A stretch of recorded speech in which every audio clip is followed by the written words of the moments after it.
Oh, yes, sir. I was here earlier. Yeah. Good. What about your bag? Just put it down, take it. Put it down so it's not knocking people. There's a room downstairs, 2070. You can put your stuff down there. 2017? 2070.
Yeah.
at least 4 years. Jordan versus Mueller with a little bit square. Yeah, I was like, we're not losing. Matt Gates is Matt Gates is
We got Alex, Scotty, and Mark.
Kushner and Manafort downloaded encrypted communication apps on the date of the Trump Tower meeting. Kushner and Manafort downloaded encrypted communication apps on the date of the Trump Tower meeting.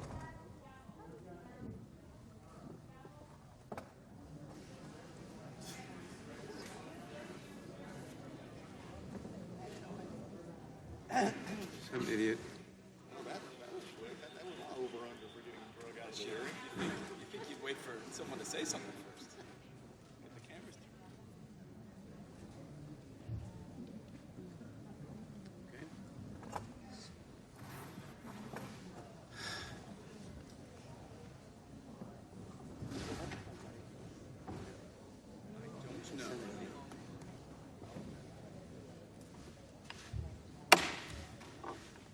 Judiciary Committee will come to order.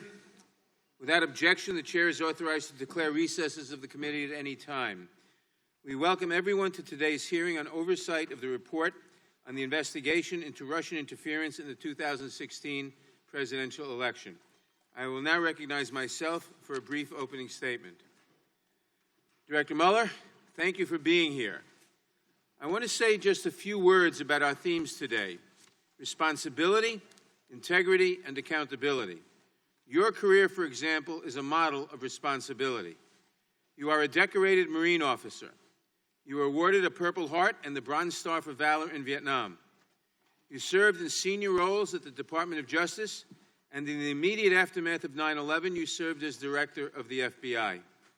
2 years ago, you returned to public service to lead the investigation into Russian interference in the 2016 elections. You conducted that investigation with remarkable integrity. For 22 months, you never commented in public about your work, even when you were subjected to repeated and grossly unfair personal attacks. Instead, your indictments spoke for you, and in astonishing detail. Over the course of your investigation, you obtained criminal indictments against 37 people and entities. You secured the conviction of President Trump's campaign chairman, his deputy campaign manager, his national security advisor, and his personal lawyer, among others. In the Paul Manafort case alone, you recovered as much as $42 million, so that the cost of your investigation to the taxpayers approaches zero. And in your report, you offer the country accountability as well. In Volume 1, you find that the Russian government attacked our 2016 elections, quote, in a sweeping and systematic fashion, and that the attacks were designed to benefit the Trump campaign. Volume 2 walks us through 10 separate incidents of possible obstruction of justice, where, in your words, President Trump attempted to exert undue influence over your investigation. The President's behavior included, and I quote from your report, quote, public attacks on the investigation, non-public efforts to control it, and efforts in both public and private to encourage witnesses not to cooperate, close quote. Among the most shocking of these incidents, President Trump ordered his White House counsel to have you fired, and then to lie and deny that it had happened. He ordered his former campaign manager to convince the recused Attorney General to step in and limit your work. And he attempted to prevent witnesses from cooperating with your investigation. Although department policy barred you from indicting the President for this conduct, you made clear that he is not exonerated. Any other person who acted in this way would have been charged with crimes. And in this nation, not even the President is above the law. Which brings me to this committee's work: responsibility, integrity, and accountability. These are the marks by which we who serve on this committee will be measured as well. Director Mueller, we have a responsibility to address the evidence that you have uncovered. You recognize as much when you said, quote, the Constitution requires a process other than the criminal justice system to formally accuse a sitting president of wrongdoing, close quote. That process begins with the work of this committee. We will follow your example, Director Mueller. We will act with integrity. We will follow the facts where they lead. We will consider all appropriate remedies. We will make our recommendation to the House when our work concludes. We will do this work because there must be accountability for the conduct described in your report, especially as it relates to the President. Thank you again, Director Mueller. We look forward to your testimony.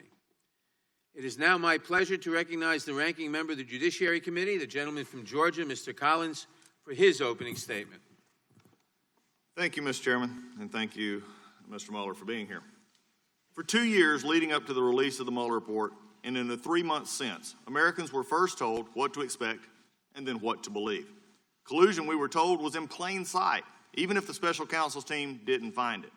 When Mr. Mueller produced his report and Attorney General Barr provided it to every American, we read no American conspired with Russia to interfere in our elections, but learned the depths of Russia's malice toward America. We are here to ask serious questions about Mr. Mueller's work, and we will do that. After an extended, unhampered investigation, today marks an end to Mr. Mueller's involvement in an investigation that closed in April. The burden of proof for accusations that remain unproven is extremely high, and especially in light of the special counsel's thoroughness. We are told this investigation began as an inquiry into whether Russia meddled in our 2016 election. Mr. Mueller, you concluded they did. Russians accessed Democrat servers and disseminated sensitive information by tricking campaign insiders into revealing protected information. The investigation also reviewed whether Donald Trump, the president, sought Russian assistance as a candidate to win the presidency. Mr. Mueller concluded he did not. His family or advisors did not.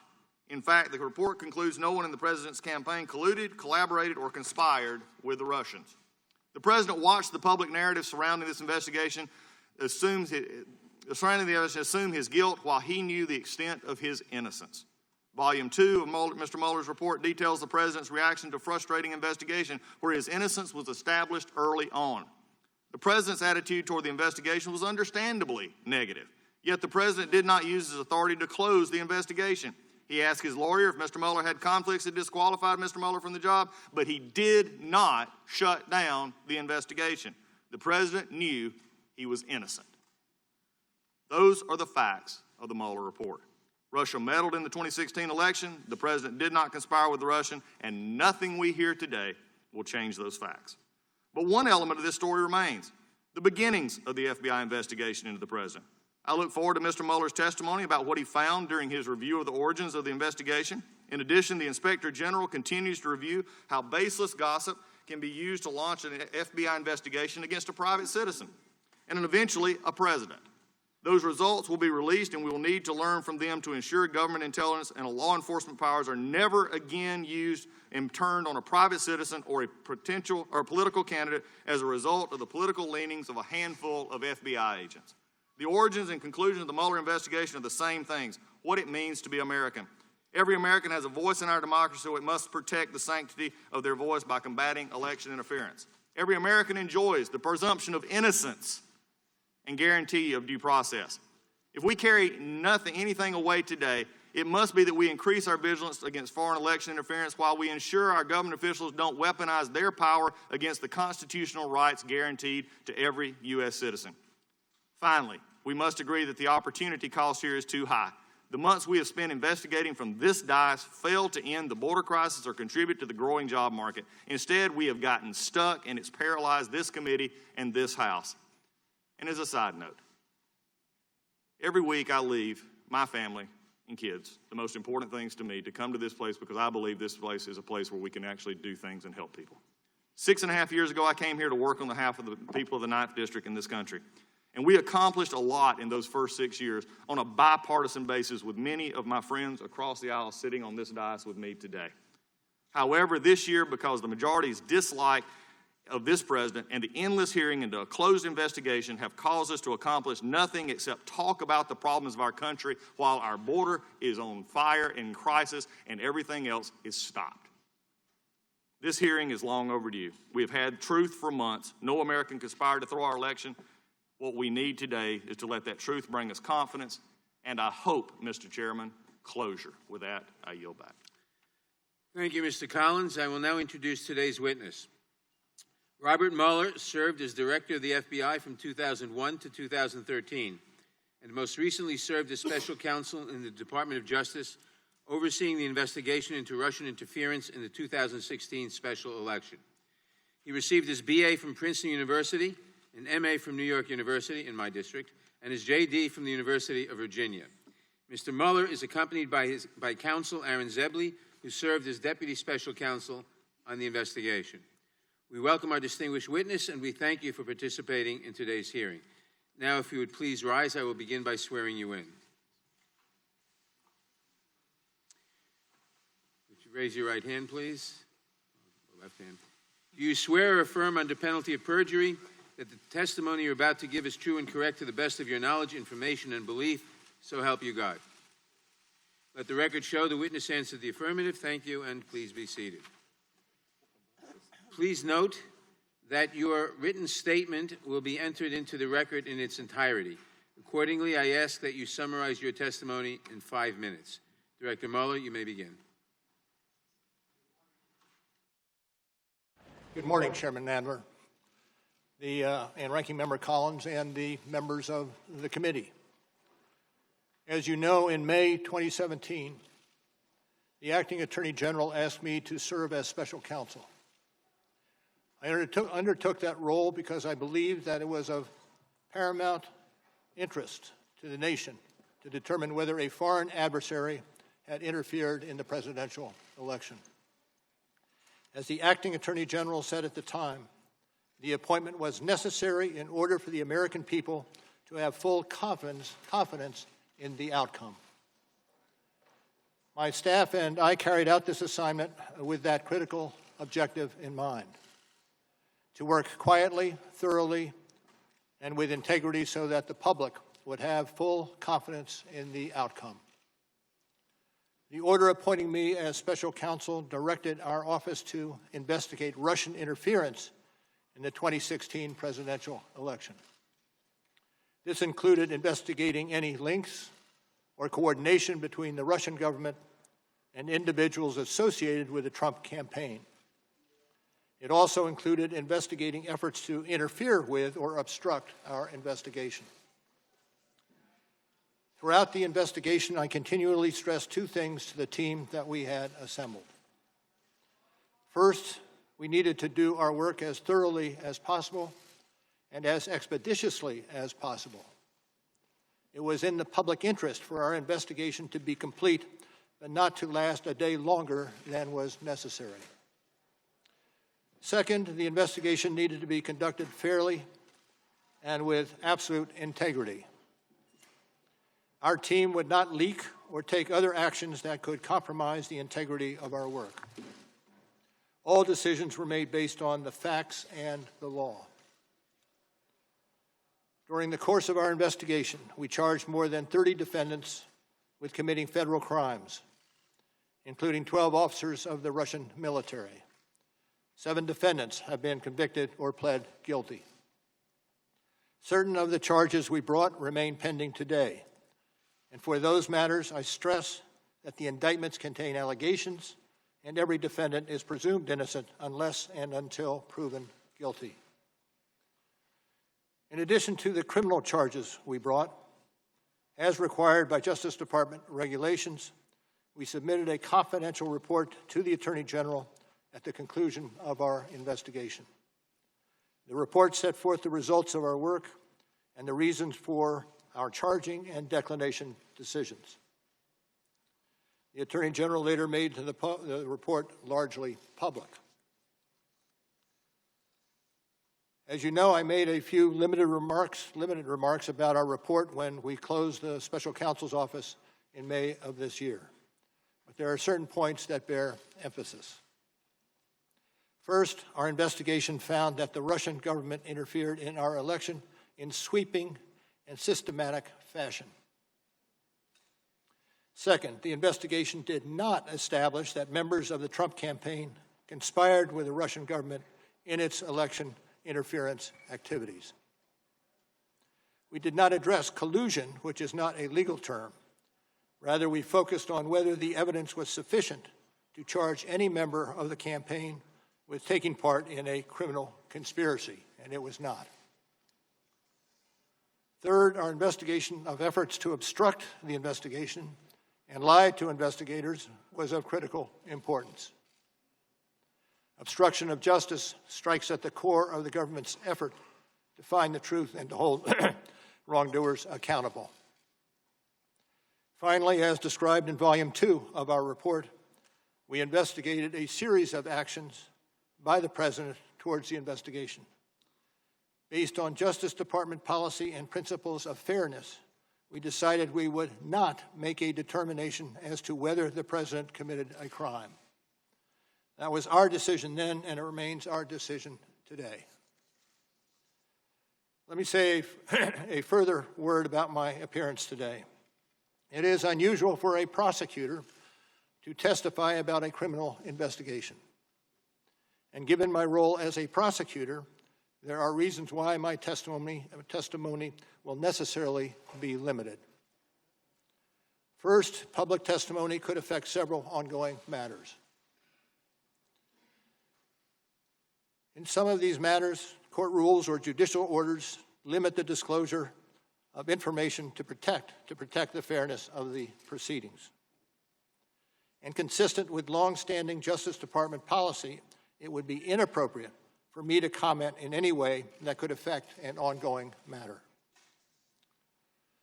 Second, the Justice Department has asserted privileges concerning investigative information and decisions, ongoing matters within the Justice Department, and deliberations within our office. These are Justice Department privileges that I will respect.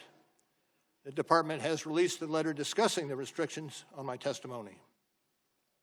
I therefore will not be able to answer questions about certain areas that I know are of public interest. For example, I am unable to address questions about the initial opening of the FBI's Russia investigation, which occurred months before my appointment, or matters related to the so-called Steele dossier. These matters are subject of ongoing review by the Department. Any questions on these topics should therefore be directed to the FBI or the Justice Department.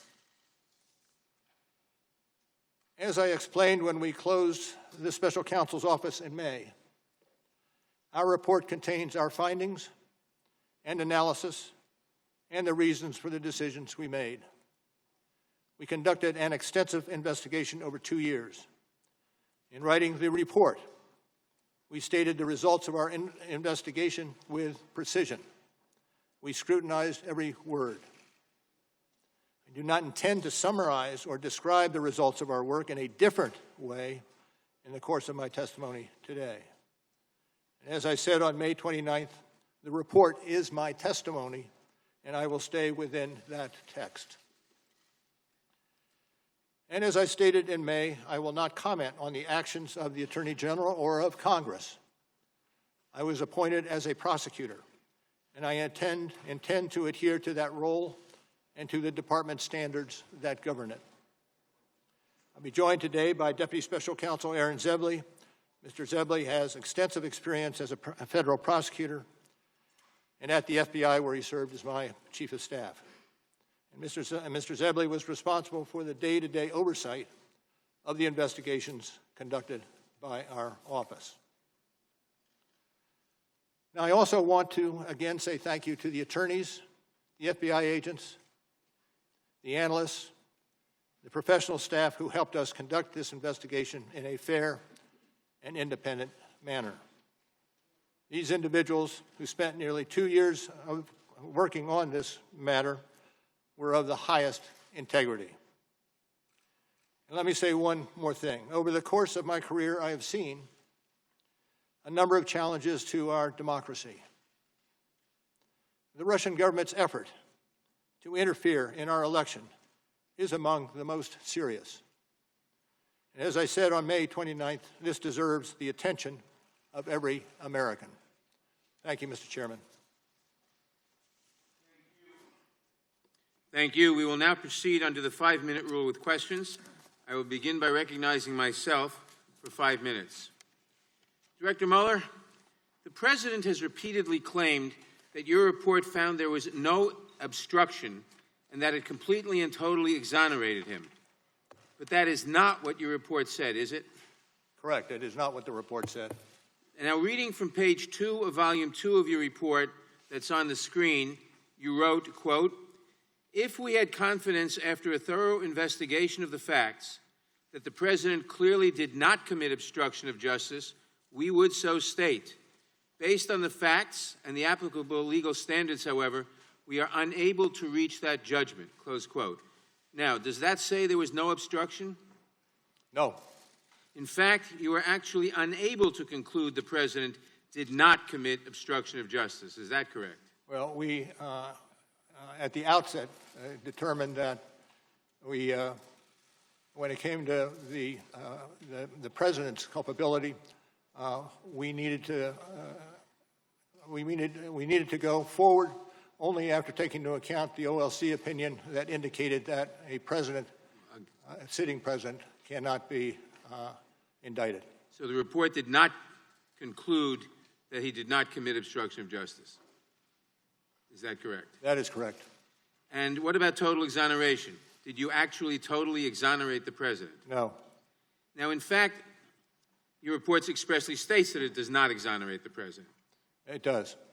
And your investigation actually found, quote, multiple acts by the president that were capable of exerting undue influence over law enforcement investigations, including the Russian interference and obstruction investigations. Is that correct? Correct. Now, Director Mueller, can you explain in plain terms what that finding means so the American people can understand it? Well, the finding indicates that the president was not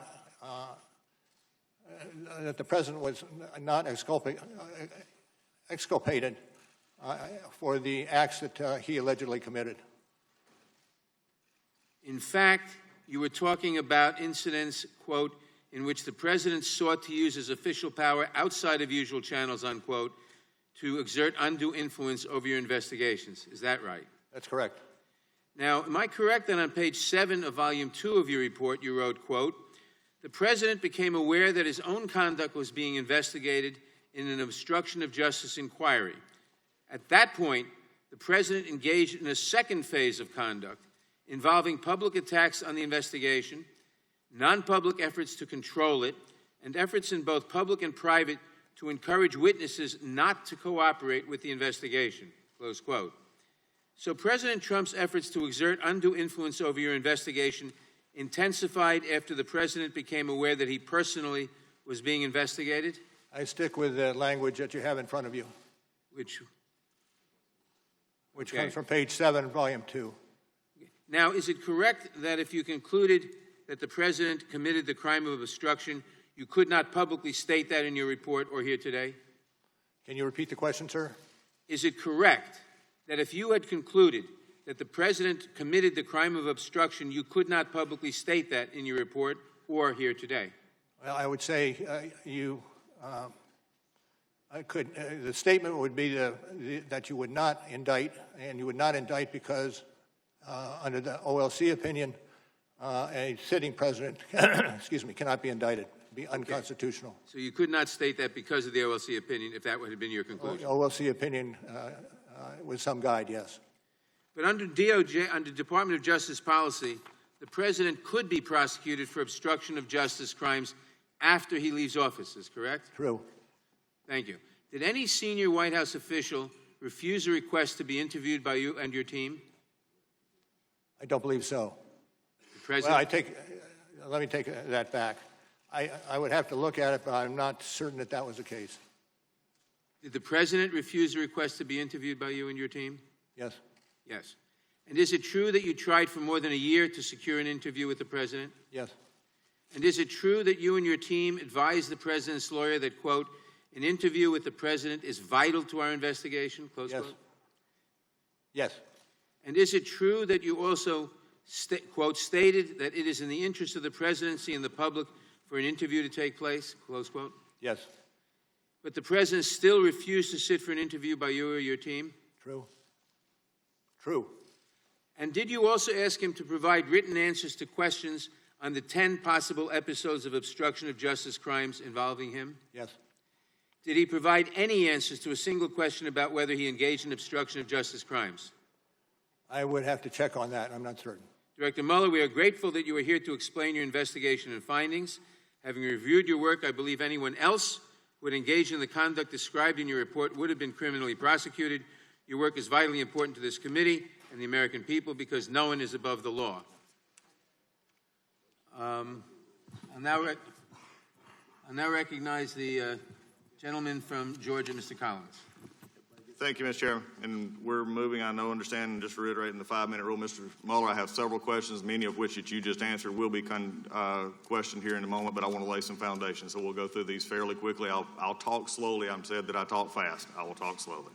Thank you, sir. In your press conference, you stated any testimony from your office would not go beyond our report. We chose these words carefully. The work speaks for itself. I would not provide information beyond that which is already public in any appearance before Congress. Do you stand by that statement? Yes. Since closing the special counsel's office in May of 2019, have you conducted any additional interviews or obtained any new information in your role as special counsel? In the wake of the report? Since the closing of the office in May of 2019. And the question was, have you conducted any new interviews and any new witnesses, no. anything? And you can confirm you're no longer special counsel, correct? I am no longer special counsel. At any time with the investigation, was your investigation curtailed or stopped or hindered? No. Were you or your team provided any questions by members of Congress or the majority ahead of your hearing today? No. Your report states that your investigative team included 19 lawyers and approximately 40 FBI agents and analysts and accountants. Are those numbers accurate? Could you repeat that, please? 40 FBI agents, 19 lawyers, intelligence analysts, and forensic accountants. Are those numbers accurate? This was included in your report. Generally, yes. Is it also true that you issued over 2,800 subpoenas, executed nearly 500 search warrants, obtained more than 230 orders for communication records, and 50 pen registers? That went a little fast for me. Okay. In your report, I'll make this very simple. You did a lot of work, correct? Yes, that I agree. A lot of subpoenas, a lot of pen registers. A lot of subpoenas. Yes. Okay, we'll walk this really slow if we need to. A lot of search warrants. All right, a lot of search warrants, a lot of things. So you're very thorough. What? In your opinion, very thorough. You listed this out in your report, correct? Yes. Thank you. Is it true the evidence gathered during your investigation, given the questions that you have just answered, is it true the evidence gathered during your investigation did not establish that the president was involved in the underlying crime related to Russian election interference as stated in Volume 1, page 7? We found insufficient evidence of the president's culpability. So that would be a yes. Pardon? That would be a yes. Yes. Thank you. Isn't it true the evidence did not establish that the president or those close to him were involved in the charged Russian computer hacking or active measure conspiracies, or that the president otherwise had unlawful relationships with any Russian official? Volume 2, page 76, correct? I leave the answer to our report. So as a yes. Is that any true your investigation did not establish that members of the Trump campaign conspired or coordinated with Russian government in the election interference activity? Volume 1, page 2, Volume 1, page 173. Thank you. Yes. Yes, thank you. Although your report states collusion is not so specific offense, and you've said that this morning, or a term of art in federal criminal law, conspiracy is. In the colloquial context, are collusion and conspiracy essentially synonymous terms? You're going to have to repeat that for me. Collusion is not a specific offense or a term of art in the federal criminal law. Conspiracy is. Yes. In the colloquial context, known public context, collusion and conspiracy are essentially synonymous terms, correct? No. If no, on page 180 of volume 1 of your report, you wrote, as defined in legal dictionaries, collusion is largely synonymous with conspiracy, as that crime is set forth in the General Federal Conspiracy Statute 18 U.S.C. 371. You said at your May 29th press conference and here today, you choose your words carefully. Are you sitting here today testifying something different than what your report states? Well, what I'm asking is if you can give me the citation, I can look at the citation and evaluate whether it is. Okay, let me just be clarified. You stated that you would stay within the report. I just stated your report back to you.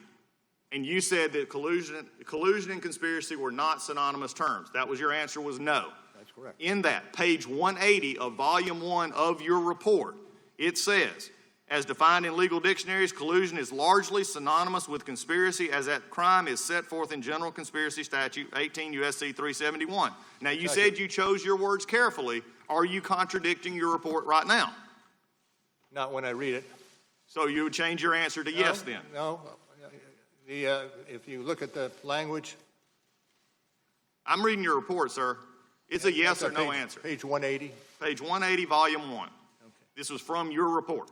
Correct. And I leave it with the report. So the report says, yes, they are synonymous. Yes. Hopefully, for finally, out of your own report, we can put to bed the collusion and conspiracy. One last question as we're going through.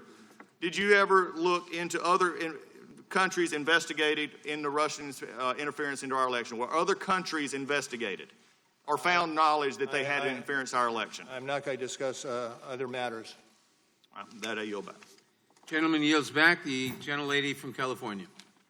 Director Mueller, as you've heard from the chairman, we're mostly going to talk about obstruction of justice today, but the investigation of Russia's attack that started your investigation is why evidence of possible obstruction is serious. To what extent did the Russian government interfere in the 2016 presidential election? Could you repeat that, ma'am? To what extent did the Russian government interfere in the 2016 presidential election? Well, particularly when it came to computer crimes and the like, the government was implicated. So you wrote in Volume 1 that the Russian government interfered in the 2016 presidential election in sweeping and systematic fashion.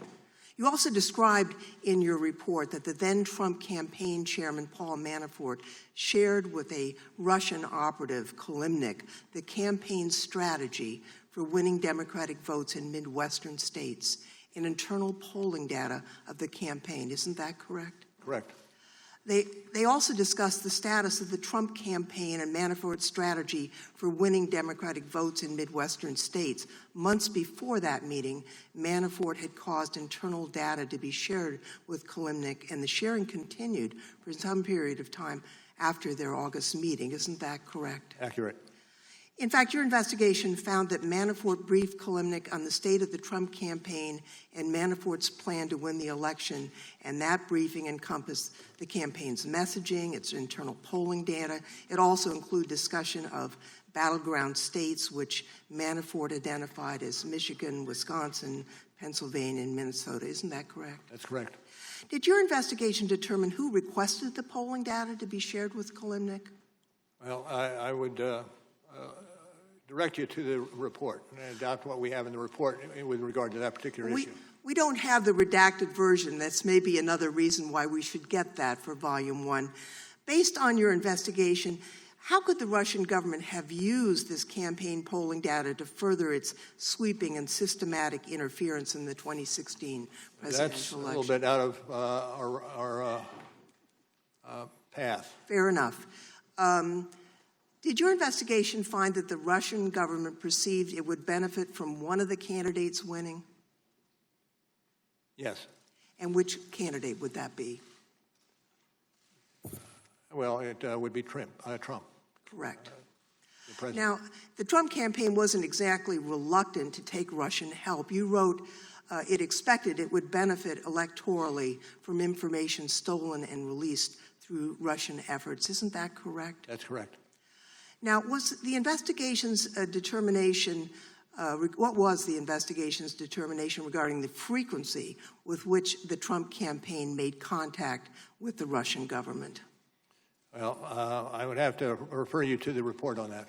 Well, we went through and we counted 126 contacts between Russians or their agents and Trump campaign officials or their associates. So would that sound about right? I can't say. I understand the statistic, and I believe it. I understand the statistic. Well, Mr. Mueller, I appreciate your being here and your report.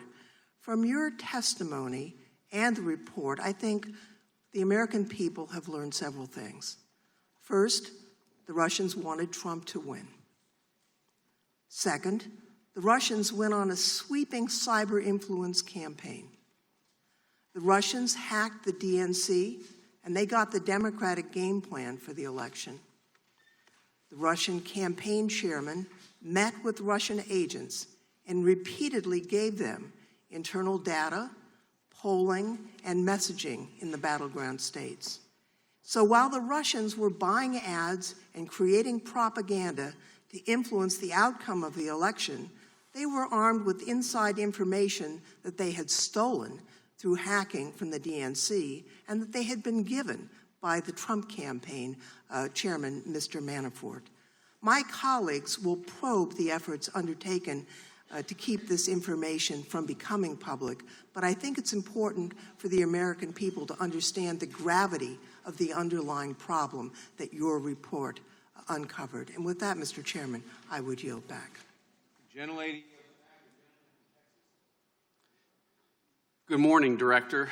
If you'll let me quickly summarize your opening statement this morning. You said in Volume 1 on the issue of conspiracy, the special counsel determined that the investigation did not establish that members of the Trump campaign conspired or coordinated with the Russian government in its election interference activities. And then in Volume 2, for reasons that you explained, the special counsel did not make a determination on whether there was an obstruction of justice crime committed by the president. Is that fair? Yes, sir.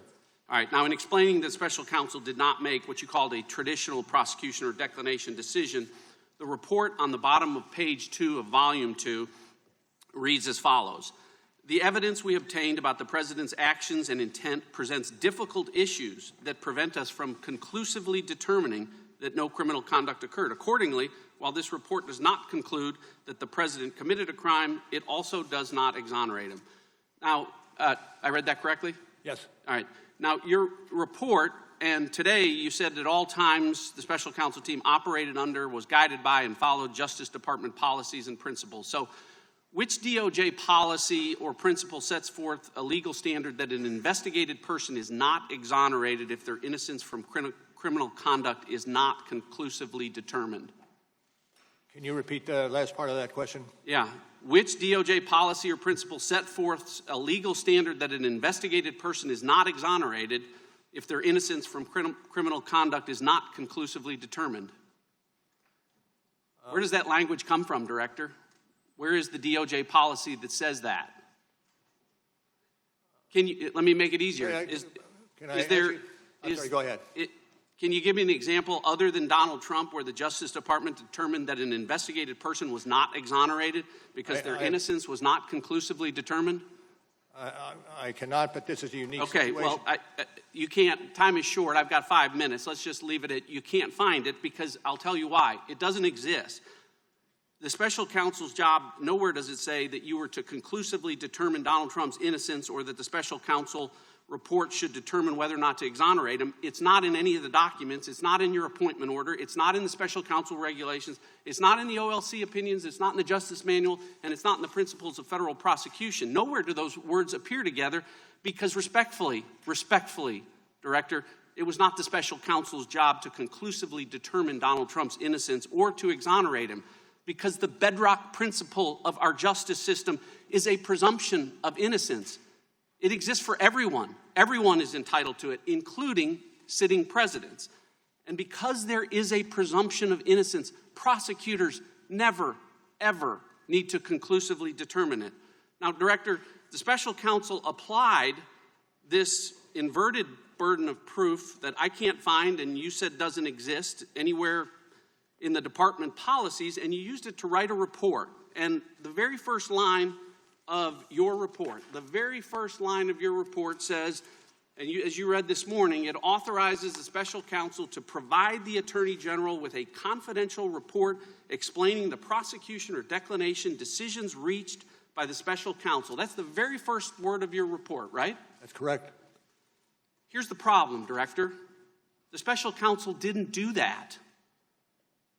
On Volume 1, you did. On Volume 2, with respect to potential obstruction of justice, the special counsel made neither a prosecution decision or a declination decision. You made no decision. You told us this morning and in your report that you made no determination. So respectfully, Director, you didn't follow the special counsel regulations. It clearly says, write a confidential report about decisions reached. Nowhere in here does it say, write a report about decisions that weren't reached. You wrote 180 pages about decisions that weren't reached, about potential crimes that weren't charged or decided. And respectfully, by doing that, you managed to violate every principle and the most sacred of traditions about prosecutors not offering extra prosecutorial analysis about potential crimes that aren't charged. So Americans need to know this as they listen to the Democrats and socialists on the other side of the aisle, as they do dramatic readings from this report, that Volume 2 of this report was not authorized under the law to be written. It was written to a legal standard that does not exist at the Justice Department. And it was written in violation of every DOJ principle about extra prosecutorial commentary. I agree with the chairman this morning when he said Donald Trump is not above the law. He's not. But he damn sure shouldn't be below the law, which is where Volume 2 of this report puts him.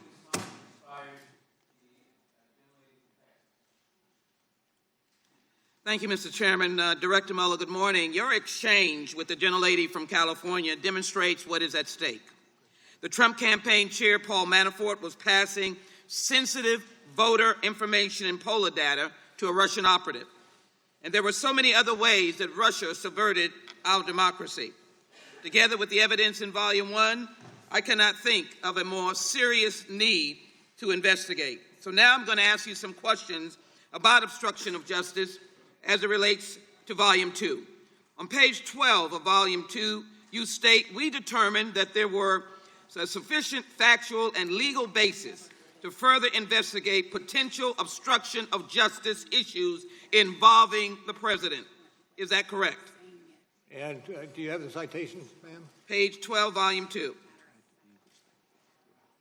And which portion of that page? That is, we determined that there was a sufficient factual and legal basis to further investigate potential obstruction of justice issues involving the president. Is that correct? Yes.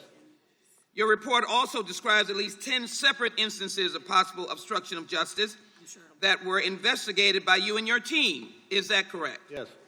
In fact, the table of contents serves as a very good guide of some of the acts of that obstruction of justice that you investigated, and I put it up on the screen. On page 157 of Volume 2, you describe those acts, and they range from the president's effort to curtail the special counsel's investigation, the president's further efforts to have the attorney general take over the investigation, the president's orders Don McGahn to deny that the president tried to fire the special counsel, and many others. Is that correct? Yes. I direct you now to what you wrote, Director Mueller. The president's pattern of conduct as a whole sheds light on the nature of the president's acts and the inferences that can be drawn about his intent. Does that mean you have to investigate all of his conduct to ascertain true motive? No. And when you talk about the president's pattern of conduct that include the 10 possible acts of obstruction that you investigated, is that correct? When you talk about the president's pattern of conduct, that would include the 10 possible acts of obstruction that you investigated, correct? I direct you to the report for how that is characterized. Thank you. Let me go to the screen again. And for each of those 10 potential instances of obstruction of justice, you analyze 3 elements of the crime of obstruction of justice: an obstructive act, a nexus between the act and an official proceeding, and corrupt intent. Is that correct? Yes. You wrote on page 178, Volume 2, in your report about corrupt intent, actions by the president to end a criminal investigation into his own conduct to protect against personal embarrassment or legal liability would constitute a core example of corruptly motivated conduct. Is that correct? Yes. To the screen again, even with the evidence you did find, is it true, as you note on page 76 of Volume 2, that the evidence does indicate that a thorough FBI investigation would uncover facts about the campaign and the president personally that the president could have understood to be crimes or that would give rise to legal, personal, and political concerns? I rely on the language of the report. Is that relevant to potential obstruction of justice? Is that relevant to potential obstruction of justice? Yes. You further elaborate on page 157, obstruction of justice can be motivated by a desire to protect non-criminal personal interests, to protect against investigations where underlying criminal liability falls into a gray area, or to avoid personal embarrassment. Is that correct? Yes. I have on the screen. Is that correct on the screen? Can you repeat the question now that I have the language on the screen? Is it correct? As you further elaborate, obstruction of justice can be motivated by a direct desire to protect non-criminal personal interests, yes, to protect against investigations where underlying criminal liability falls into a gray area, yes, or to avoid. Is that true? Yes. And is it true that the impact... Pardon? Can you read the last question? The last question was... I want to make certain I got it accurate.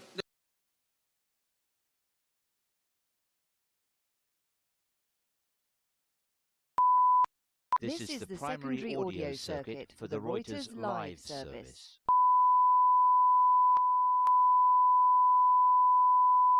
This is the primary audio circuit for the Reuters live service.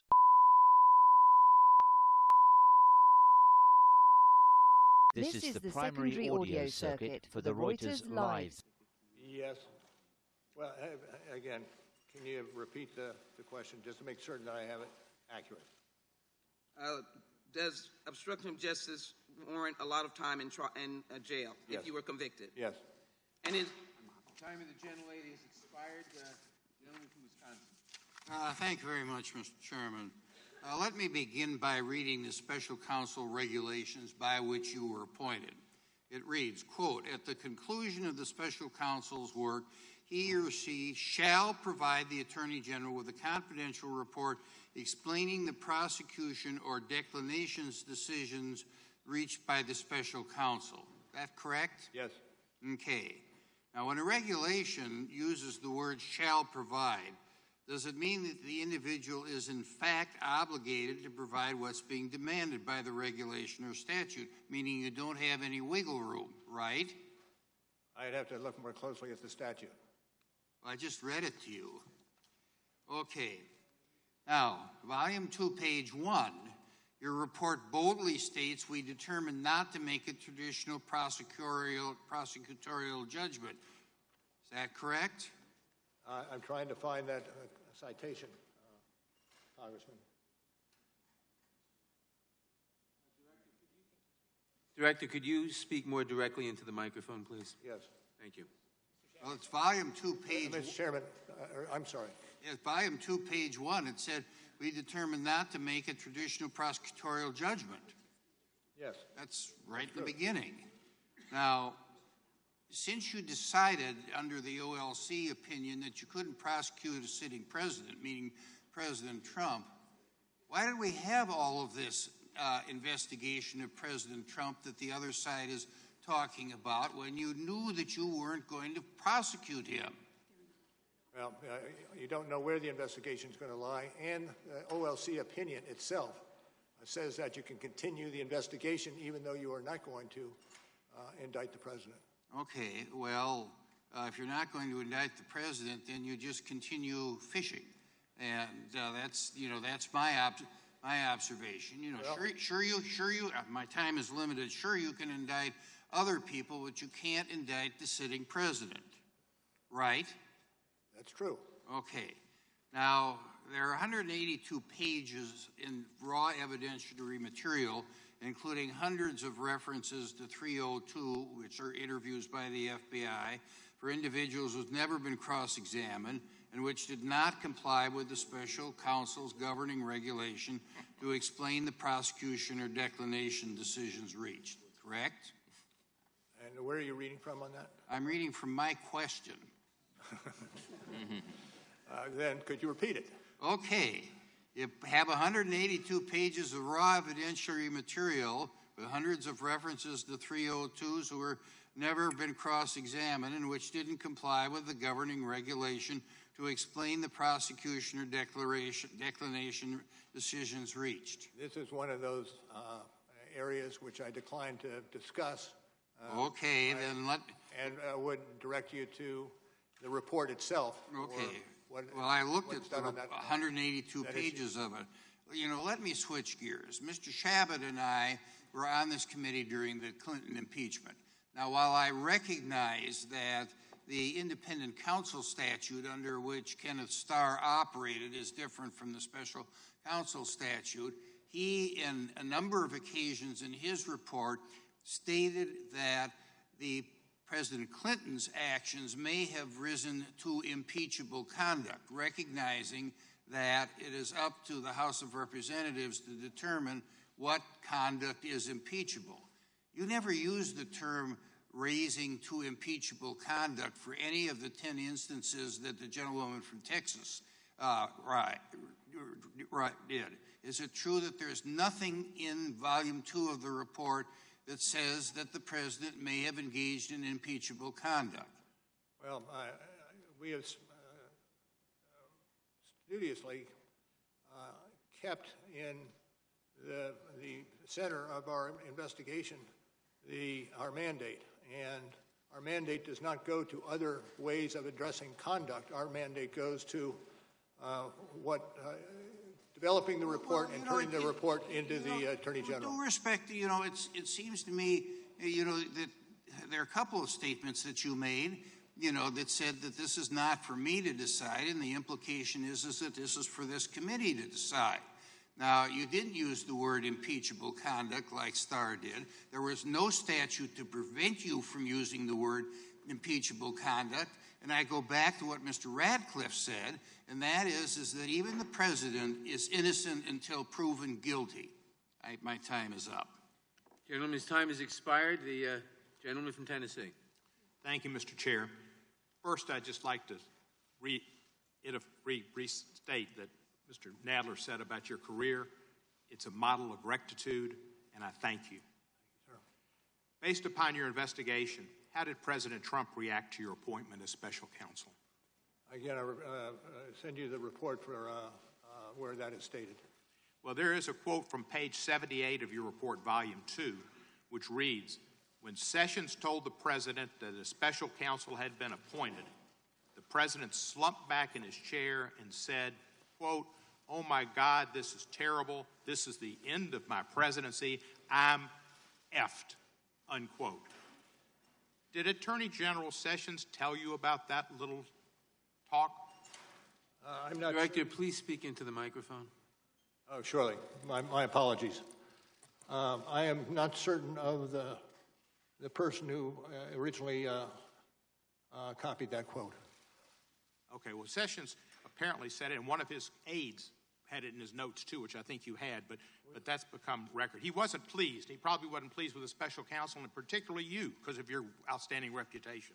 Correct. Prior to your appointment, the Attorney General recused himself from the investigation because of his role in the 2016 campaign. Is that not correct? Correct. Recusal means the Attorney General could not be involved in the investigation. Is that correct?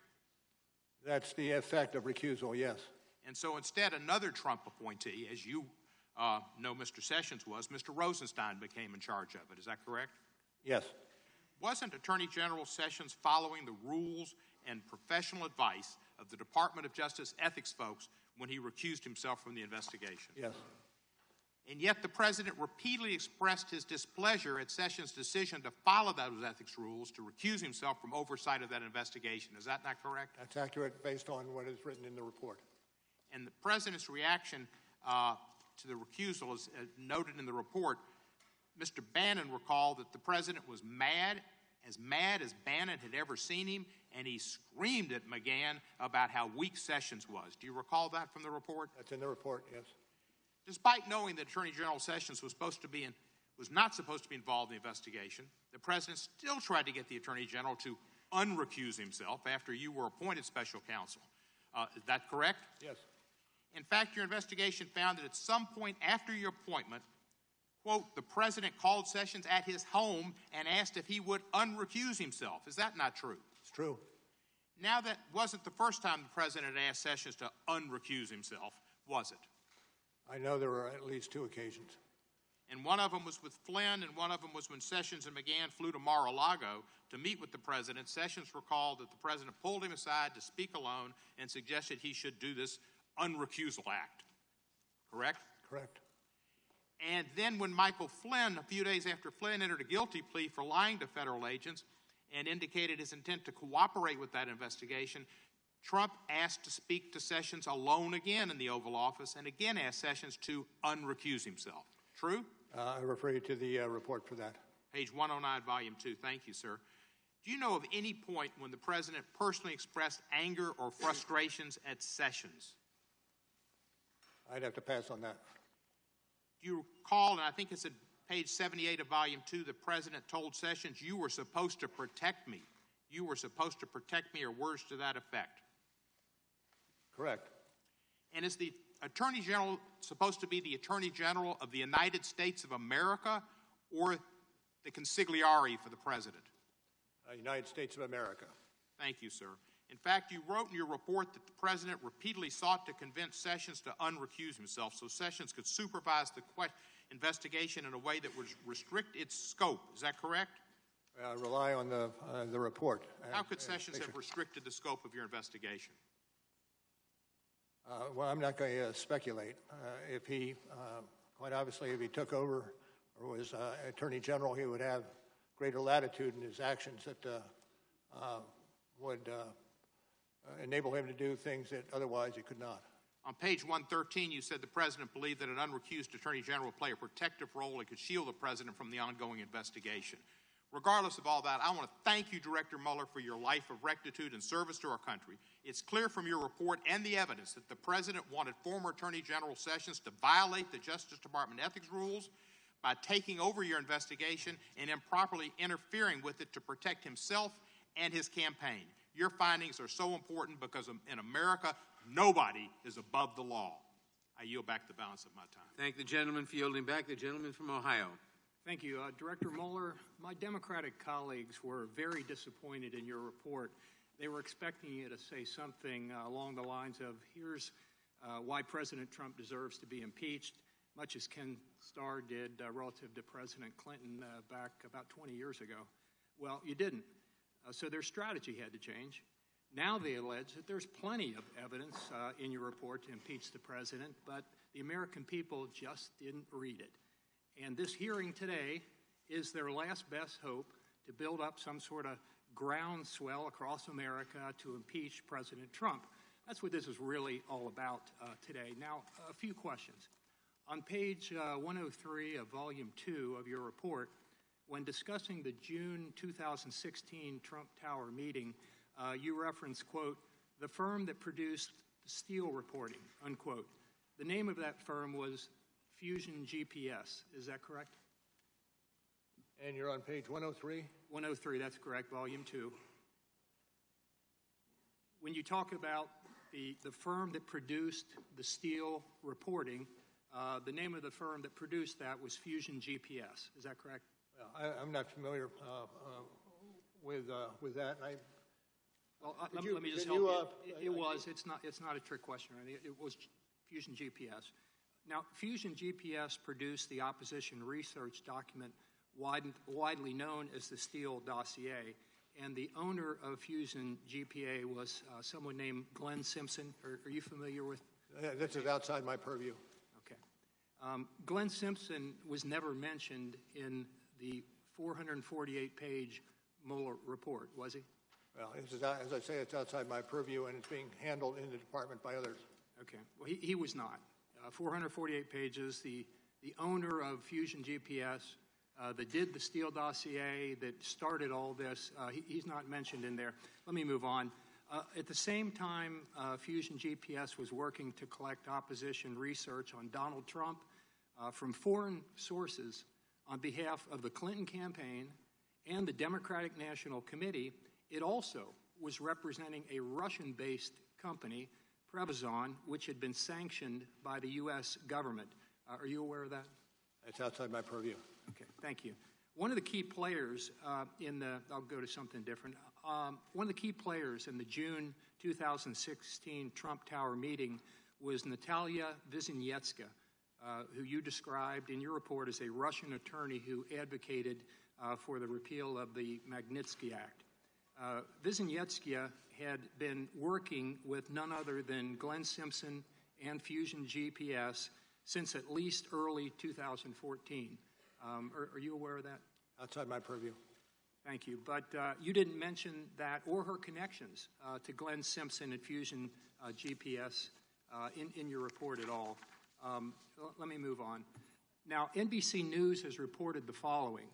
Quote, Russian lawyer Natalia Vizhnetska says she first received the supposedly incriminating information she brought to Trump Tower describing alleged tax evasion and donation to Democrats from none other than Glenn Simpson, the Fusion GPS owner.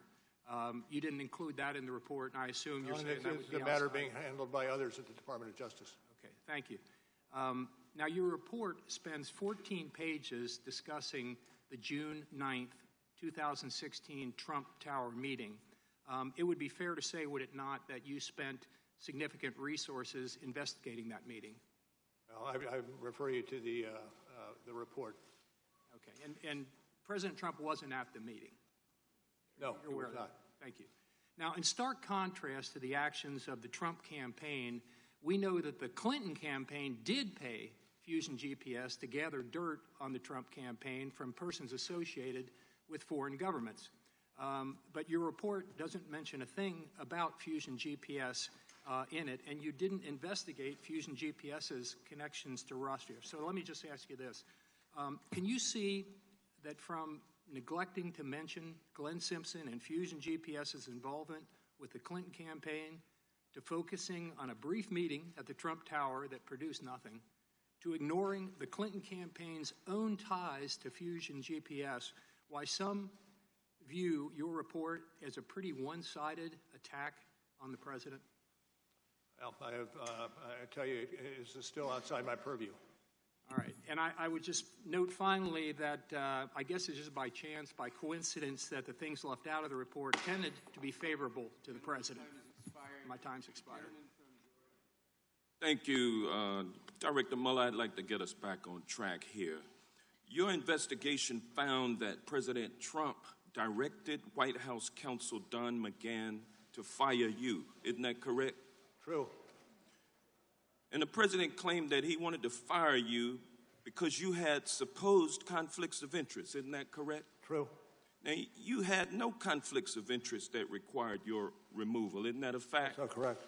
And in fact, Don McGahn advised the president that the asserted conflicts were, in his words, silly and not real conflicts. Isn't that true? I refer to the report on that episode. Well, page 85 of Volume 2 speaks to that. And also, Director Mueller, DOJ ethics officials confirmed that you had no conflicts that would prevent you from serving as special counsel. Isn't that correct? That's correct. But despite Don McGahn and the Department of Justice guidance, around May 23rd, 2017, the president, quote, prodded McGahn to complain to Deputy Attorney General Rosenstein about these supposed conflicts of interest, correct? Correct. And McGahn declined to call Rosenstein, telling the president that it would look like still trying to meddle in the investigation and knocking out Mueller would be another fact used to claim obstruction of justice. Isn't that correct? Generally so, yes. And in other words, Director Mueller, the White House counsel told the president that if he tried to remove you, that could be another basis to allege that the president was obstructing justice, correct? That is generally correct, yes.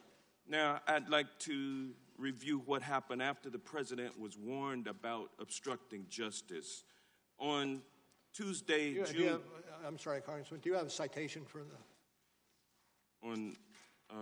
Yes, Volume 2, page 81. Thank you. And 82. Now, I'd like to review what happened after the president was warned about obstructing justice. It's true that on Tuesday, June 13th, 2017, the president dictated a press statement stating he had, quote, no intention of firing you, correct? Correct. But the following day, June 14th, the media reported for the first time that you were investigating the president for obstructing of justice, correct? Correct. And then, after learning for the first time that he was under investigation, the very next day, the president, quote, issued a series of tweets acknowledging the existence of the obstruction investigation and criticizing it. Isn't that correct? Generally so. And then, on Saturday, June 17th, 2 days later, the president called Don McGahn at home from Camp David on a Saturday to talk about you. Isn't that correct? Correct. What was the significant about that first weekend phone call that Don McGahn took from President Trump? Well, I'm going to ask you to rely on what we wrote about those incidents. Well, you wrote in your report that on at page 85, volume 2, that on Saturday, June 17, 2017, the president called McGahn at home to have the special counsel removed. Now, did the president call Don McGahn more than once that day? Well, I gave... I think it was 2 calls. Sorry about that. On page 85 of your report, you wrote, quote, on the first call, McGahn recalled that the president said something like, quote, you got to do this, you got to call Rod, correct? Correct. and your investigation and report found that Don McGahn was perturbed, to use your words, by the president's request to call Rod Rosenstein to fire him. Isn't that correct? Well, there was a continuous colloquy. There was a continuous involvement of Don McGahn in responding to the president's entreaties. And he did not want to put himself in the middle of that. He did not want to have a role in asking the Attorney General to fire the special counsel, correct? Well, I would, again, refer you to the report and the way it is characterized in the report. Thank you. At volume 2, page 85, it states that he didn't want to have the Attorney General, he didn't want to have a role in trying to fire the Attorney General. So at this point, I will yield back. Thank you, Mr. Chairman. Mr. Mueller, well, first, let me ask a unanimous consent, Mr. Chairman, to submit this article, Robert Mueller Unmasked, for the record. Without objection. Now, Mr. Mueller, who wrote the 9-minute comments you read at your May 29th press conference? I'm not going to get into that. Okay, so that's what I thought. You didn't write it. A 2013 puff piece in the Washingtonian about Comey said basically when Comey called, you drop everything you were doing. It gave examples. You're having dinner with your wife and daughter. Comey calls, you drop everything and go. The article quoted Comey as saying, if a train were coming down the track, and I quote, at least Bob Mueller will be standing on the tracks with me. You and James Comey have been good friends or were good friends for many years, correct? We were business associates. We both started off in the Justice Department about the You were good friends. You can work together and not be friends, but you and Comey were friends. We were friends. That's my question. Thank you for getting to the answer. Now, before you were appointed as special counsel, had you talked to James Comey in the preceding 6 months? No. When you were appointed as special counsel, was President Trump's firing of Comey something you anticipated investigating, potentially obstruction of justice? I'm not going to get into that. That's internal deliberations in the Justice Department. Actually, it goes to your credibility, and maybe you've been away from the courtroom for a while. Credibility is always relevant. It's always material, and that goes for you, too. You're a witness before us. Let me ask you, when you talked to President Trump the day before he appointed you, or you were appointed as special counsel, you were talking to him about FBI director position again. Did he mention the firing of James Comey? Not as a candidate. I was asked. Did he mention the firing of James Comey in your discussion with him? Cannot remember. Pardon? Cannot remember. Don't believe so, but I'm not going to be specific. You don't remember. But if he did, you could have been a fact witness as to the president's comments and state of mind on firing James Comey.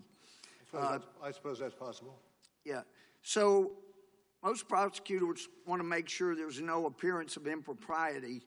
But in your case, you hired a bunch of people that did not like the president. Let me ask you, when did you first learn of Peter Strzok's animus toward Donald Trump? In the summer of 2017. You didn't know before he was hired? I'm sorry? You didn't know before he was hired for your team? Know what? Peter Strzok hated Trump. Okay. You didn't know that before he was made part of your team. Is that what you're saying? I did not know that. All right.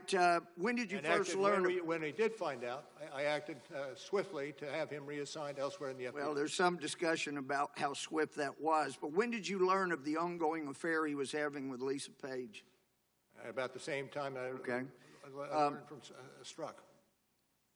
Did you ever order anybody to investigate the deletion of all of their texts off of their government phones? Once we found that Peter Strzok was an author of... Did you ever May I finish? order... Well, you're not answering my question. Did you order an investigation into deletion and reformatting of their government phones? No, there was an IG investigation ongoing. Well, listen, regarding collusion or conspiracy, you didn't find evidence of any agreement, I'm quoting you, among the Trump campaign officials and any Russia-linked individuals to interfere with our U.S. election, correct? Correct. So you also note in the report that an element of any of those obstructions you referenced requires a corrupt state of mind, correct? Corrupt intent, correct. Right.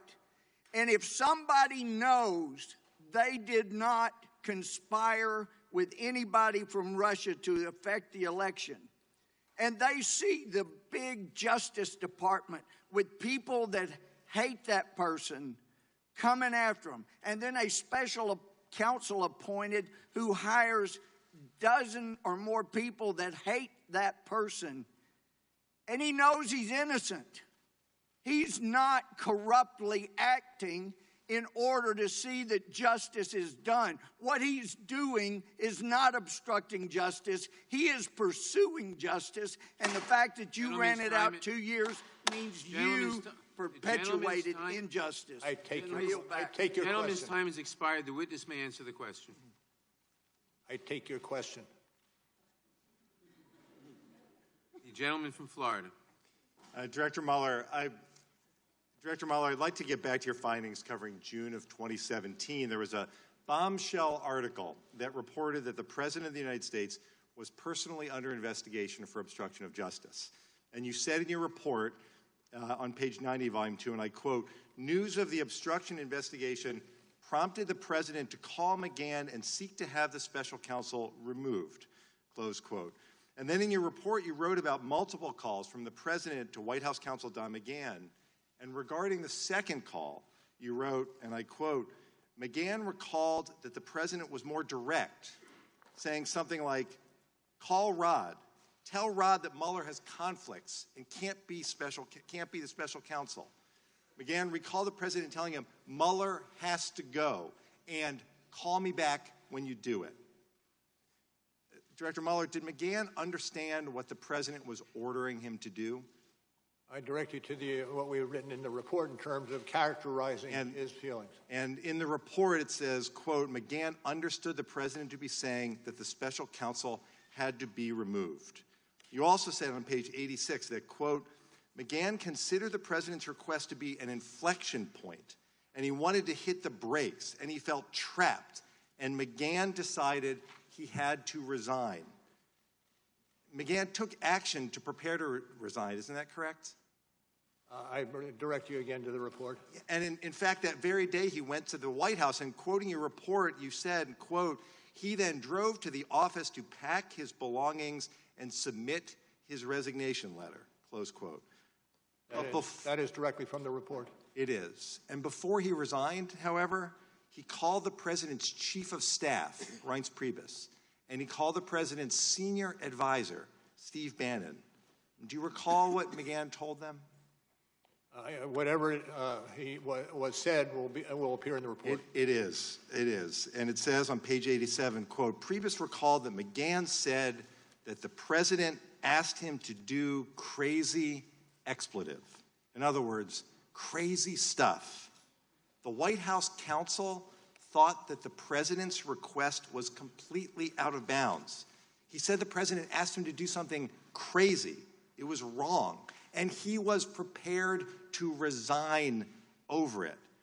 Now, these are extraordinarily troubling events, but you found White House counsel McGahn to be a credible witness, isn't that correct? Correct.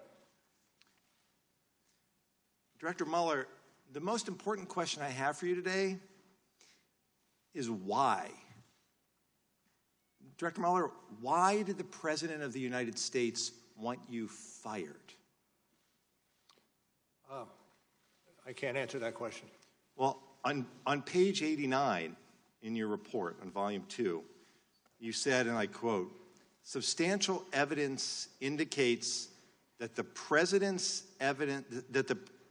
attempts to remove the special counsel were linked to the special counsel's oversight of investigations that involve the President's conduct, and most immediately, to reports that the President was being investigated for potential obstruction of justice, close quote. Director Mueller, you found evidence, as you lay out in your report, that the president wanted to fire you because you were investigating him for obstruction of justice. Isn't that correct? That's what it says in the report, yes. And I stand behind the report. Director Mueller, that shouldn't happen in America. No president should be able to escape investigation by abusing his power. But that's what you testified to in your report. The president ordered you fired. The White House counsel knew it was wrong. The president knew it was wrong. In your report, it says there's also evidence the president knew he should not have made those calls to McGahn. But the president did it anyway. He did it anyway. Anyone else who blatantly interfered with a criminal investigation like yours would be arrested and indicted on charges of obstruction of justice. Director Mueller, you determined that you were barred from indicting a sitting president. We've already talked about that today. That is exactly why this committee must hold the president accountable. I yield back. The gentleman yields back. The gentlelady from Alabama. Director Mueller, you just said in response to two different lines of questionings that you would refer, as it relates to this firing discussion, that I would refer you to the report in the way it was characterized in the report. Importantly, the president never said fire Mueller or in the investigation, and one doesn't necessitate the other. And McGahn, in fact, did not resign. He stuck around for a year and a half. On March 24th, Attorney General Barr informed the committee that he had received the special counsel's report, and it was not until April 18th that the Attorney General released the report to Congress and the public. When you submitted your report to the Attorney General, did you deliver a redacted version of the report so that he would be able to release it to Congress and the public without delay, pursuant to his announcement of his intention to do so during his confirmation hearing? I'm not going to engage in discussion about what happened after the production of our report. Had the Attorney General asked you to provide a redacted version of the report? We worked on the redacted versions together. Did he ask you for a version where the grand jury material was separated? Not going to get into details. Is it your belief that an unredacted version of the report could be released to Congress or the public? That's not within my purview.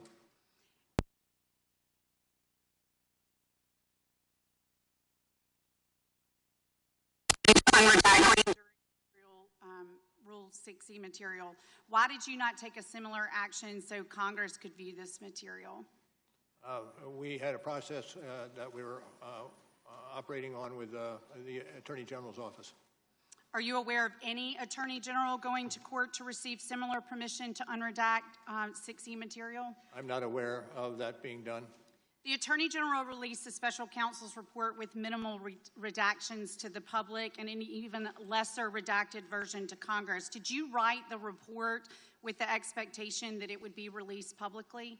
No, we did not have an expectation. We wrote the report understanding that it was demanded by the statute and would go to the Attorney General for further review. And pursuant to the special counsel regulations, who is the only party that must receive the charging decision resulting from the special counsel's investigation? With regard to the president or generally? No, generally. Attorney General? At Attorney General Barr's confirmation hearing, he made it clear that he intended to release your report to the public. Do you remember how much of your report had been written at that point? Do not. Were there significant changes in tone or substance of the report made after the announcement that the report would be made available to Congress and the public? I can't get into that.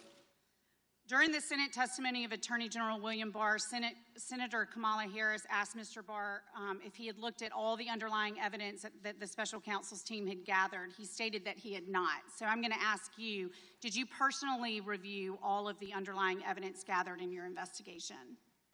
Well, to the extent that it came through the special counsel's office, yes.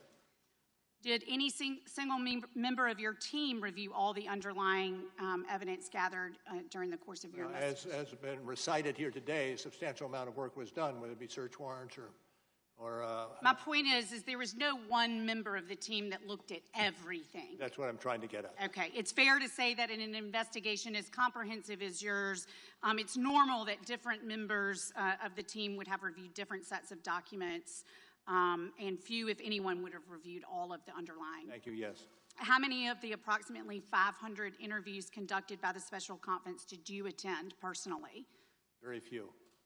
On March 27, 2019, you wrote a letter to the Attorney General essentially complaining about the media coverage of your report.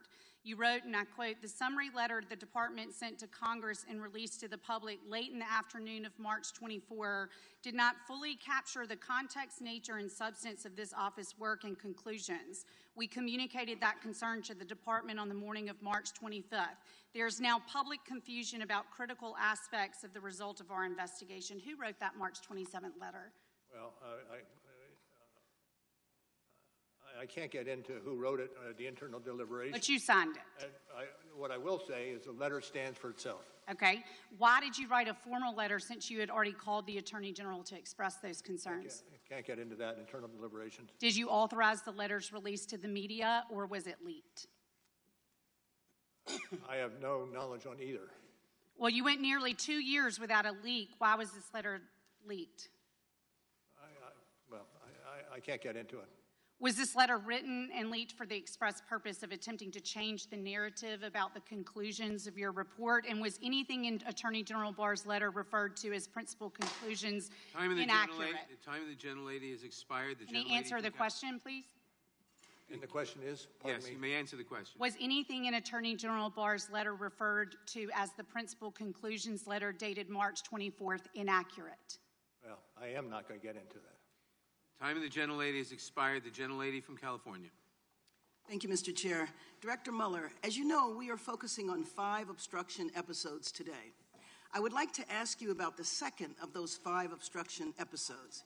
It is in the section of your report beginning on page 113 of Volume 2 entitled, quote, "The President orders McGahn to deny that the President tried to fire the special counsel," end quote. On January 25th, 2018, the New York Times reported that, quote, "The President had ordered McGahn to have the Department of Justice fire you." Is that correct? Correct. And that story related to the events you already testified about here today. The President's calls to McGahn to have you removed, correct? Correct. After the news broke, did the President go on TV and deny the story? Do not know. In fact, the President said, quote, "Fake news, folks, fake news, a typical New York Times fake story," end quote, correct? Correct. But your investigation actually found substantial evidence that McGahn was ordered by the President to fire you, correct? Yes. Did the President's personal lawyer do something the following day in response to that news report? I'd refer you to the coverage of this in the report. On page 114, quote, "On January 26, 2018, the President's personal counsel called McGahn's attorney and said that the President wanted McGahn to put out a statement denying that he had been asked to fire the special counsel," end quote. Did McGahn do what the President asked? I refer you to the report. Communicating through his personal attorney, McGahn refused because he said, quote, "that the Times story was accurate in reporting that the President wanted the special counsel removed." Isn't that right? I believe it is, but I refer you again to the report. Okay, so Mr. McGahn, through his personal attorney, told the President that he was not going to lie. Is that right? True. Did the President drop the issue? I refer to the write-up of this in the report. Okay, next, the President told the White House staff secretary, Rob Porter, to try to pressure McGahn to make a false denial. Is that correct? That's correct. What did he actually direct Porter to do? And I will send you back to the report.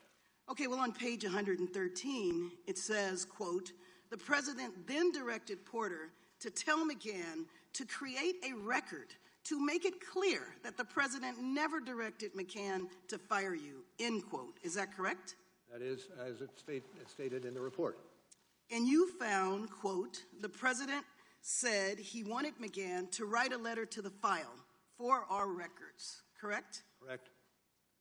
And to be clear, the president is asking his White House counsel, Don McCann, to create a record that McCann believed to be untrue while you were in the midst of investigating the president for obstruction of justice, correct? Generally correct. And Mr. McCann was an important witness in that investigation, wasn't he? I'd have to say yes. Did the president tell Porter to threaten McCann if he didn't create the written denial? I'd refer you to the write-up of it in the report. In fact, didn't the president say, quote, and this is on page 116, if he doesn't write a letter, then maybe I'll have to get rid of him, end quote? Yes. Did Porter deliver that threat? I again refer you to the discussion that's found on page 115. Okay, but the president still didn't give up, did he? So the president told McGahn directly to deny that the president told him to have you fired. Can you tell me exactly what happened? I can't beyond what's in the report. Well, on page 116, it says the president met him in the Oval Office. Quote, the president began the Oval Office meeting by telling McCann that the New York Times story didn't look good and McCann needed to correct it. Is that correct? Correct. So, as it's written in the report, yes.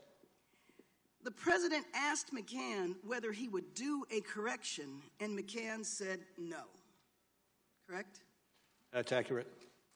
Well, Mr. Mueller, thank you for your investigation uncovering this very disturbing evidence. My friend, Mr. Richmond, will have additional questions on the subject. However, it is clear to me if anyone else had ordered a witness to create a false record and cover up acts that are subject of a law enforcement investigation, that person would be facing criminal charges. I yield back my time. The gentlelady yields back. The gentleman from Ohio. Director, the FBI interviewed Joseph Mifsud on February 10th, 2017. In that interview, Mr. Mifsud lied. You point this out on page 193, volume 1. Mifsud denied. Mifsud also falsely stated. In addition, Mifsud omitted. 3 times he lied to the FBI, yet you didn't charge him with the crime. Excuse me, did you say one? I'm sorry, did you say 193? Volume 1, 193. He lied 3 times. You pointed out in the report.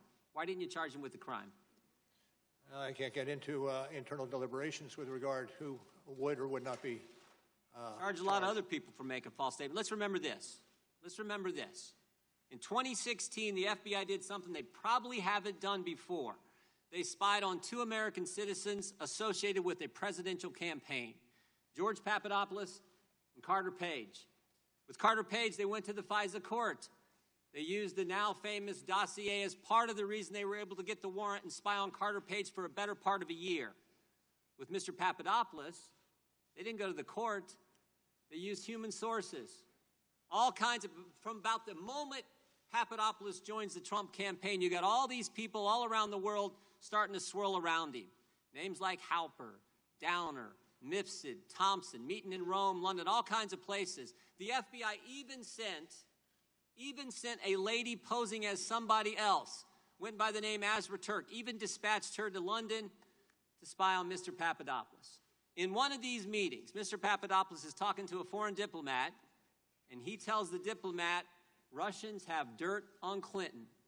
That diplomat then contacts the FBI, and the FBI opens an investigation based on that fact. You point this out on page 1 of the report. July 31st, 2016, they open the investigation based on that piece of information. Diplomat tells Papadopoulos, Papadopoulos tells the diplomat, Russians have dirt on Clinton. Diplomat tells the FBI. What I'm wondering is, who told Papadopoulos? How'd he find out? I can't get into the evidentiary file. Yes, you can, because you wrote about it. You gave us the answer. Page 192 of the report, you tell us who told him. Joseph Mifsud. Joseph Mifsud's a guy who told Papadopoulos, the mysterious professor who lives in Rome and London, teaches in 2 different universities. This is the guy who told Papadopoulos. He's the guy who starts it all. And when the FBI interviews him, he lies 3 times, and yet you don't charge him with a crime. You charge Rick Gates for false statements. You charge Paul Manafort for false statements. You charge Michael Cohen with false statements. You charge Michael Flynn, a 3-star general, with false statements. But the guy who puts the country through this whole saga, starts it all for 3 years we've lived this now, he lies, and you guys don't charge him. And I'm curious as to why. Well, we can't get into it, and it's obvious, I think, that we can't get into charging decisions. When the FBI interviewed him in February, FBI interviews him in February, when the special counsel's office interviewed Mifsud, did he lie to you guys too? Can't get into that. Did you interview Mifsud? Can't get into that. Is Mifsud Western intelligence or Russian intelligence? Can't get into that. A lot of things you can't get into. What's interesting, you can charge 13 Russians no one's ever heard of, no one's ever seen, no one's ever going to hear of them, no one's ever going to see them. You can charge them. You can charge all kinds of people who are around the president with false statements. But the guy who launches the guy who puts this whole story in motion, you can't charge him. I think that's amazing. I'm not certain I agree with your characterizations. Well, I'm reading from your report. Mifsud told Papadopoulos. Papadopoulos tells the diplomat tells the FBI opens the investigation July 31st, 2016, and here we are 3 years later, July of 2019, the country's been put through this, and the central figure who launches it all lies to us, and you guys don't hunt him down and interview him again, and you don't charge him with a crime. Now, here's the good news. Here's the good news. The president was falsely accused of conspiracy. The FBI does a 10-month investigation, and James Comey, when we deposed him a year ago, told us at that point they had nothing. You do a 22-month investigation. At the end of that 22 months, you find no conspiracy. And what's the Democrats want to do? They want to keep investigating. They want to keep going. Maybe a better course of action is to figure out how the false accusation started.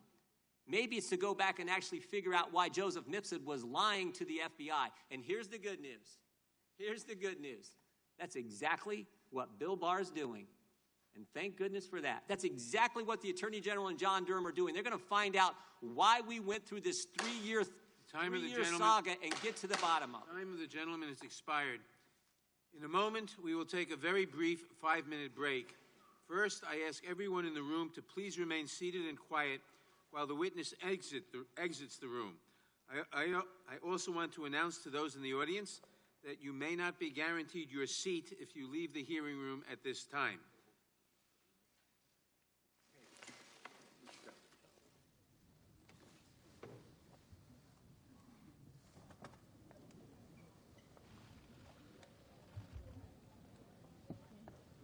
This time, the committee will sit in a very short recess.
People will please take their seats before the special counsel returns.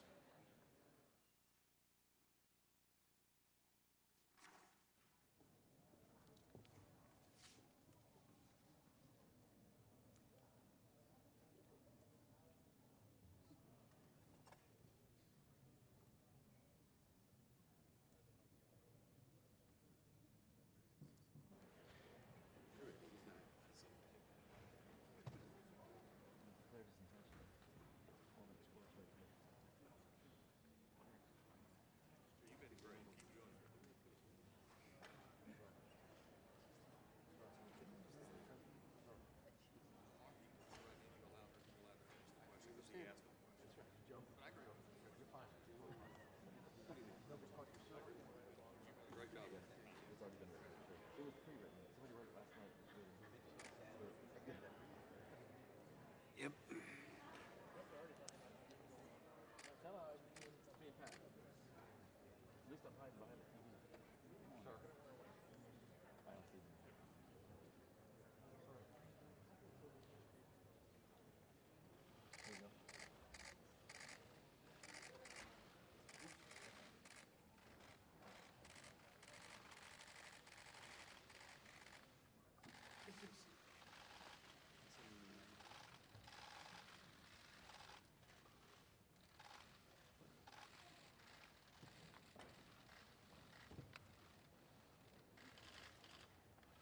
Gentleman from Louisiana, Mr. Richmond.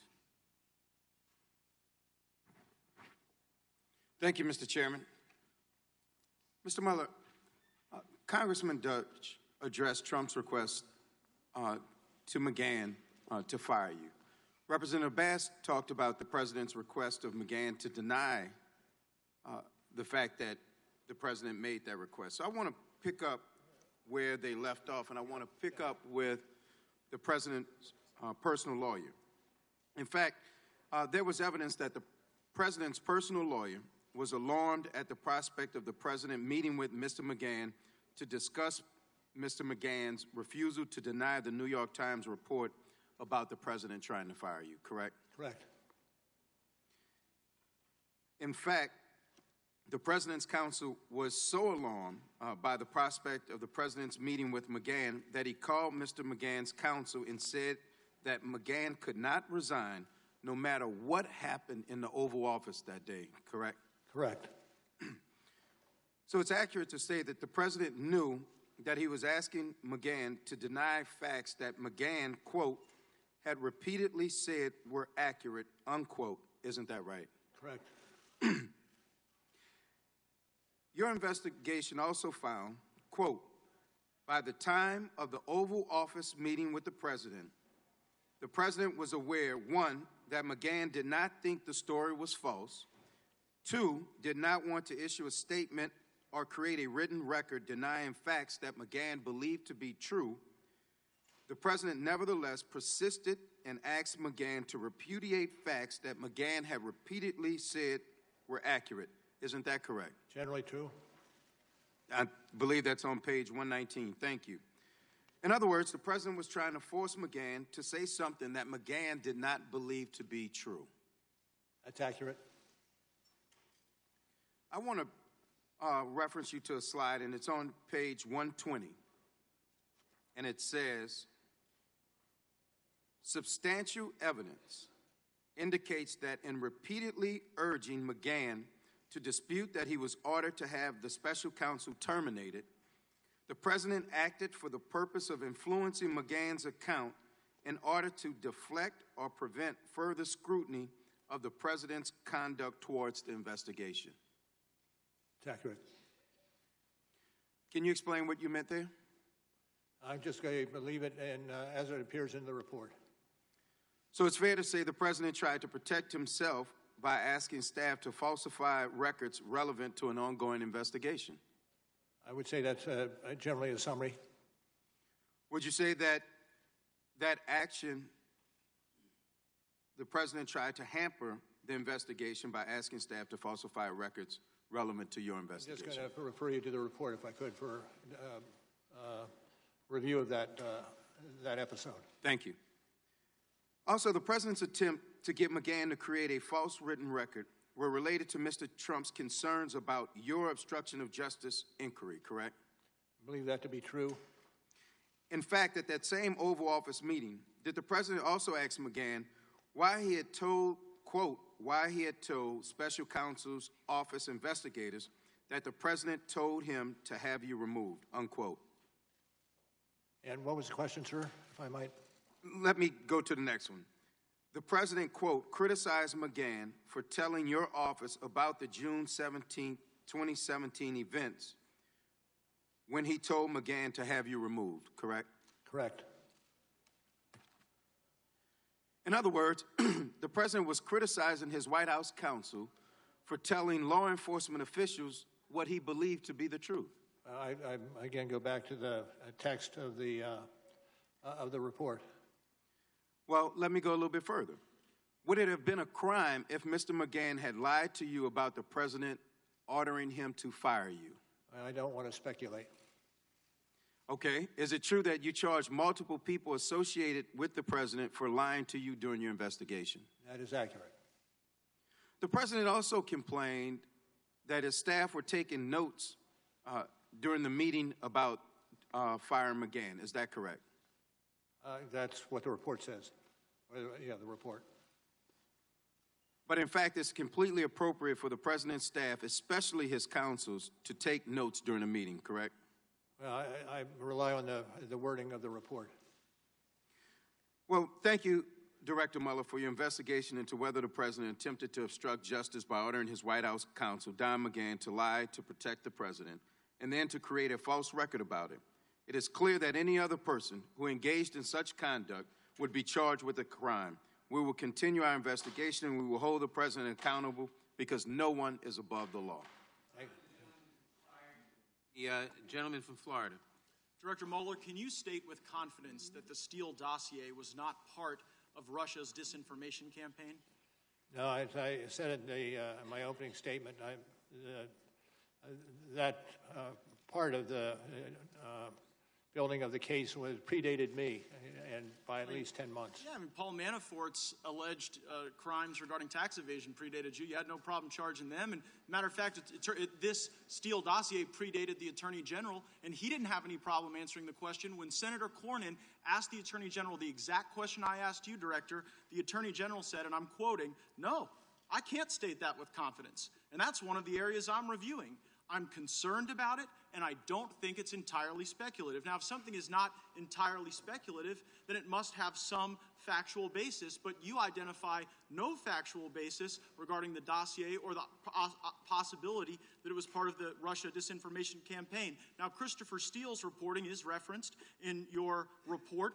Steele reported to the FBI that senior Russian foreign ministry figures, along with other Russians, told him that there was, and I'm quoting from the Steele dossier, extensive evidence of conspiracy between the Trump campaign team and the Kremlin. So here's my question. Did Russians really tell that to Christopher Steele, or did he just make it all up and was he lying to the FBI? Let me back up a second, if I could, and say, as I said earlier, with regard to the Steele, that's beyond my purview. No, it is exactly your purview, Director Mueller, and here's why. Only one of two things is possible, right? Either Steele made this whole thing up and there were never any Russians telling him of this vast criminal conspiracy that you didn't find, or Russians lied to Steele. Now, if Russians were lying to Steele to undermine our confidence in our duly elected president, that would seem to be precisely your purview, because you stated in your opening that the organizing principle was to fully and thoroughly investigate Russia's interference. But you weren't interested in whether or not Russians were interfering through Christopher Steele. And if Steele was lying, then you should have charged him with lying like you charged a variety of other people. But you say nothing about this in your report. Well, Meanwhile, Director, you're quite loquacious on other topics. You write 3,500 words about the June 9 meeting between the Trump campaign and Russian lawyer Veselnitskaya. You write on page 103 of your report that the president's legal team suggested, and I'm quoting from your report, that the meeting might have been a setup by individuals working with the firm that produced the Steele reporting. So I'm going to ask you a very easy question, Director Mueller. On the week of June 9, who did Russian lawyer Veselnitskaya meet with more frequently, the Trump campaign or Glenn Simpson, who was functionally acting as an operative for the Democratic National Committee? Well, what I think is missing here is the fact that this is under investigation elsewhere in the Justice Department. I get that, and if I can finish, sir,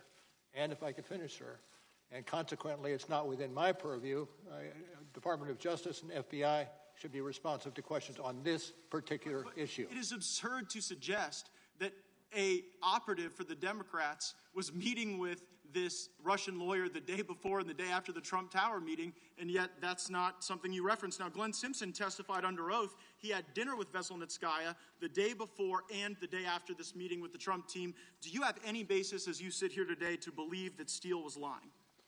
As I said before, and I'll say again, it's not my purview. Others are investigating what you So it's not your purview to look into whether or not Steele's lying. It's not your purview to look into whether or not anti-Trump Russians are lying to Steele. And it's not your purview to look at whether or not Glenn Simpson was meeting with the Russians the day before and the day after you write 3,500 words about the Trump campaign meeting. So I'm wondering how these decisions are guided. I look at the Inspector General's report. I'm citing from page 404 of the Inspector General's report. It states, Page stated, Trump's not ever going to be president, right? Right.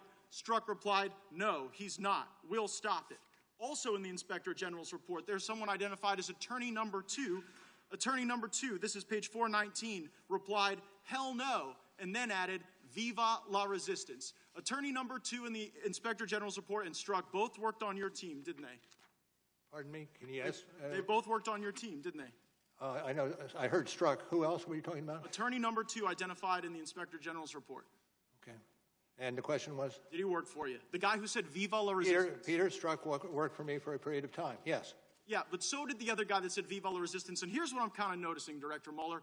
When people associated with Trump lied, you threw the book at them. When Christopher Steele lied, nothing. And so it seems to be that when Glenn Simpson met with Russians, nothing. When the Trump campaign met with Russians, 3,500 words. And maybe the reason why there are this discrepancies in what you focused on is because the team was so biased. Time of the gentleman has expired. Pledged to stop Trump. Jeffries of New York is recognized. Mr. Mueller, obstruction of justice is a serious crime that strikes at the core of an investigator's effort to find the truth, correct? Correct. The crime of obstruction of justice has 3 elements, true? True. The first element is an obstructive act, correct? Correct. An obstructive act could include taking an action that would delay or interfere with an ongoing investigation as set forth in Volume 2, page 87 and 88 of your report, true? I'm sorry, could you again repeat the question? An obstructive act could include taking an action that would delay or interfere with an ongoing investigation. That's true. Your investigation found evidence that President Trump took steps to terminate the special counsel, correct? Correct. Mr. Mueller, does ordering the termination of the head of a criminal investigation constitute an obstructive act? That would be, Let me refer you to the report. Let me refer you to page 87 and 88 of Volume 2, where you conclude the attempt to remove the special counsel would qualify as an obstructive act if it would naturally obstruct the investigation and any grand jury proceedings that might flow from the inquiry, correct? Yes, I've got that now. Thank you. Thank you. The second element of obstruction of justice is the presence of an obstructive act in connection with an official proceeding. True? True. Does the special counsel's criminal investigation into the potential wrongdoing of Donald Trump constitute an official proceeding? And that's an area which I cannot get into. Okay. President Trump tweeted on June 16th, 2017, quote, I am being investigated for firing the FBI director by the man who told me to fire the FBI director, witch hunt.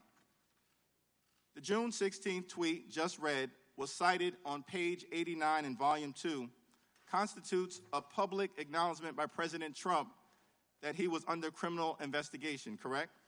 I think generally correct.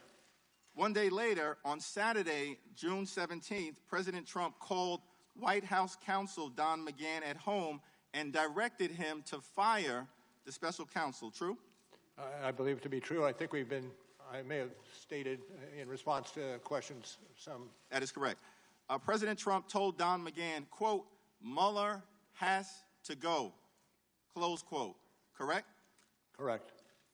Your report found on page 89, volume 2, that substantial evidence indicates that by June 17th, the president knew his conduct was under investigation by a federal prosecutor who could present any evidence of federal crimes to a grand jury, true? True. The third element, second element having just been satisfied, the third element of the crime of obstruction of justice is corrupt intent, true? True. Corrupt intent exists if the president acted to obstruct an official proceeding for the improper purpose of protecting his own interests, correct? That's generally correct. Thank you. The only thing I would say is we are going through the three elements of the proof of the obstruction of justice charges. When the fact of the matter is, we got. Excuse me, just one second. Well, thank you, Mr. Mueller. Let me move on in the interest of time. Upon learning about the appointment of the special counsel, your investigation found that Donald Trump stated to the then Attorney General, quote, "Oh my God, this is terrible. This is the end of my presidency. I'm effed." Is that correct? Correct. Is it fair to say that Donald Trump viewed the special counsel's investigation into his conduct as adverse to his own interests? I think that generally is true. The investigation found evidence, quote, that the president knew that he should not have directed Don McGahn to fire the special counsel, correct? And where do you have that quote? Page 90, volume 2. There's evidence that the president knew he should not have made those calls to McGahn, close quote. I see that, yes, that's accurate. The investigation also found substantial evidence that President Trump repeatedly urged McGahn to dispute that he was ordered to have the special counsel terminated, correct? Correct. The investigation found substantial evidence that when the president ordered Don McGahn to fire the special counsel and then lie about it, Donald Trump, 1, committed an obstructive act, 2, connected to an official proceeding, 3, did so with corrupt intent. Those are the elements of obstruction of justice. This is the United States of America. No one is above the law. No one. The president must be held accountable one way or the other. Well, let me just say, if I might, I don't subscribe necessarily to your the way you analyze that. I'm not saying it's out of the ballpark, but I'm not supportive of that analytical charge. Thank you.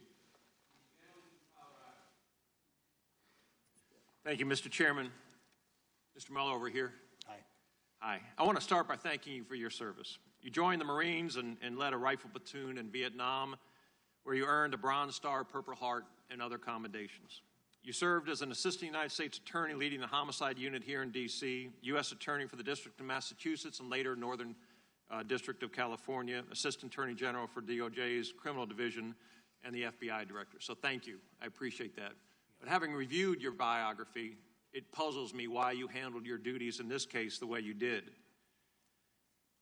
The report contradicts what you taught young attorneys at the Department of Justice, including to ensure that every defendant is treated fairly, or as Justice Sutherland said in the Berger case, a prosecutor is not the representative of an ordinary party to a controversy, but of a sovereignty, whose interest in a criminal prosecution is not that it shall win a case, but that justice shall be done, and that the prosecutor may strike hard blows, but he is not at liberty to strike foul ones.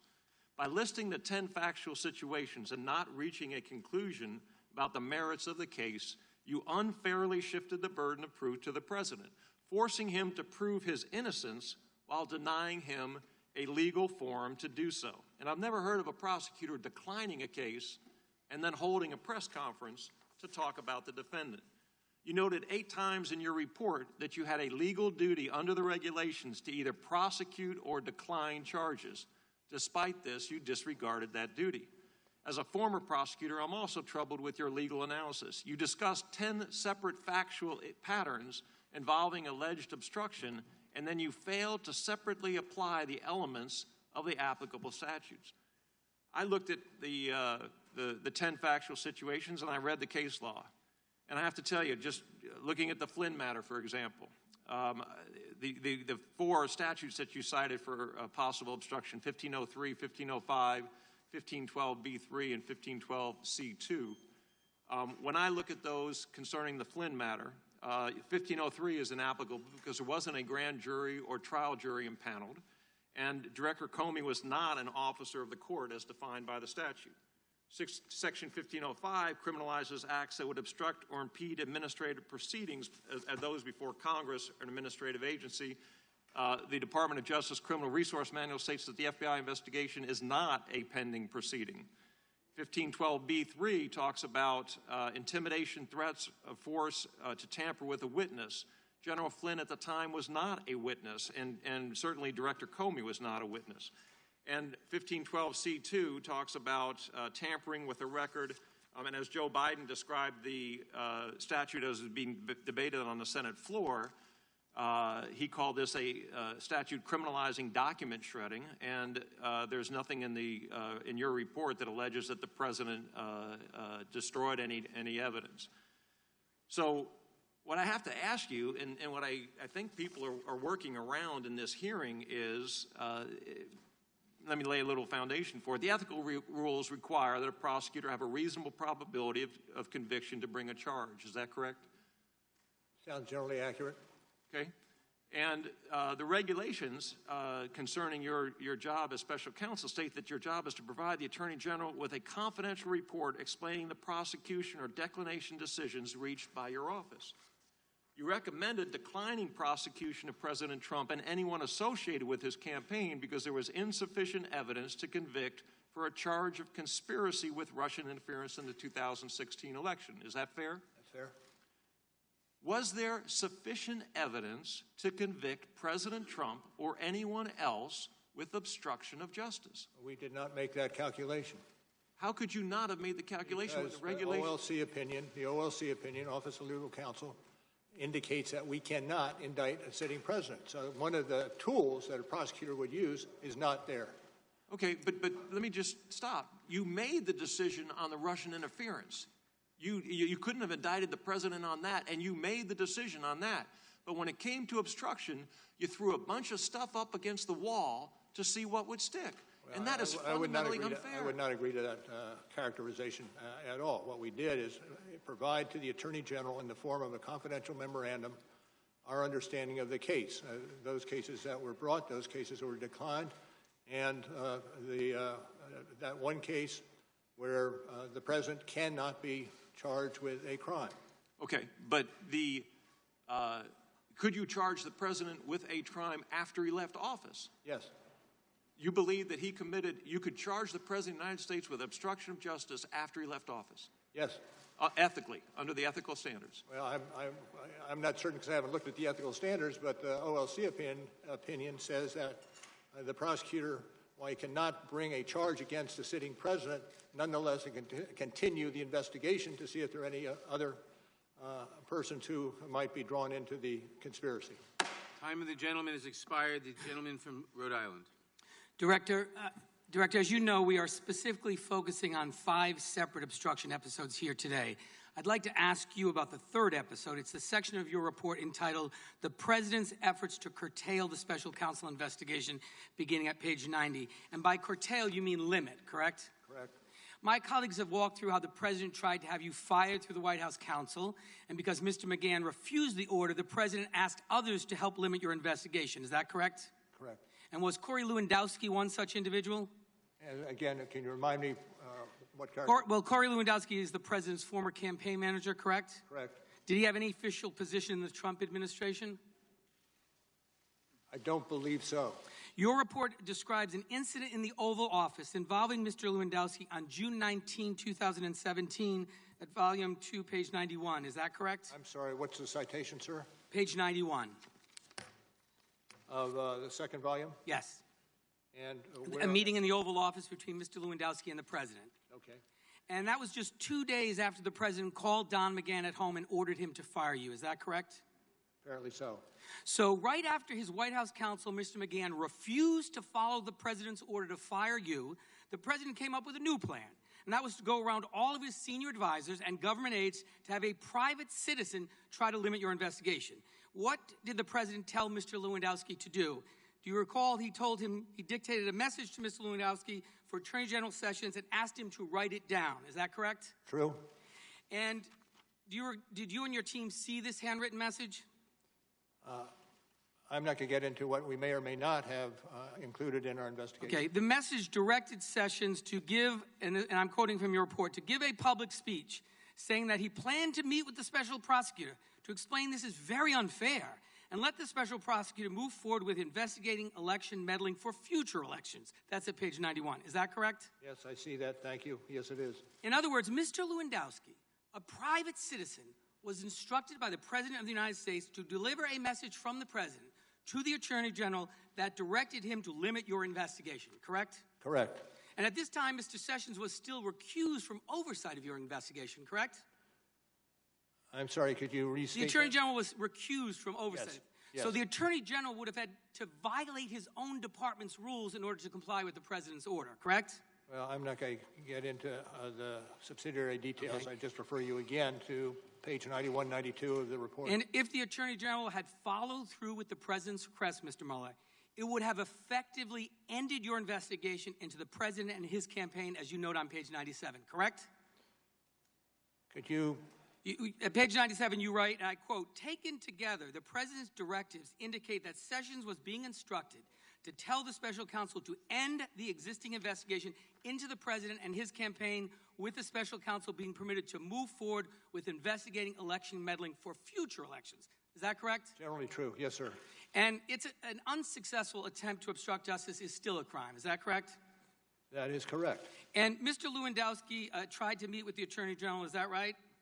True. And he tried to meet with them in his office so he would be certain there wasn't a public log of the visit. According to what we gathered for the report. And the meeting never happened, and the President raised the issue again with Mr. Lewandowski, and this time he said, and I quote, if Sessions does not meet with you, Lewandowski should tell Sessions he was fired. Correct? Correct.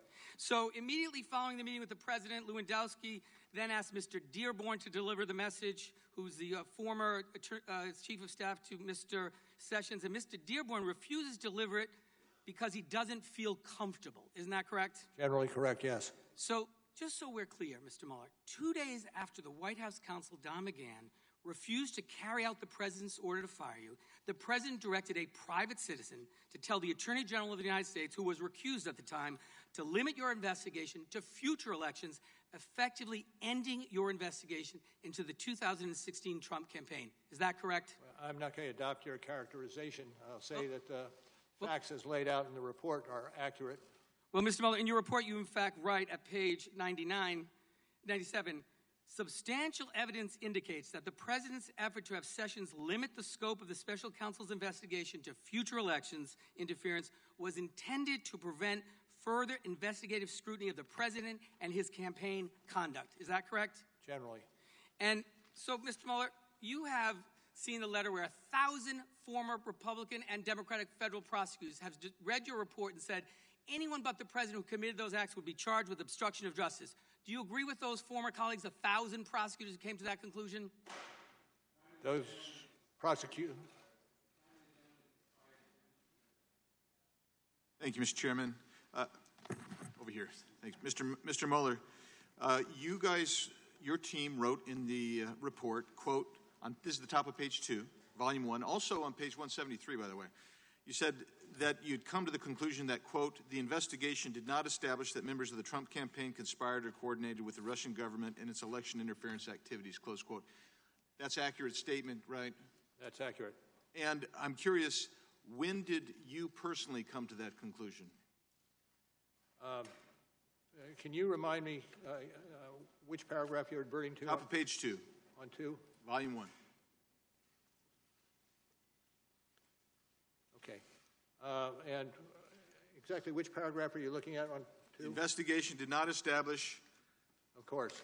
I see it. Yes. See it? What was your question? My question now is, when did you personally reach that conclusion?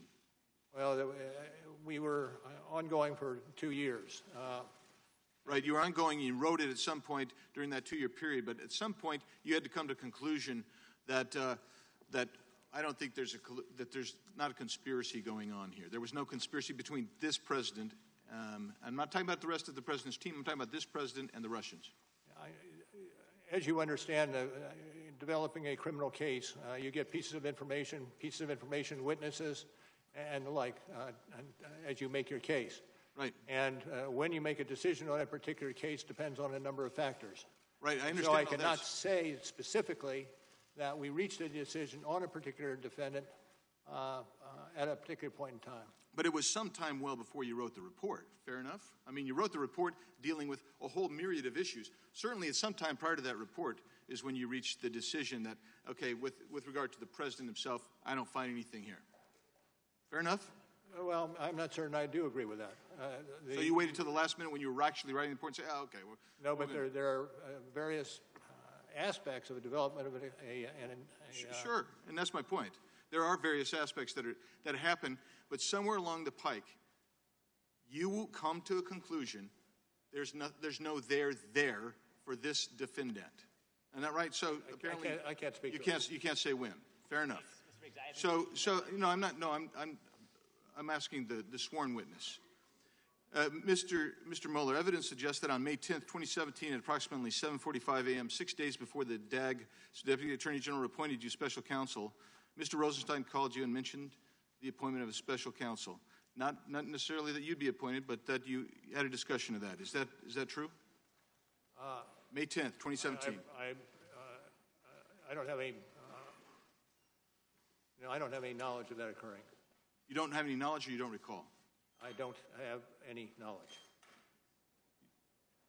Evidence also suggests. Given that what I saw you do, are you questioning that? Well, I just find it intriguing. Let me just tell you that there's evidence that suggests that phone call took place and that's what was said. So let's move to the next question. Evidence suggests that also on May 12, 2017, 5 days before the DAG appointed you special counsel, you met with Mr. Rosenstein in person.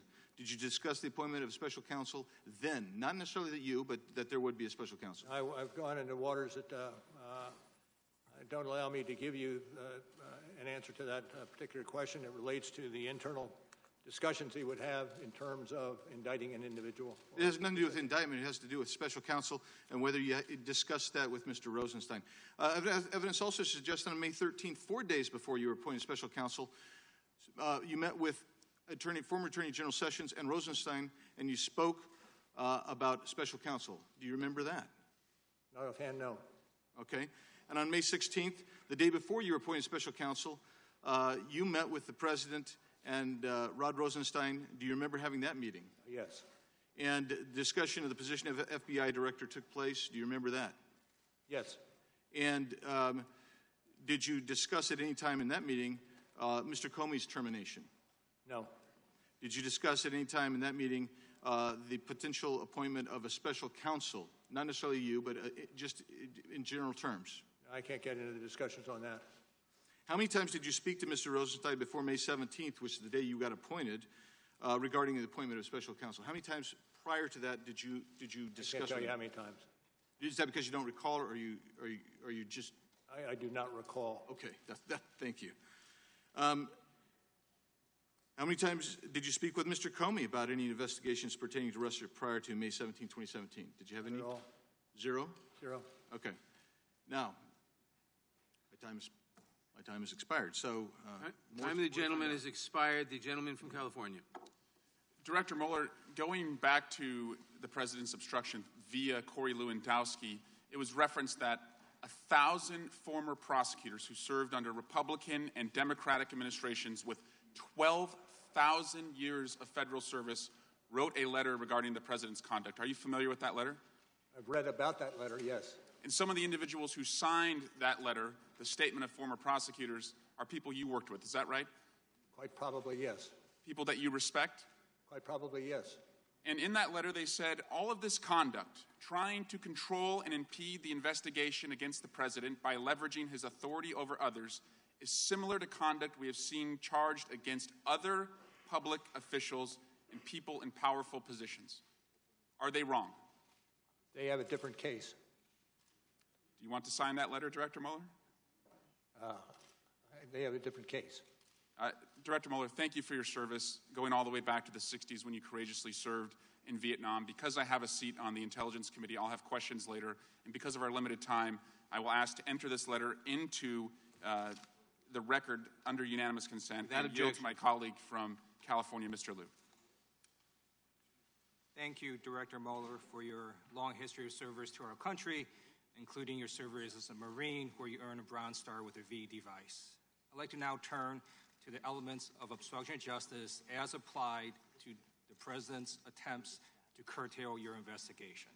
The first element of obstruction of justice requires an obstructive act, correct? Correct. Okay, I'd like to direct you to page 97 of Volume 2 of your report. And you wrote there on page 97, quote, Sessions was being instructed to tell the special counsel to end the existing investigation into the President and his campaign, unquote.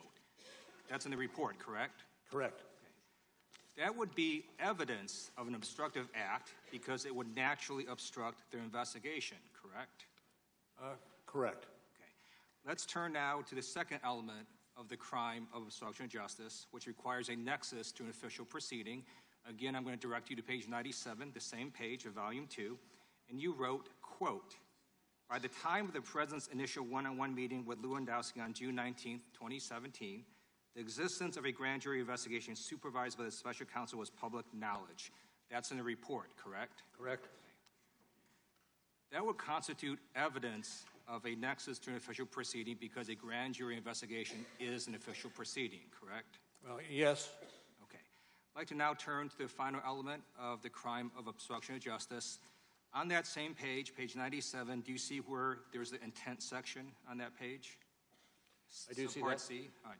Would you be willing to read the first sentence? And that was starting with? Substantial evidence. Indicates that the President's? Yeah, if you could read that first sentence, would you be willing to do that? I'm happy to have you read it. Okay, I will read it then. You wrote, quote, substantial evidence indicates that the President's effort to have Sessions limit the scope of the special counsel's investigation to future election interference was intended to prevent further investigative scrutiny of the President's and his campaign's conduct, unquote.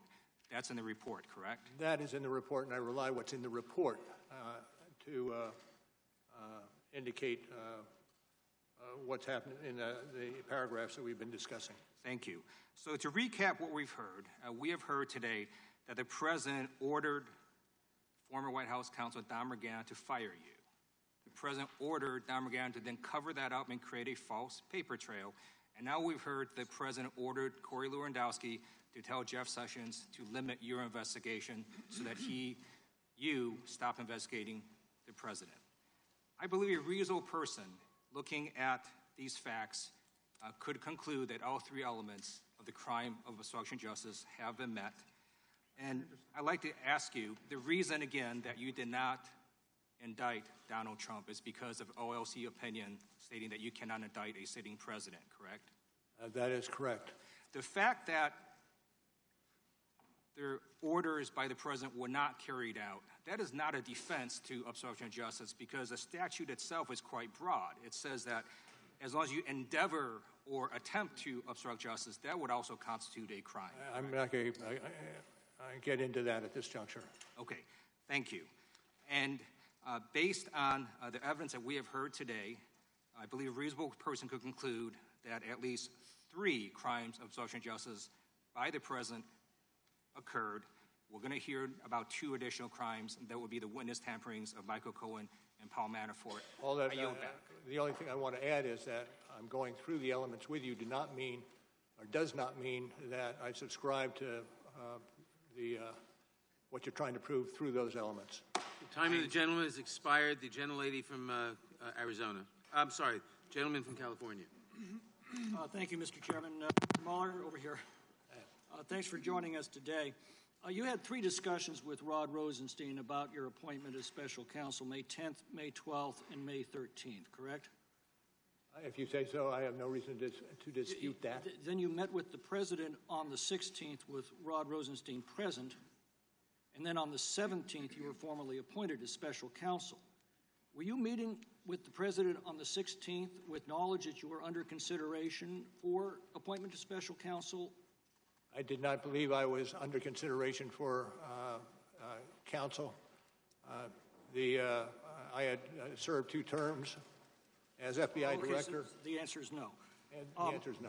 Greg Jarrett describes your office as the team of partisans. And as additional information is coming to light, there's a growing concern that political bias caused important facts to be omitted from your report in order to cast the president unfairly in a negative light. For example, John Dowd, the president's lawyer, leaves a message with Michael Flynn's lawyer on November 17th of 2017, November 2017. The edited version in your report makes it appear that he was improperly asking for confidential information, and that's all we know from your report, except that the judge in the Flynn case ordered the entire transcript released, in which Dowd makes it crystal clear that's not what he was suggesting. So my question is, why did you edit the transcript to hide the exculpatory part of the message? Well, I'm not certain I would agree with your characterization as that we did anything to hide. Well, you omitted it. You quoted the part where he says we need some kind of heads up just for the sake of protecting all of our interests if we can, but you omitted the portion where he says without giving up any confidential information. Well, I'm not going to go further in terms of discussing the... Well, let's go on. You extensively discuss Konstantin Kalemnik's activities with Paul Manafort. You describe him as, quote, a Russian-Ukrainian political consultant and longtime employee of Paul Manafort, assessed by the FBI to have ties to Russian intelligence. And again, that's all we know from your report, except we've since learned from news articles that Kalemnik was actually a U.S. State Department intelligence source, yet nowhere in your report is he so identified. Why was that fact? I don't necessarily credit what you're saying occurred. Were you aware that Kalemnik was I'm not going to go into the ins and outs. I'm not going to go in the ins and outs of what we had in the course of our investigation. Did you interview Konstantin Kalemnik? Pardon? Did you interview Konstantin Kalemnik? I can't go into the discussion of our investigative moves. And yet that is the basis of your report. Again, the problem we're having is we have to rely on your report for an accurate reflection of the evidence, and we're starting to find out that's not true. For example, your report famously links Russian internet troll farms with the Russian government. Yet at a hearing on May 28th in the Concord Management IRA prosecution that you initiated, the judge excoriated both you and Mr. Barr for producing no evidence to support this claim. Why did you suggest Russia was responsible for the troll farms when in court you've been unable to produce any evidence to support it? Well, I'm not going to get into that any further than I already have. But you have left the clear impression throughout the country through your report that it was the Russian government behind the troll farms, and yet when you're called upon to provide actual evidence in court, you fail to do so. Well, I would again dispute your characterization of what occurred in that proceeding. In fact, the judge, considered holding prosecutors in criminal contempt. She backed off only after your hastily called press conference the next day in which you retroactively made the distinction between the Russian government and the Russia troll farms. Did your press conference of May 29th have anything to do with the threat to hold your prosecutors in contempt the previous day for publicly misrepresenting the evidence? What was the question? The question is, did your May 29th press conference have anything to do with the fact that the previous day the judge threatened to hold your prosecutors in contempt for misrepresenting evidence? No. Now, the fundamental problem is, as I said, we've got to take your word. Your team faithfully, accurately, impartially, and completely described all of the underlying evidence in the Mueller report, and we're finding more and more instances where this just isn't the case. And it's starting to look like, having desperately tried and failed to make a legal case against the president, you made a political case instead. You put it in a paper sack, lit it on fire, dropped it on our porch, rang the doorbell, and ran. I don't think you will reviewed a report that is as thorough, as fair, as consistent as the report that we have in front of us. Then why is contradictory Time of the gentleman information has expired. The continuing to come gentleman out? from Maryland is recognized. Director Mueller, let's go to a fourth episode of obstruction of justice in the form of witness tampering, which is urging witnesses not to cooperate with law enforcement, either by persuading them or intimidating them. Witness tampering is a felony punishable by 20 years in prison.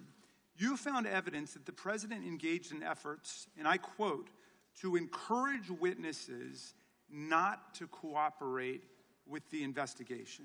Is that right? That's correct. Do you have a citation? I'm page 7 on volume 2.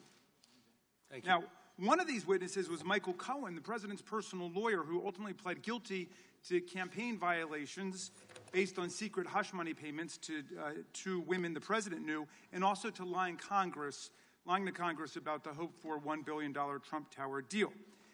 After the FBI searched Cohen's home, the president called him up personally, he said, to check in, and told him to, quote, hang in there and stay strong. Is that right? Do you remember finding that? If it's in the report as stated, yes, it is right. Yes, also in the report, actually, are a series of calls made by other friends of the president. One reached out to say he was with the boss in Mar-a-Lago, and the president said, he loves you. His name is redacted. Another redacted friend called to say, the boss loves you, and a third redacted friend called to say, everyone knows the boss has your back. Do you remember finding that sequence of calls? Generally, yes. When the news, and in fact, Cohen said that following the receipt of these messages, I'm quoting here, page 147, volume 2, he believed he had the support of the White House if he continued to toe the party line, and he determined to stay on message and be part of the team. That's at page 147. Do you remember generally finding that? Generally, yes. Well, Robert Costello, a lawyer close to the president's legal team, emailed Cohen to say, quote, you are loved, they are in our corner, sleep well tonight, and you have friends in high places. And that's up on the screen, page 147. You remember reporting that. Okay. Now, when the news first broke that Cohen had arranged payoffs to Stormy Daniels, Cohen faithfully stuck to this party line. He said that publicly that neither the Trump organization nor the Trump campaign was a party to the transaction, and neither reimbursed him. Trump's personal attorney at that point quickly texted Cohen to say, quote, client says thank you for what you do. Mr. Mueller, who is the capital C client thanking Cohen for what he does? I can't speak to that. Okay, the assumption in the context suggests very strongly it's President Trump.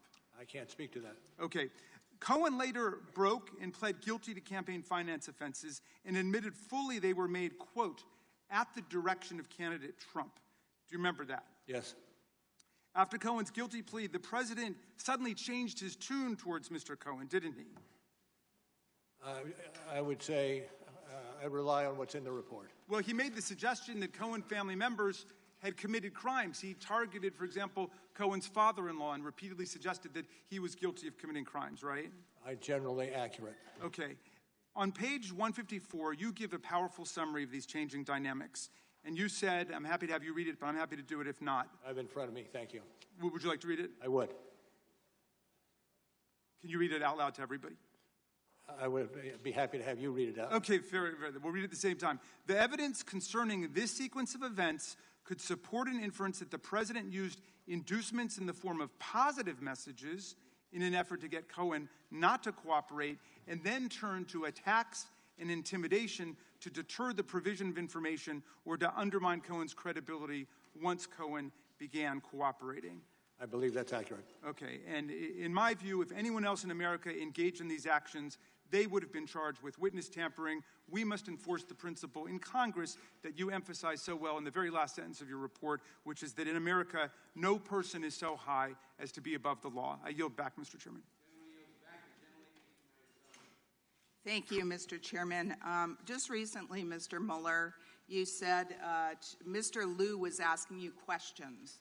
And Mr. Liu's question, I quote, the reason you didn't indict the president is because of the OLC opinion. And you answered, that is correct. But that is not what you said in the report, and it's not what you told Attorney General Barr.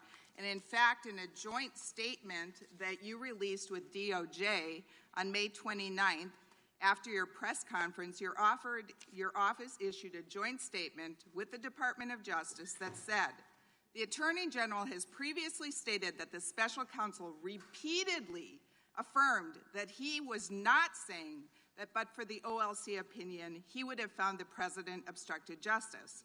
The special counsel's report in his statement today made clear that the office concluded it would not reach a determination one way or the other whether the president committed a crime.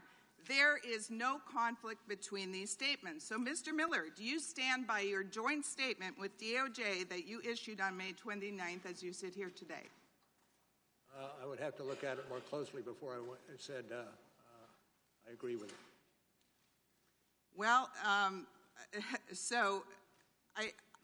my conclusion is that what you told Mr. Liu really contradicts what you said in the report, and specifically what you said apparently repeatedly to Attorney General Barr, and then you issued a joint statement on May 29th saying that the Attorney General has previously stated that the special counsel repeatedly affirmed that he was not saying, but for the OLC report, that we would have found the President obstructed justice. So I just say there's a conflict.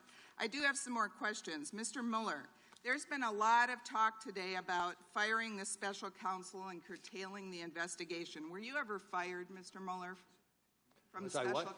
Were you ever fired as special counsel, Mr. Mueller? No. No. Were you allowed to complete your investigation unencumbered? Yes.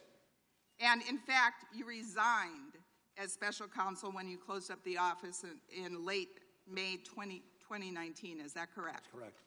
Thank you. Mr. Mueller, on April 18th, the Attorney General held a press conference in conjunction with the public release of your report.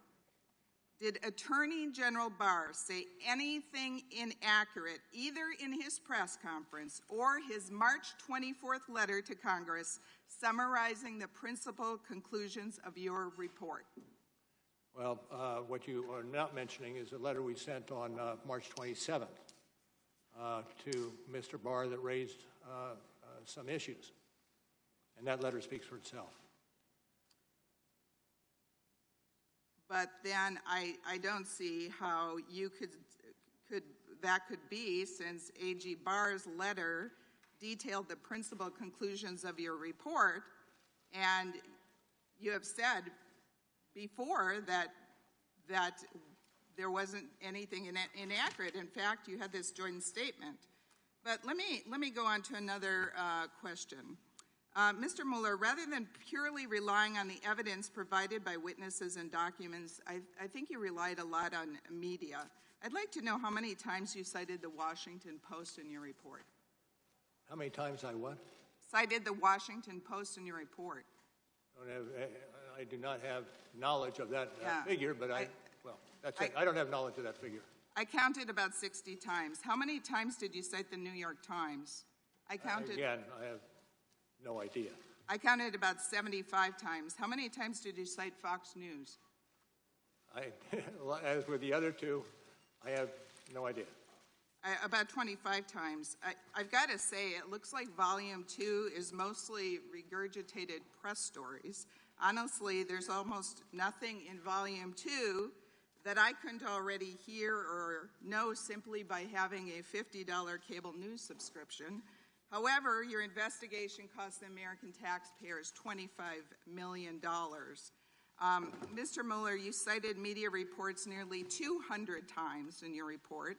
Then in a footnote, a small footnote, number 7, page 15 of volume 2 of your report, you wrote, I quote, "This section summarizes and cites various news stories not for the truth of the information contained in the stories, but rather to place candidate Trump's response to those stories in context. Since nobody but lawyers reads footnotes, are you concerned that the American public took the embedded news stories at Time of the gentlelady has expired. The gentlelady from Washington. Can Mr. Mueller answer the question? No, we're running short on time. I said the gentlelady from Washington.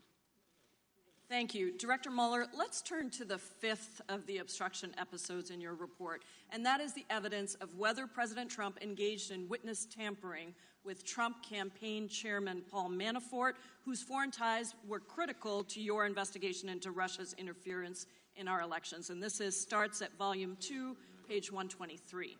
Your office got indictments against Manafort and Trump deputy campaign manager Rick Gates in 2 different jurisdictions, correct? Correct. And your office found that after a grand jury indicted them, Manafort told Gates not to plead guilty to any charges because, quote, he had talked to the president president's personal counsel, and they were going to take care of us. Is that correct? That's accurate. And according to your report, one day after Manafort's conviction on 8 felony charges, quote, the president said that flipping was not fair and almost ought to be outlawed. Is that correct? I'm aware of that. In this context, Director Mueller, what does it mean to flip? Have somebody cooperate in a criminal investigation. And how essential is that cooperation to any efforts to combat crime? Well, I'm not going to go beyond that, characterizing that Thank you. effort. In your report, you concluded that President Trump and his personal counsel, Rudy Giuliani, quote, made repeated statements suggesting that a pardon was a possibility for Manafort, while also making it clear that the president did not want Manafort to flip and cooperate with the government, end quote. Is that correct? Correct. And as you stated earlier, witness tampering can be shown where someone with an improper motive encourages another person not to cooperate with law enforcement. Is that correct? Correct. Now, on page 123 of Volume 2, you also discuss the president's motive, and you say that as court proceedings moved forward against Manafort, President Trump, quote, discussed with aides whether and in what way Manafort might be cooperating and whether Manafort knew any information that would be harmful to the president, end quote. Is that correct? And that was a quote from? From page 123, Volume 2. I have it. Thank you. Yes. And when someone tries to stop another person from working with law enforcement and they do it because they're worried about what that person will say, it seems clear from what you wrote that this is a classic definition of witness tampering. Now, Mr. Manafort did eventually decide to cooperate with your office, and he entered into a plea agreement, but then he broke that agreement. Can you describe what he did that caused you to tell the court that the agreement was off? I refer you to the court proceedings on that issue. So on page 127 of Volume 2, you told the court that Mr. Manafort lied about a number of matters that were material to the investigation, and you said that the Manafort's lawyers also, quote, regularly briefed the president's lawyers on topics discussed and the information that Manafort had provided in interviews with the special counsel's office. Does that sound right? And the source of that is? That's page 127, Volume 2. That's a direct quote. If it's from the report, yes, I support it. And 2 days after you told the court that Manafort broke his plea agreement by lying repeatedly, did President Trump tell the press that Mr. Manafort was, quote, very brave because he did not flip? This is page 128 of Volume 2. If it's in the report, I support it as it is set forth. Thank you. Director Mueller, in your report, you make a very serious conclusion about the evidence regarding the president's involvement with the Manafort criminal proceedings. Let me read to you from your report. Evidence concerning the president's conduct toward Manafort indicates that the president intended to encourage Manafort to not cooperate with the government. It is clear that the president both publicly and privately discouraged Mr. Manafort's cooperation or flipping while also dangling the promise of a pardon if he stayed loyal and did not share what he knew about the president. Anyone else who did these things would be prosecuted for them. We must ensure that no one is above the law. And I thank you for being here, Director Mueller. Yield back. Gentleman from Pennsylvania. Thank you, Mr. Chairman. Mr. Mueller, I'm over here. I'm sorry. Mr. Mueller, are you familiar with the now expired independent counsel statute? It's the statute under which Ken Starr was appointed. Ken Starr did what? I'm sorry. Are you familiar with the independent counsel statute? Are you talking about the one we're operating under now or a previous? No, under which Ken Starr was appointed. I am not that familiar with that, but I'd be happy to take your question. Well, the Clinton administration allowed the independent counsel statute to expire after Ken Starr's investigation. The final report requirement was a major reason why the statute was allowed to expire. Even President Clinton's AG, Janet Reno, expressed concerns about the final report requirement. And I'll quote AG Reno. She said, on one hand, the American people have an interest in knowing the outcome of an investigation of their highest officials. On the other hand, the report requirement cuts against many of the most basic traditions and practices of American law enforcement. Under our system, we presume innocence and we value privacy. We believe that information obtained during a criminal investigation should, in most cases, be made public only if there is an indictment and prosecution, not in a lengthy and detailed report filed after a decision has been made not to prosecute. The final report provides a forum for unfairly airing a target's dirty laundry, and it also creates yet another incentive for an independent counsel to over-investigate in order to justify his or her tenure and to avoid criticism that the independent counsel may have left a stone unturned. Again, Mr. Mueller, those are A.G. Reno's words. Didn't you do exactly what A.G. Reno feared? Didn't you publish a lengthy report unfairly airing the target's dirty laundry without recommending charges? I disagree with that. Okay. Did any of your witnesses have the chance to be cross-examined? Can I just finish my answer on that? Quickly. I operate under the current statute, not the original statute. So I am most familiar with the current statute, not the older statute. Did any of the witnesses have a chance to be cross-examined? Did any of the witnesses in our investigation? Yes. I'm not going to answer that. Okay. Did you allow the people mentioned in your report to challenge how they were characterized? I'm not going to get into that. Given that A.G. Barr stated multiple times during his confirmation hearing that he would make as much of your report public as possible, did you write your report knowing that it would likely be shared with the public? No. Did knowing that the report could and likely would be made public, did that alter the contents which you included? I can't speak to that. Despite the expectations that your report would be released to the public, you left out significant exculpatory evidence. In other words, evidence favorable to the president, correct? Well, I actually would disagree with you. I think we strove to put into the report exculpatory evidence as well. I got into that with you, where you said there was evidence you left out. Well, you make a choice as to what goes into Isn't it indictment. True, Mr. Mueller, isn't it true that on page 1 of volume 2, you state, when you're quoting the statute, that you had an obligation to either prosecute or not prosecute? Well, generally that is the case, right. Although most cases are not done in the context of the president. And in this case, you made a decision not to prosecute, correct? No, we made a decision not to decide whether to prosecute or not. So essentially what your report did was everything that A.G. Reno warned against. I can't agree with that characterization. Okay. Well, what you did is you compiled nearly 450 pages of the very worst information you gathered against the target of your investigation, who happens to be the President of the United States. And you did this knowing that you were not going to recommend charges and that the report would be made public. Not true. Mr. Mueller, as a former officer in the United States JAG Corps, I prosecuted nearly 100 terrorists in a Baghdad courtroom. I cross-examined the butcher of Fallujah in defense of our Navy SEALs. As a civilian, I was elected a magisterial district judge in Pennsylvania, so I'm very well versed in the American legal system. The drafting and the publication of some of the information in this report without an indictment, without prosecution, frankly flies in the face of American justice. And I find those facts, this entire process, un-American. I yield the remainder of my time to my colleague, Jim Jordan. Director Mueller, the third FISA renewal happens a month after your named special counsel. What role did your office play in the third FISA renewal of Carter Page? I'm not going to talk to that. Time of the gentleman has expired. The gentlelady from Florida. Director Mueller, a couple of my colleagues right here wanted to talk to you or ask you about lies. So let's talk about lies. According to your report, page 9, volume 1, witnesses lied to your office and to Congress. Those lies materially impaired the investigation of Russia interference, according to your report. Other than the individuals who pled guilty to crimes based on their lying to you and your team, did other witnesses lie to you? I think there are probably a spectrum of witnesses in terms of those who are not telling the full truth, and those are outright liars. Thank you very much. Outright liars. It is fair to say then that there were limits on what evidence was available to your investigation of both Russia election interference and obstruction of justice. That's true, and it's usually the case. And that lies by Trump campaign officials and administration officials impeded your investigation. I would generally agree with that.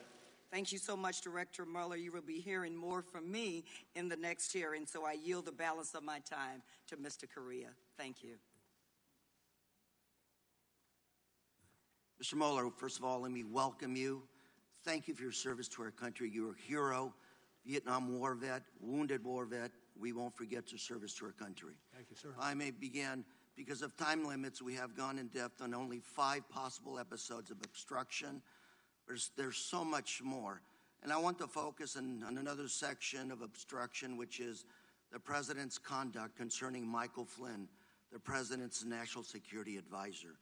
In early 2017, the White House counsel and the President were informed that Mr. Flynn had lied to government authorities about his communications with the Russian ambassador during the Trump campaign and transition. Is this correct? Correct.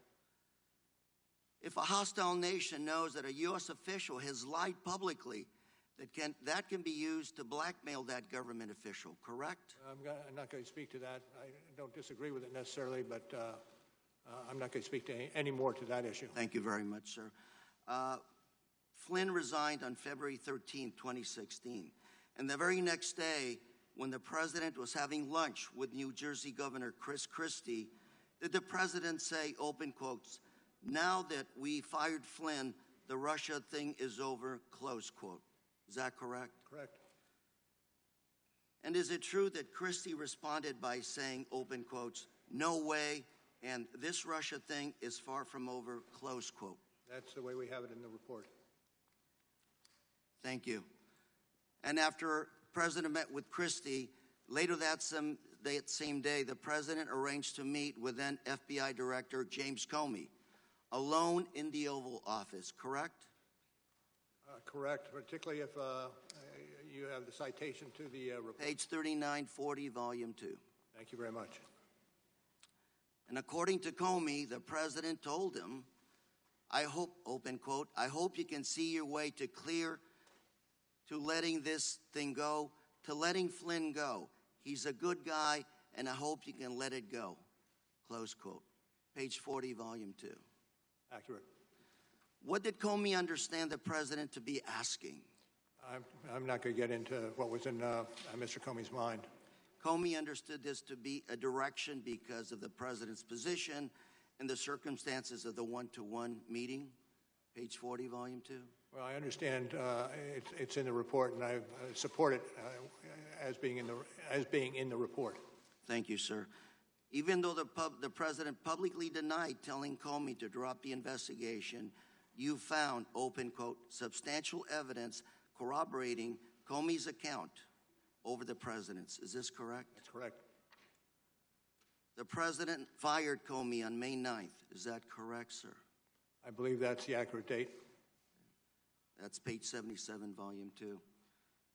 You found substantial evidence that the catalyst for the President's firing of Comey was Comey's, open quote, unwillingness to publicly state that the President was not personally under investigation.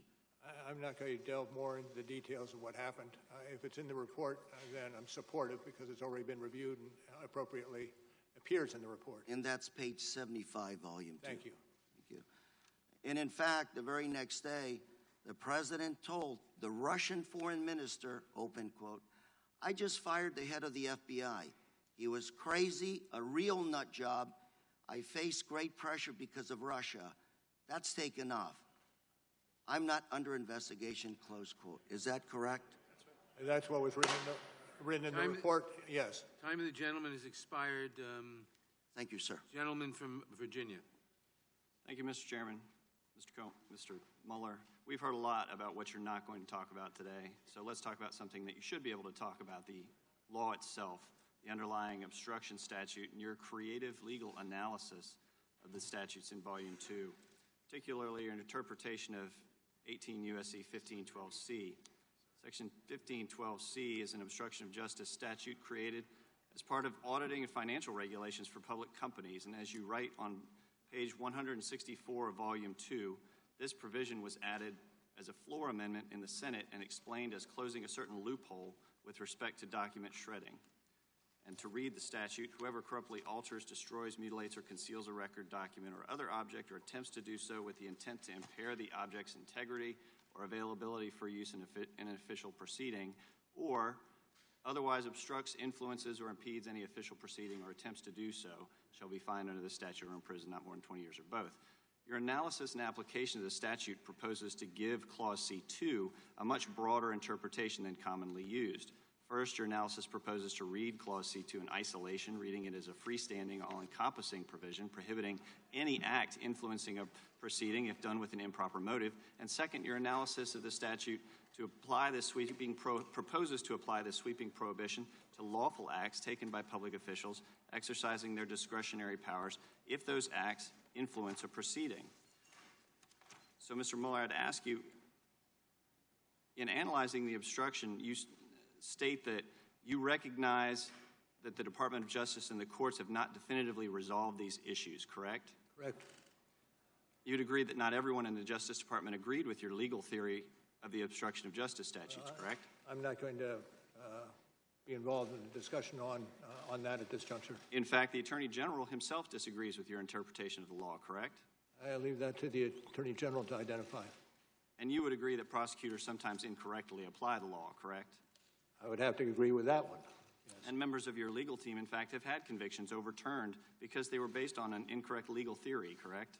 I don't know to what you advert. We've all who spent time in the trenches trying cases have not won every one of those cases. Well, let me ask you about one in particular. One of your top prosecutors, Andrew Weissman, obtained a conviction against auditing firm Arthur Anderson, lower court, which was subsequently overturned in a unanimous Supreme Court decision that rejected the legal theory advanced by Weissman, correct? Well, I'm not going to delve into that. Let me read from that. Maybe it'll May I just finish? memory. May I just finish Yes. my answer to say that I'm not going to get involved in a discussion on that. I will refer you to that citation that you gave me at the outset for the lengthy discussion on just what you're talking about, and to the extent that I have anything to say about it, it is what we've already put into the report on that And issue. I am reading from your report when discussing this section, and I'll read from the decision of the Supreme Court unanimously reversing Mr. Weissman when he said, indeed, it's striking how little culpability the instructions required. For example, the jury was told that even if petitioner honestly and sincerely believed his conduct was lawful, the jury could convict. The instructions also diluted the meaning of corruptly such that it covered innocent conduct. Let me just say, put in a word let me move on. I have limited time. Your report takes the broadest possible reading of this provision and applying it to the President's official acts, and I'm concerned about the implications of your theory for over-criminalizing conduct by public officials and private citizens alike. So to emphasize how broad your theory of liability is, I want to ask you about a few examples. On October 11th, 2015, during the FBI investigation into Hillary Clinton's use of a private email server, President Obama said, "I don't think it posed a national security problem." And he later said, "I can tell you that this is not a situation in which America's national security was endangered." Assuming for a moment that his comments did influence the investigation, couldn't President Obama be charged under your interpretation with obstruction of justice? Well, again, I refer you to the report, but let me say with Andrew Weissman, who is one of the more talented attorneys that we have and have on board. Okay, well, I'll take that over a period of time. He has run a number of units. I have very limited time. In August 2015, a very senior DOJ official called FBI Deputy Director Andrew McCabe, expressing concern that FBI agents were still openly pursuing the Clinton Foundation probe. The DOJ official was apparently very pissed off, quote unquote. McCabe questioned this official, asking, "Are you telling me I need to shut down a validly predicated investigation?" To which the official replied, "Of course not." This seems to be a clear example of somebody within the executive branch attempting to influence an FBI investigation. So under your theory, couldn't that person be charged with obstruction as long as a prosecutor could come up with a potentially corrupt motive? I refer you to our lengthy dissertation on exactly those issues that appears in at the end of the report. Mr. Mueller, I'd argue that it says above the Supreme Court, equal justice under law. Time of the gentleman has expired. Not stretched. Our intent was to conclude this hearing in 3 hours. Given the break, that would bring us to approximately 11:40. With Director Mueller's indulgence, we will be asking our remaining Democratic members to voluntarily limit their time below the 5 minutes so that we can complete our work as close to that time frame as possible. And I recognize the gentlelady from Pennsylvania. Thank you, Director Mueller. I want to ask you some questions about the President's statements regarding advanced knowledge of the WikiLeaks dumps. So the President refused to sit down with your investigators for an in-person interview, correct? Correct. So the only answers we have to questions from the President are contained in Appendix C to your report. That's correct. Okay, so looking at Appendix C on page 5, you asked the President over a dozen questions about whether he had knowledge that WikiLeaks possessed or might possess the emails that were stolen by the Russians. I apologize. Sure. Can you start it again? Okay, sure. So we're looking at Appendix C. Right. And at Appendix C, page 5, you asked the President about a dozen questions about whether he had knowledge that WikiLeaks possessed the stolen emails that might be released in a way helpful to his campaign or harmful to the Clinton campaign. Is that correct? You asked those questions? Okay. In February of this year, Mr. Trump's personal attorney, Michael Cohen, testified to Congress under oath that, quote, Mr. Trump knew from Roger Stone in advance about the WikiLeaks drop of emails, end quote. That's a matter of public record, isn't it? Well, are you referring to the report or some other public record? This was testimony before Congress by Mr. Cohen. Do you know if he told you? I'm not familiar with it, explicitly familiar with what he testified to before Congress. Okay. Let's look at an event described on page 18 of Volume 2 of your report. Now, according, and we're going to put it up in a slide, I think, according to Deputy Campaign Manager Rick Gates, in the summer of 2016, he and candidate Trump were on the way to an airport shortly after WikiLeaks released its first set of stolen emails. And Gates told your investigators that candidate Trump was on a phone call, and when the call ended, Trump told Gates that more releases of damaging information would be coming, end quote. Do you recall that from the report? If it's in the report, I support it. Okay, and that's on page 18 of Volume 2. Now, on page 77 of Volume 2, your report also stated, quote, in addition, some witnesses said that Trump privately sought information about future WikiLeaks releases, end quote. Is that correct? Correct. Okay. Now, in Appendix C, where the President did answer some written questions, he said, quote, I do not recall discussing WikiLeaks with him, nor do I recall being aware of Mr. Stone having discussed WikiLeaks with individuals associated with my campaign, end quote. Is that correct? If it's from the report, it is correct. Okay.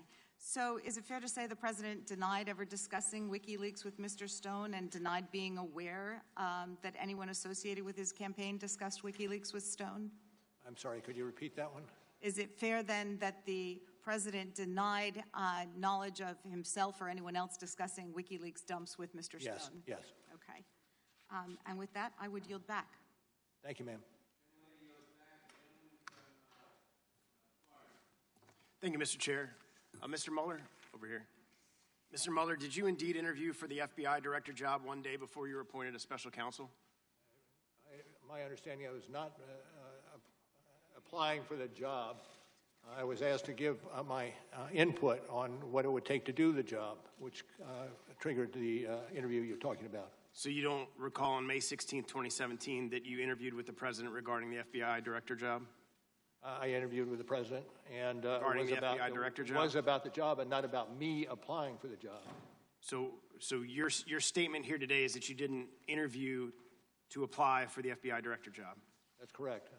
So did you tell the Vice President that the FBI director position would be the one job that you would come back for? Don't recall that one. You don't recall that? No. Okay. Given your 22 months of investigation, tens of millions of dollars spent, and millions of documents reviewed, did you obtain any evidence at all that any American voter changed their vote as a result of Russians' election interference? I'm not going to speak to that. You can't speak to that? After 22 months of investigation, there's not any evidence in that document before us that any voter changed their vote because of their interference, and I'm asking you based on all the documents that you reviewed. That was outside our purview. Russian meddling was outside your purview? But the impact of that meddling was undertaken by other agencies. Okay. You stated in your opening statement that you would not get into the details of the Steele dossier. However, multiple times in Volume 2 on page 23, 27, and 28, you mentioned the unverified allegations. How long did it take you to reach the conclusion that it was unverified? I'm not going to speak to that. It's actually in your report multiple times that it's unverified, and you're telling me that you're not willing to tell us how you came to the conclusion that it was unverified. True. When did you become aware that the unverified Steele dossier was included in the FISA application to spy on Carter Page? I'm sorry, what was the question? When did you become aware that the unverified Steele dossier was included in the FISA application to spy on Carter Page? I'm not going to speak to that. Your team interviewed Christopher Steele, is that correct? Not going to get into that. You can't tell this committee as to whether or not you interviewed Christopher Steele in a 22-month investigation with 18 lawyers. As I said at the outset, that is one of the investigations that is being handled by others in the Department of Justice. Yeah, but you're here testifying about this investigation today, and I am asking you directly, did any members of your team or did you interview Christopher Steele in the course of your investigation? And I am not going to answer that question, sir. You had 2 years to investigate. Not once did you consider it worthy to investigate how an unverified document that was paid for by a political opponent was used to obtain a warrant to spy on the opposition political campaign. Did you do any investigation in that whatsoever? I do not accept your characterization of what occurred. What would be your characterization? I'm not going to speak any more to it. So you can't speak any more to it, but you're not going to agree with my characterization. Is that correct? Yes. The FISA application makes reference to Source 1, who was Christopher Steele, the author of the Steele dossier. The FISA application says nothing Sources 1's reason for conducting the research into Candidate 1's ties to Russia, based on Sources 1 previous reporting history with FBI, whereby Source 1 provided reliable information to the FBI. The FBI believes Source 1's reporting herein to be credible. Do you believe the FBI's representation that Source 1's reporting was credible to be accurate? I'm not going to answer that. So you're not going to respond to any of the questions regarding Christopher Steele or your interviews with them? Well, as I said at the outset this morning, that was one of the investigations that I could not speak to. Well, I don't understand how, if you interviewed an individual on the purview of this investigation that you're testifying to us today, that you've closed that investigation, how that's not within your purview to tell us about that investigation and who you interviewed. I have nothing to add. Okay, well, I can guarantee that the American people want to know. And I'm very hopeful and glad that AG Barr is looking into this and the Inspector General is looking into this, because you're unwilling to answer the questions of the American people as it relates to the very basis of this investigation into the president and the very basis of this individual who you did interview. You're just refusing to answer those questions.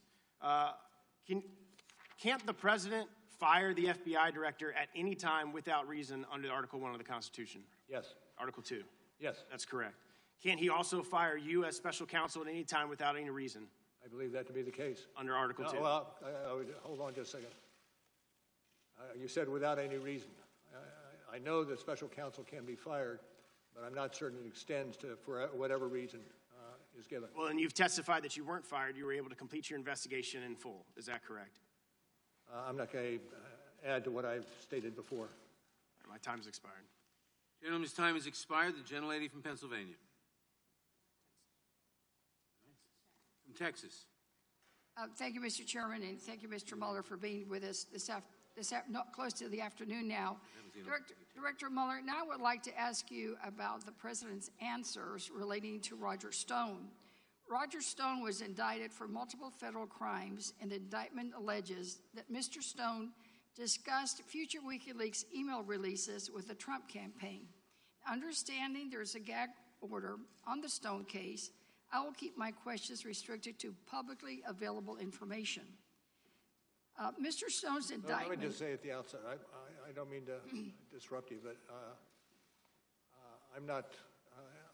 I would like some demarcation of that which is applicable to this, but also in such a way that it does not hinder the other prosecution that is taking place in D.C. I understand that. I'm only going to be talking about the questions that you asked in writing to the President. Thank you, ma'am. That relate to Mr. Stone.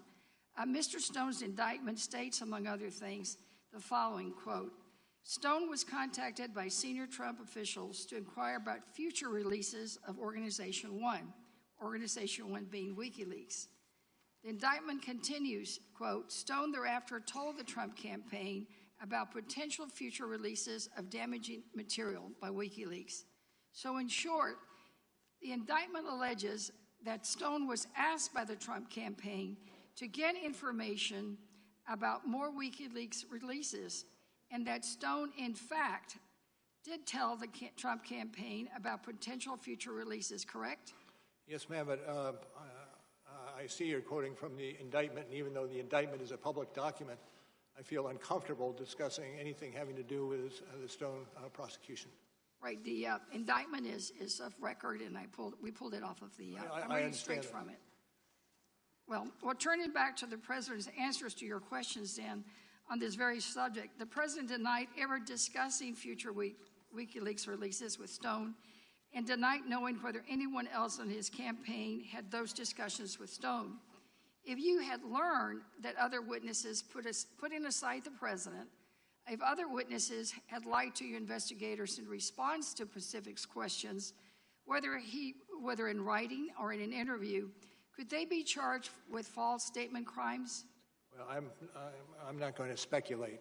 I think you're asking for me to speculate, given a set of circumstances. Well, let's put it more specific. What if I had made a false statement to an investigator on your team? Could I go to jail for up to 5 years? Yes. Yes. Although it's Congress, so. Well, that's the point, though, isn't it? That no one is above the law. That's true. Not you, not the Congress, and certainly not the President. And I think it's just troubling to have to hear some of these things. And that's why the American people deserve to learn the full facts of the misconduct described in your report, for which any other person would have been charged with crimes. So thank you for being here. And again, the point has been underscored many times, but I'll repeat it. No one is above the law. Thank you. Thank you, ma'am. The gentleman from North Dakota is recognized. Mr. Mueller, how many people did you fire? How many people on your staff did you fire during the course of the investigation? How many people did you fire? I'm not going to discuss that. You fired, according to the Inspector General's report, attorney number 2 was let go, and we know Peter Strzok was let go, correct? Yes, and there may have been other persons on other issues that have been either transferred or fired. Peter Strzok testified before this committee on July 12, 2018, that he was fired because you were concerned about preserving the appearance of independence. Do you agree with this testimony? Say that again, if you could. He said he was fired at least partially because you were worried about concerned about preserving the appearance of independence with the special counsel's investigation. Do you agree with that statement? The statement was by whom? Peter Strzok at this hearing. And I am not familiar with that. Did you fire him because you were worried about the appearance of independence of the investigation? No, he was transferred as a result of instances involving texts. Do you agree that your office did not only have an obligation to operate with independence, but to operate with the appearance of independence as well? Absolutely. We strove to do that over the 2 years. Andrew Weissman? Part of that was making certain that... Andrew Weissman's one of your top attorneys? Yes. Did Weissman have a role in selecting other members of your team? He had some role, but not a major role. Andrew Weissman attended Hillary Clinton's election night party. Did you know that before or after he came onto the team? Don't know when I found that out. On January 30th, 2017, Weissman wrote an email to Deputy Attorney General Yates stating, "I am so proud and in awe," regarding her disobeying a direct order from the President. Did Weissman disclose that email to you before he joined the team? Yeah, I'm not going to talk about that. Is that not a conflict of interest? I'm not going to talk about that.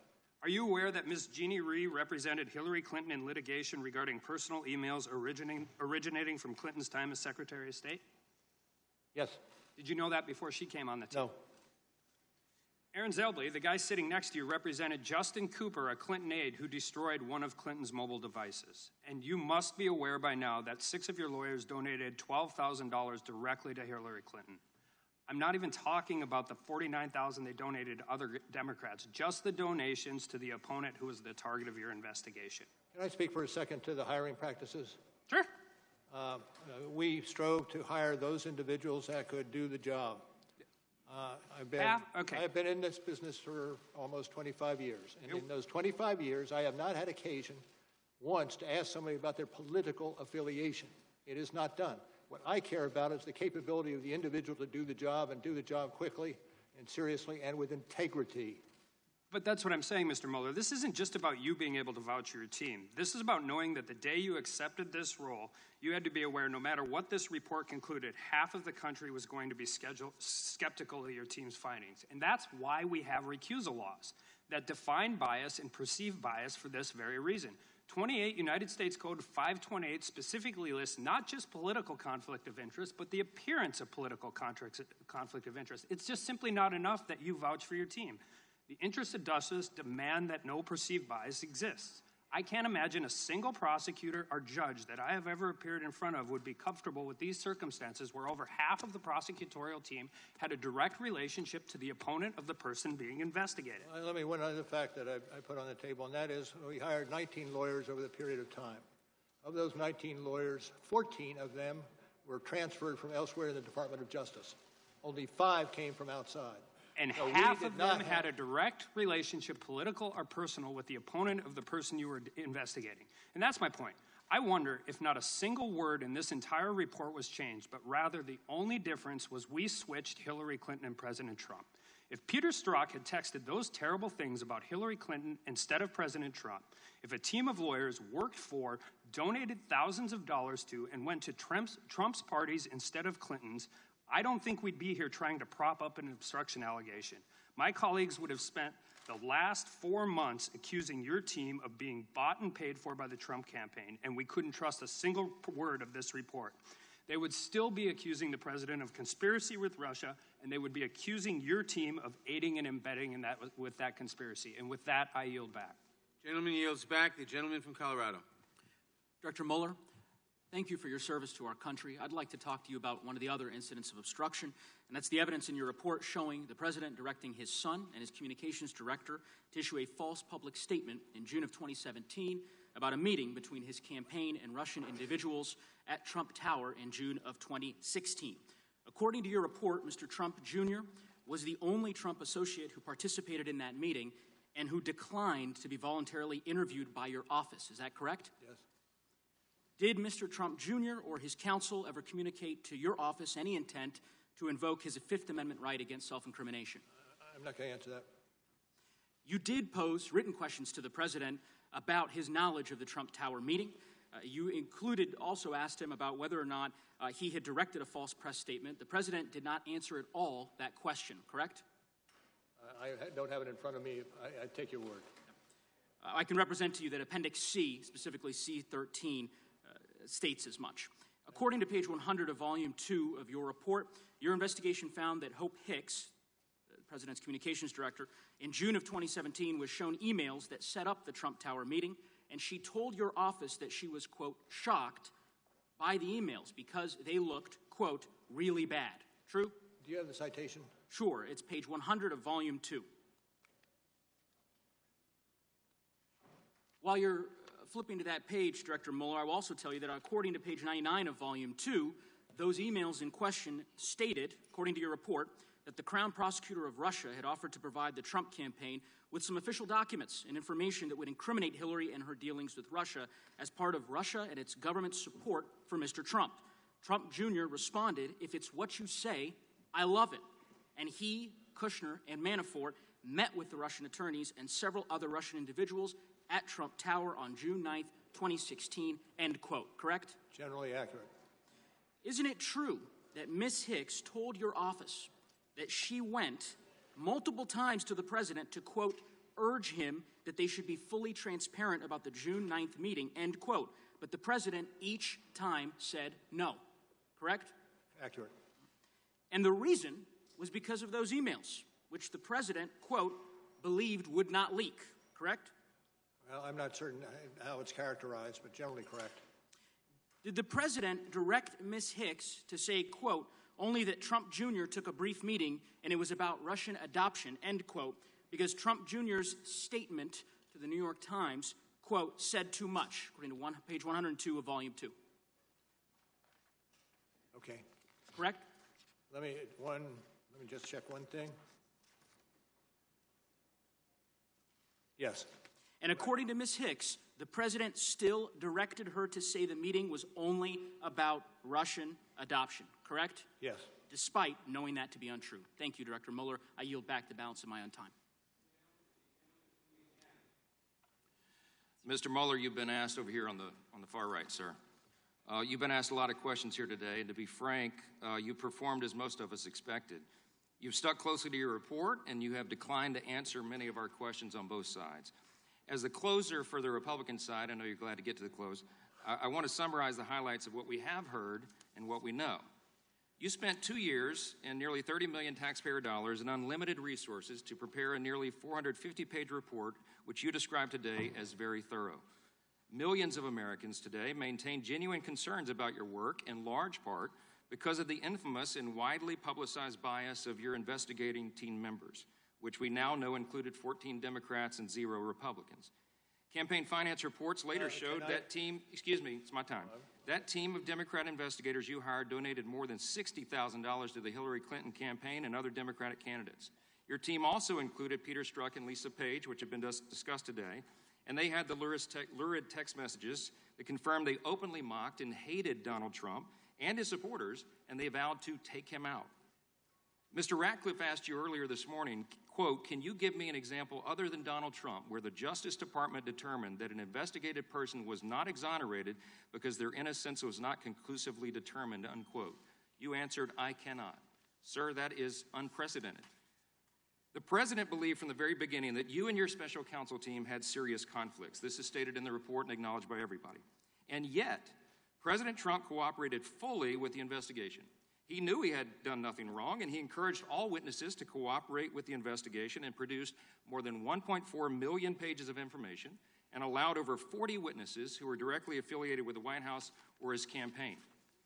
Your report acknowledges on page 61, volume 2, that a volume of evidence exists of the president telling many people privately, quote, the president was concerned about the impact of the Russian investigation on his ability to govern and to address important foreign relations issues and even matters of national security.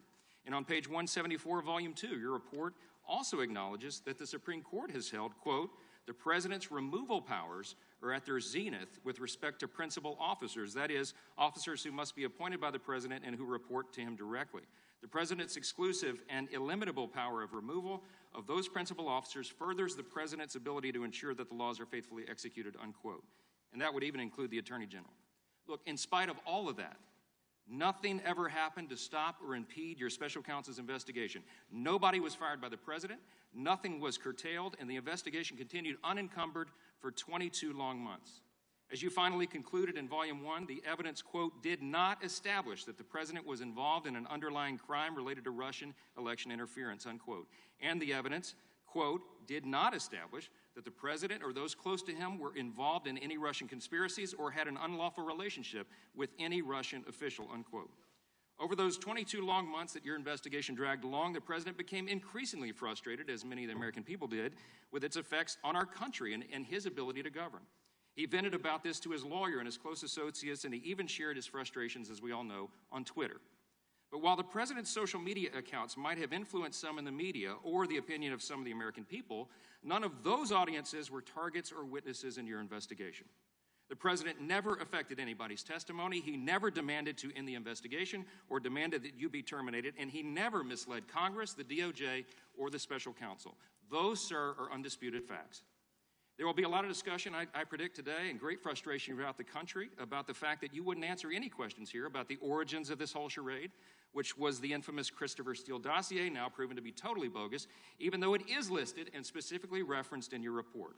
But as our hearing is concluding, we apparently will get no comment on that from you. Mr. Mueller, there's one primary reason why you were called here today and by the Democrat majority of our committee. Our colleagues on the other side of the aisle just want political cover. They desperately wanted you today to tell them they should impeach the president. But the one thing you have said very clearly today is that your report is complete and thorough, and you completely agree with and stand by its recommendations and all of its content. Is that right? True. Mr. Mueller, one last important question. Your report does not recommend impeachment, does it? I'm not going to talk about recommendations. It does not conclude that impeachment would be appropriate here, right? I'm not going to talk about that issue. That's one of the many things you wouldn't talk about today, but I think we can all draw our own conclusions. I do thank you for your service to the country, and I'm glad this charade will come to an end soon, and we can get back to the important business of this committee with its broad jurisdiction of so many important issues for the country. With that, I yield back. The gentleman yields back. I want to announce that our intent was to conclude this hearing at around 11:45. All of the Republican members have now asked their questions, but we have a few remaining Democratic members. They will be limiting their questions, so with Director Mueller's indulgence, we expect to finish within 15 minutes. The gentlelady from Georgia is recognized. Thank you, Mr. Chairman, and thank you, Director Mueller. Your investigations of the Russian attack on our democracy and of obstruction of justice were extraordinarily productive. In under 2 years, you charged at least 37 people or entities with crimes. You convicted 7 individuals, 5 of whom were top Trump campaign or White House aides. Charges remain pending against more than 24 Russian persons or entities and against others. Now, let me start with those 5 Trump campaign or administration aides that you convicted. Would you agree with me that they are Paul Manafort, President Trump's campaign manager, Rick Gates, President Trump's deputy campaign manager, Michael Flynn, President Trump's former national security advisor, Michael Cohen, the president's personal attorney, George Papadopoulos, President Trump's former campaign foreign policy advisor, correct? Correct. And the 6th Trump associate will face trial later this year, correct? And that person would be Roger Stone, correct? Correct. Thank you. Well, I'm not certain what you said by Stone, but he is in another court system, as I indicated before. Exactly. He's still under I investigation. want to discuss. Correct. Thank you. And there are many other charges as well, correct? Correct. So, sir, I just want to thank you so much in my limited time today for your team, the work that you did and your dedication. In less than 2 years, your team was able to uncover an incredible amount of information related to Russia's attack on our elections and to obstruction of justice. And there's still more that we have to learn. Despite facing unfair attacks by the president, and even here today, your work has been substantive and fair. The work has laid the critical foundation for our investigation, and for that, I thank you.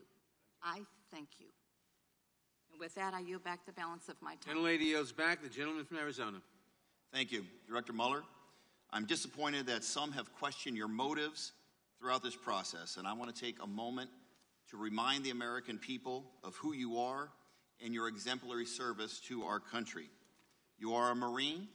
You served in Vietnam and earned a Bronze Star and a Purple Heart, correct? Correct. Which president appointed you to become the United States Attorney for Massachusetts? Which senator? Which president? Oh, which president? I think that was President Bush. According to my notes, it was President Ronald Reagan had the honor to do so. Under whose My mistake. Under whose administration did you serve as the Assistant Attorney General in charge of the DOJ's Criminal Division? Under which president? Yep. That would be George Bush 1. That is correct, President George H.W. Bush. After that, you took a job at a prestigious law firm, and after only a couple years, you did something extraordinary. You left that lucrative position to re-enter public service, prosecuting homicides here in Washington, D.C. Is that correct? Correct. When you were named director of the FBI, which president first appointed you? Bush. And the Senate confirmed you with a vote of 98-0, correct? Surprising. And you were sworn in as director just 1 week before the September 11th attacks. True. You helped to protect this nation against another attack. You did such an outstanding job that when your 10-year term expired, the Senate unanimously voted to extend your term for another 2 years, correct? True. When you were asked in 2017 to take the job as special counsel, the president had just fired FBI Director James Comey. The Justice Department and the FBI were in turmoil. You must have known there would be an extraordinary challenge. Why did you accept? I'm not going to get into that. That's a little bit off track. It was a challenge, period. Some people have attacked the political motivations of your team, even suggested your investigation was a witch hunt. When you considered people to join your team, did you ever even once ask about their political affiliation? Never once. In your entire career as a law enforcement official, have you ever made a hiring decision based upon a person's political affiliation? No. I'm not surprised. If I might just interject, the capabilities that we have shown in the report that's been discussed here today was a result of a team of agents and lawyers who were absolutely exemplary and were hired because of the value they could contribute to getting the job done and getting it done expeditiously. Sir, you're a patriot, and clear to me in reading your report and listening to your testimony today, You acted fairly and with restraint.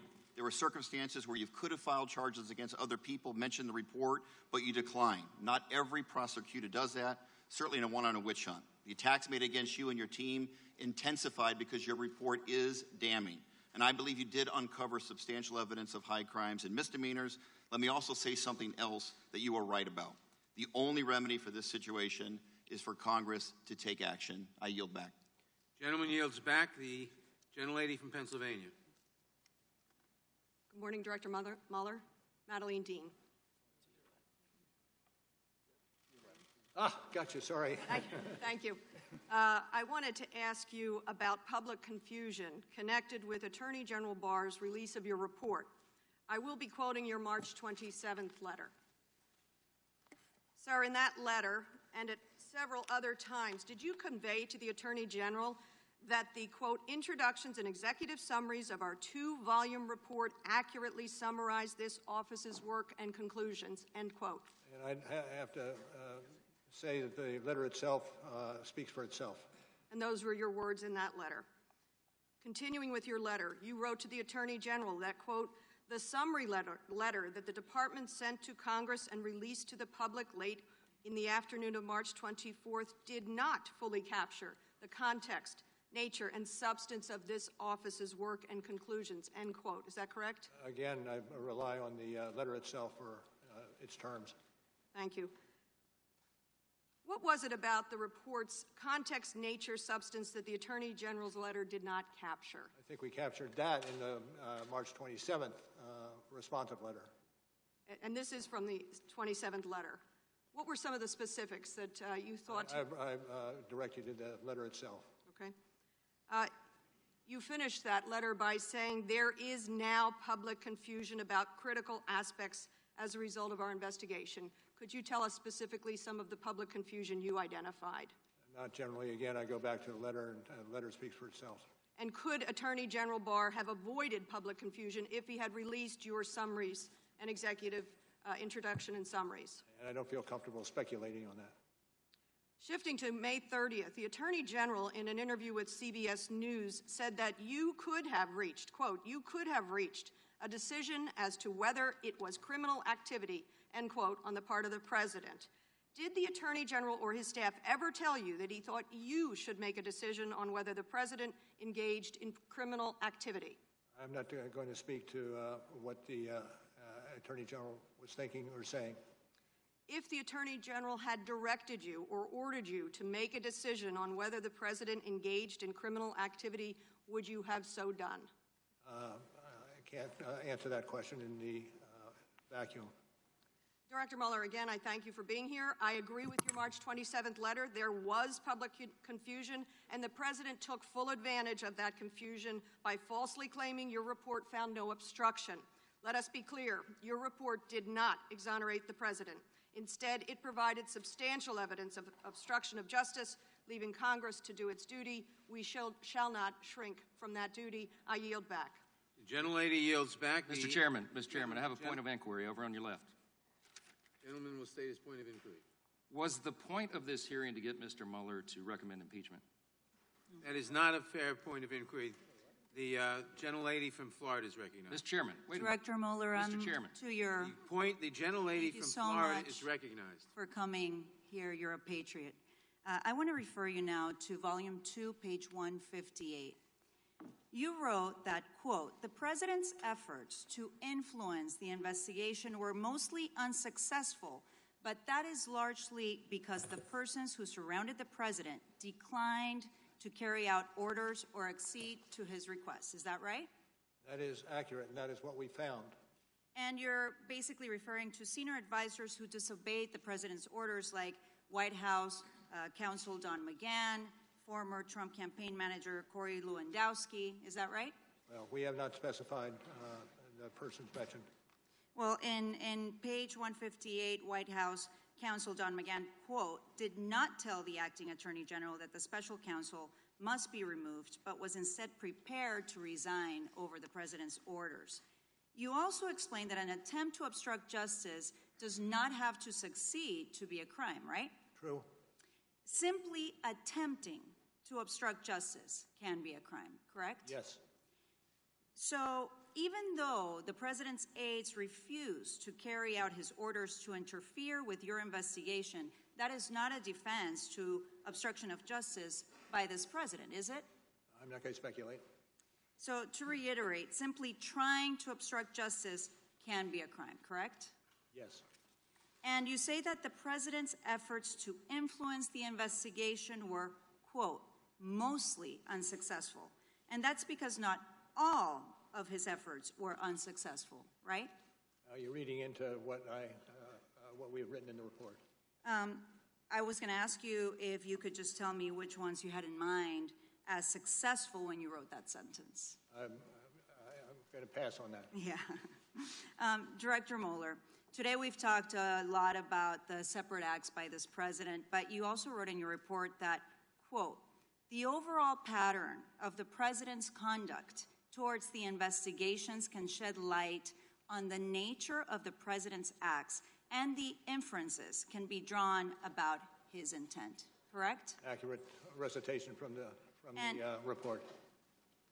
Right, and on page 158, again, I think it's important for everyone to note that the president's conduct had a significant change when he realized that the investigations were conducted to investigate his obstruction acts. So in other words, when the American people are deciding whether the president committed obstruction of justice, they need to look at all of the president's conduct and overall pattern of behavior. Is that correct?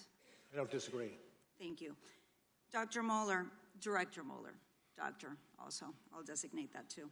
I have certainly made up my mind about whether what we have reviewed today meets the elements of obstruction, including whether there was corrupt intent. And what is clear is that anyone else, including some members of Congress, would have been charged with crimes for these acts. We would not have allowed this behavior from any of the previous 44 presidents. We should not allow it now or for the future to protect our democracy. And yes, we will continue to investigate because, as you clearly state at the end of your report, no one is above the law. I yield back my time. The gentlelady yields back. The gentlelady from Texas. Director Mueller, you wrote in your report that you, quote, determined not to make a traditional prosecutorial judgment, end quote. Was that in part because of an opinion by the Department of Justice, Office of Legal Counsel, that a sitting president can't be charged with a crime? Yes.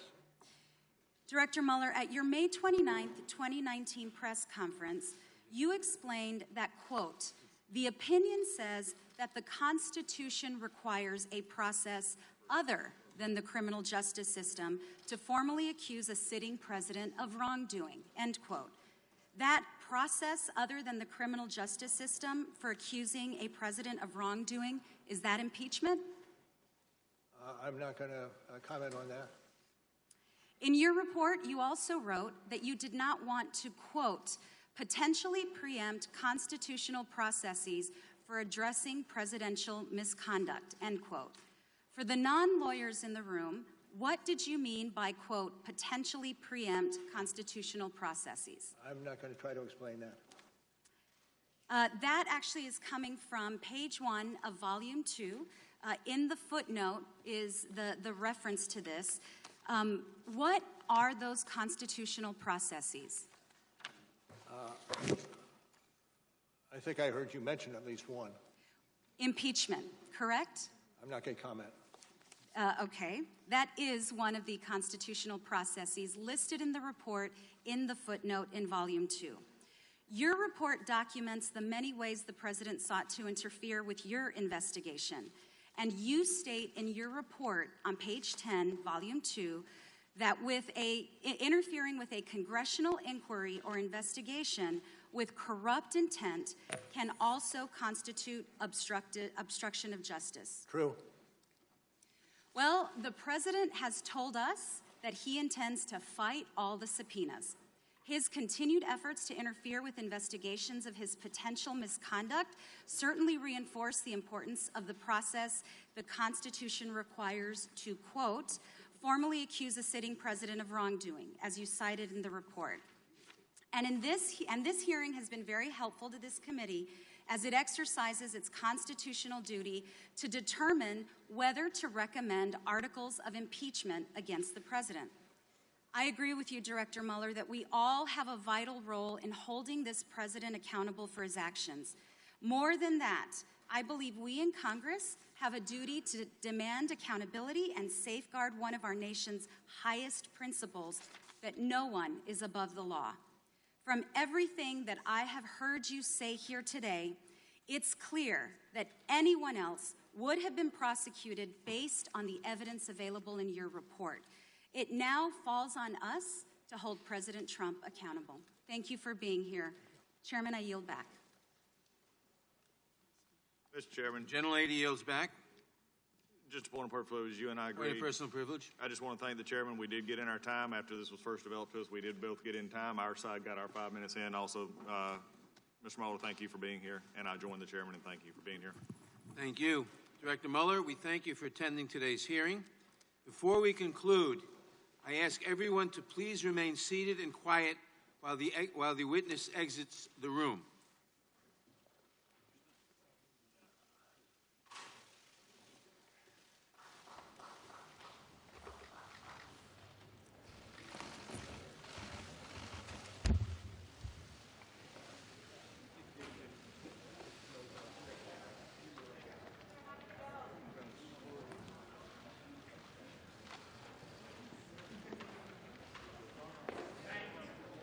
Without objection, all members will have 5 legislative days to submit additional written questions for the witness or additional materials for the record. And without objection, the hearing is now adjourned.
What?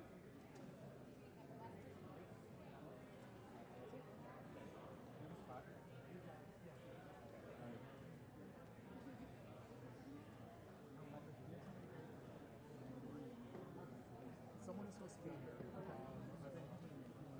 Well, no.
come to order.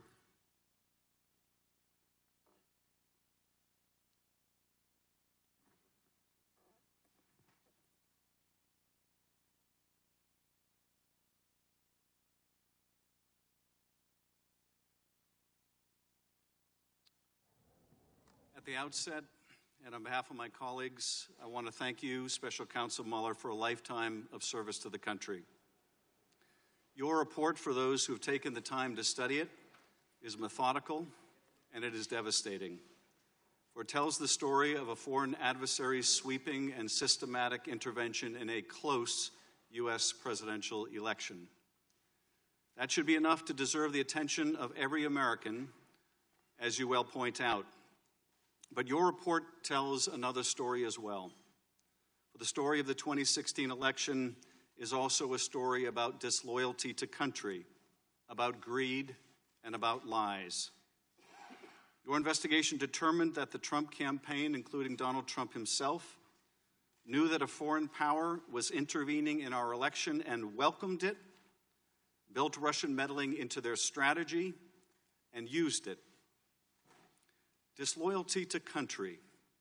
Those are strong words, but how else are we to describe a presidential campaign which did not inform the authorities of a foreign offer of dirt on their opponent, which did not publicly shun it or turn it away, but which instead invited it, encouraged it, and made full use of it? That disloyalty may not have been criminal, constrained by uncooperative witnesses, the destruction of documents, and the use of encrypted communications. Your team was not able to establish each of the elements of the crime of conspiracy beyond a reasonable doubt, so not a provable crime in any event. But I think maybe something worse. A crime is the violation of law written by Congress, but disloyalty to country violates the very oath of citizenship, our devotion to a core principle on which our nation was founded, that we, the people, and not some foreign power that wishes us ill, we decide who governs us. This is also a story about money, about greed and corruption, about the leadership of a campaign willing to compromise the nation's interest, not only to win, but to make money at the same time. About a campaign chairman indebted to pro-Russian interests who tried to use his position to clear his debts and make millions. About a national security advisor using his position to make money from still other foreign interests. And about a candidate trying to make more money than all of them put together through a real estate project that to him was worth a fortune, hundreds of millions of dollars, and the realization of a lifelong ambition, a Trump Tower in the heart of Moscow. A candidate who, in fact, viewed his whole campaign as the greatest infomercial in history. Donald Trump and his senior staff were not alone in their desire to use the election to make money. For Russia, too, there was a powerful financial motive. Putin wanted relief from U.S. economic sanctions imposed in the wake of Russia's invasion of Ukraine and over human rights violations. The secret Trump Tower meeting between the Russians and senior campaign officials was about sanctions. The secret conversations between Flynn and the Russian ambassador were about sanctions. Trump and his team wanted more money for themselves, and the Russians wanted more money for themselves and for their oligarchs. But the story doesn't end here either. For your report also tells a story about lies. Lots of lies. Lies about a gleaming tower in Moscow and lies about talks with the Kremlin. Lies about the firing of FBI Director James Comey and lies about efforts to fire you, Director Mueller, and lies to cover it up. Lies about secret negotiations with the Russians over sanctions and lies about WikiLeaks. Lies about polling data and lies about hush money payments. Lies about meetings in the Seychelles to set up secret back channels and lies about a secret meeting in New York Trump Tower. Lies to the FBI, lies to your staff, and lies to this committee. Lies to obstruct an investigation into the most serious attack on our democracy by a foreign power in our history. That is where your report ends, Director Mueller, with a scheme to cover up, obstruct, and deceive every bit as systematic and pervasive as the Russian disinformation campaign itself, but far more pernicious since this rot came from within. Even now, after 448 pages and 2 volumes, the deception continues. The president and his acolytes say your report found no collusion, though your report explicitly declined to address that question, since collusion can involve both criminal and non-criminal conduct. Your report laid out multiple offers of Russian help to the Trump campaign, the campaign's acceptance of that help, and overt acts in furtherance of Russian help. To most Americans, that is the very definition of collusion, whether it is a crime or not. They say your report found no evidence of obstruction, though you outline numerous actions by the president intended to obstruct the investigation. They say the president has been fully exonerated, though you specifically declare you could not exonerate him. In fact, they say your whole investigation was nothing more than a witch hunt, that the Russians didn't interfere in our election, that it's all a terrible hoax. The real crime, they say, is not that the Russians intervened to help Donald Trump, but that the FBI had the temerity to investigate it when they did.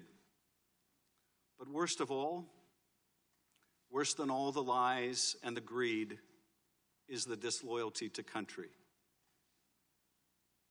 For that too continues. When asked if the Russians intervene again, will you take their help, Mr. President? Why not? Was the essence of his answer. Everyone does it. No, Mr. President, they don't. Not in the America envisioned by Jefferson, Madison, and Hamilton. Not for those who believe in the idea that Lincoln labored until his dying day to preserve, the idea animating our great national experiment, so unique then, so precious still, that our government is chosen by our people, through our franchise, and not by some hostile foreign power. This is what is at stake. Our next election, and the one after that, for generations to come, our democracy.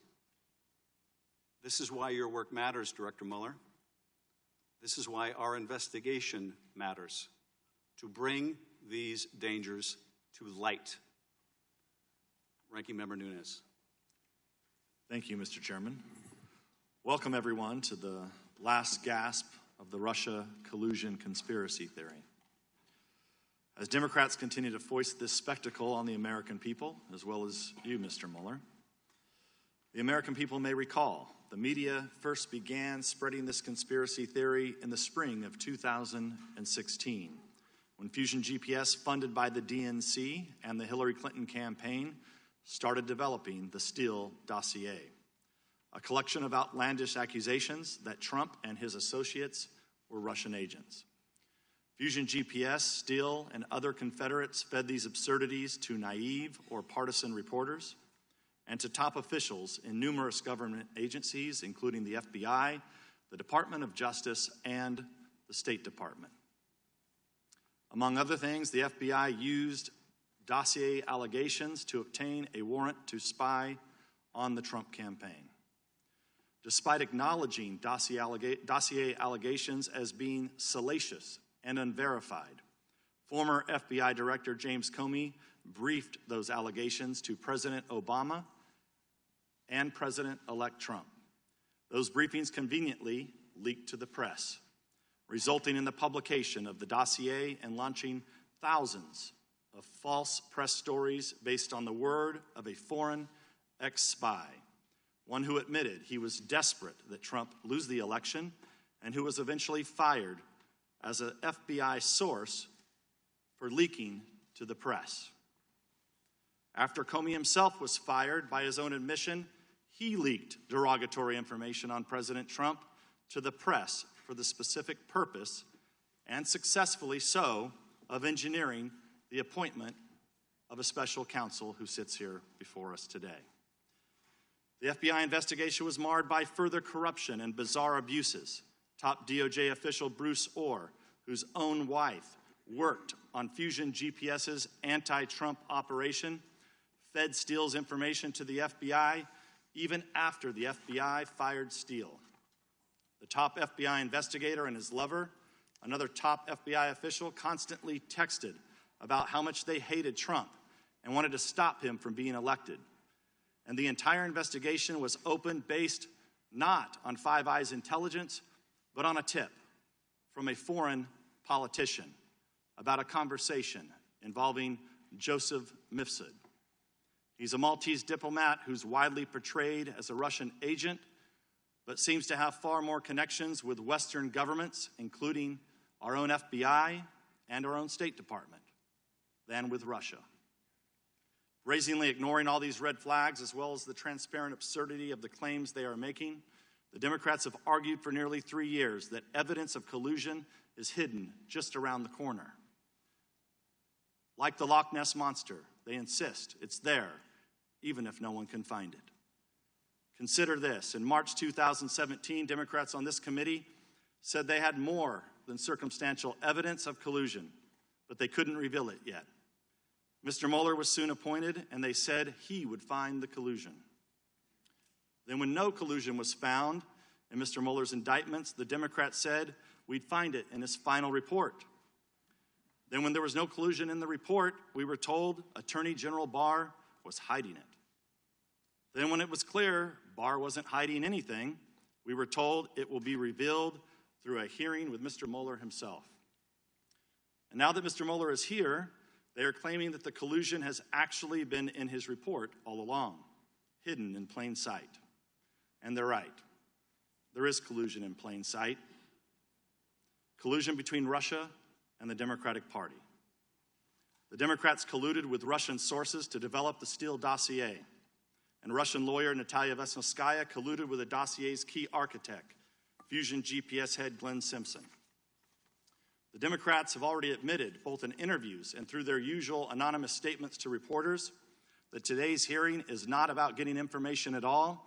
They said they want to, quote, bring the Mueller report to life and create a television moment through ploys like having Mr. Mueller recite passages from his own report. In other words, this hearing is political theater. It's a Hail Mary attempt to convince the American people that collusion is real and that it's concealed in the report. Granted, that's a strange argument to make about a report that is public. It's almost like the Democrats prepared arguments accusing Mr. Barr of hiding the report and didn't bother to update their claims once he published the entire thing. Among congressional Democrats, the Russia investigation was never about finding the truth. It's always been a simple media operation. By their own accounts, this operation continues in this room today. Once again, numerous pressing issues this committee needs to address are put on hold to indulge the political fantasies of people who believed it was their destiny to serve Hillary Clinton's administration. It's time for the curtain to close on the Russia hoax. The conspiracy theory is dead.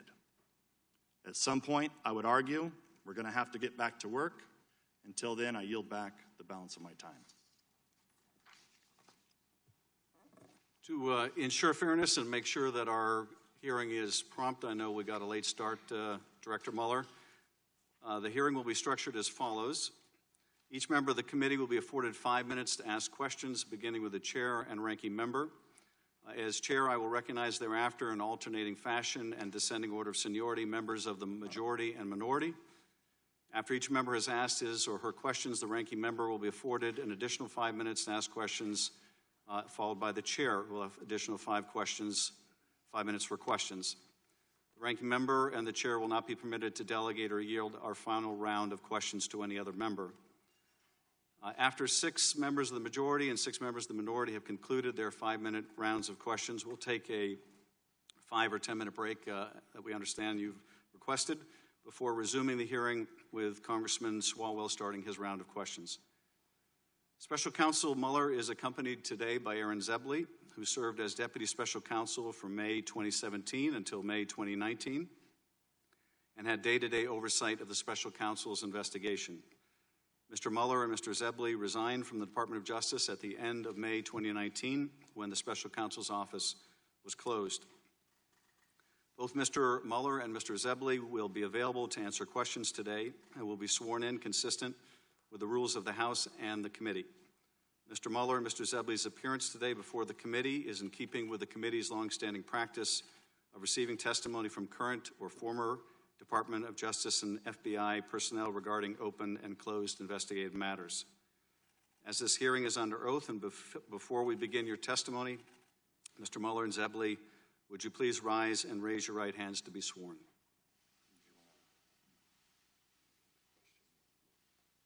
Let me swear them in. Do you swear or affirm that the testimony you are about to give at this hearing is the whole truth and nothing but the truth? Thank you. The record will reflect that the witnesses have been duly sworn. Ranking member. Thank you, Mr. Chair. I just want to clarify that this is highly unusual for Mr. Zelby to be sworn in.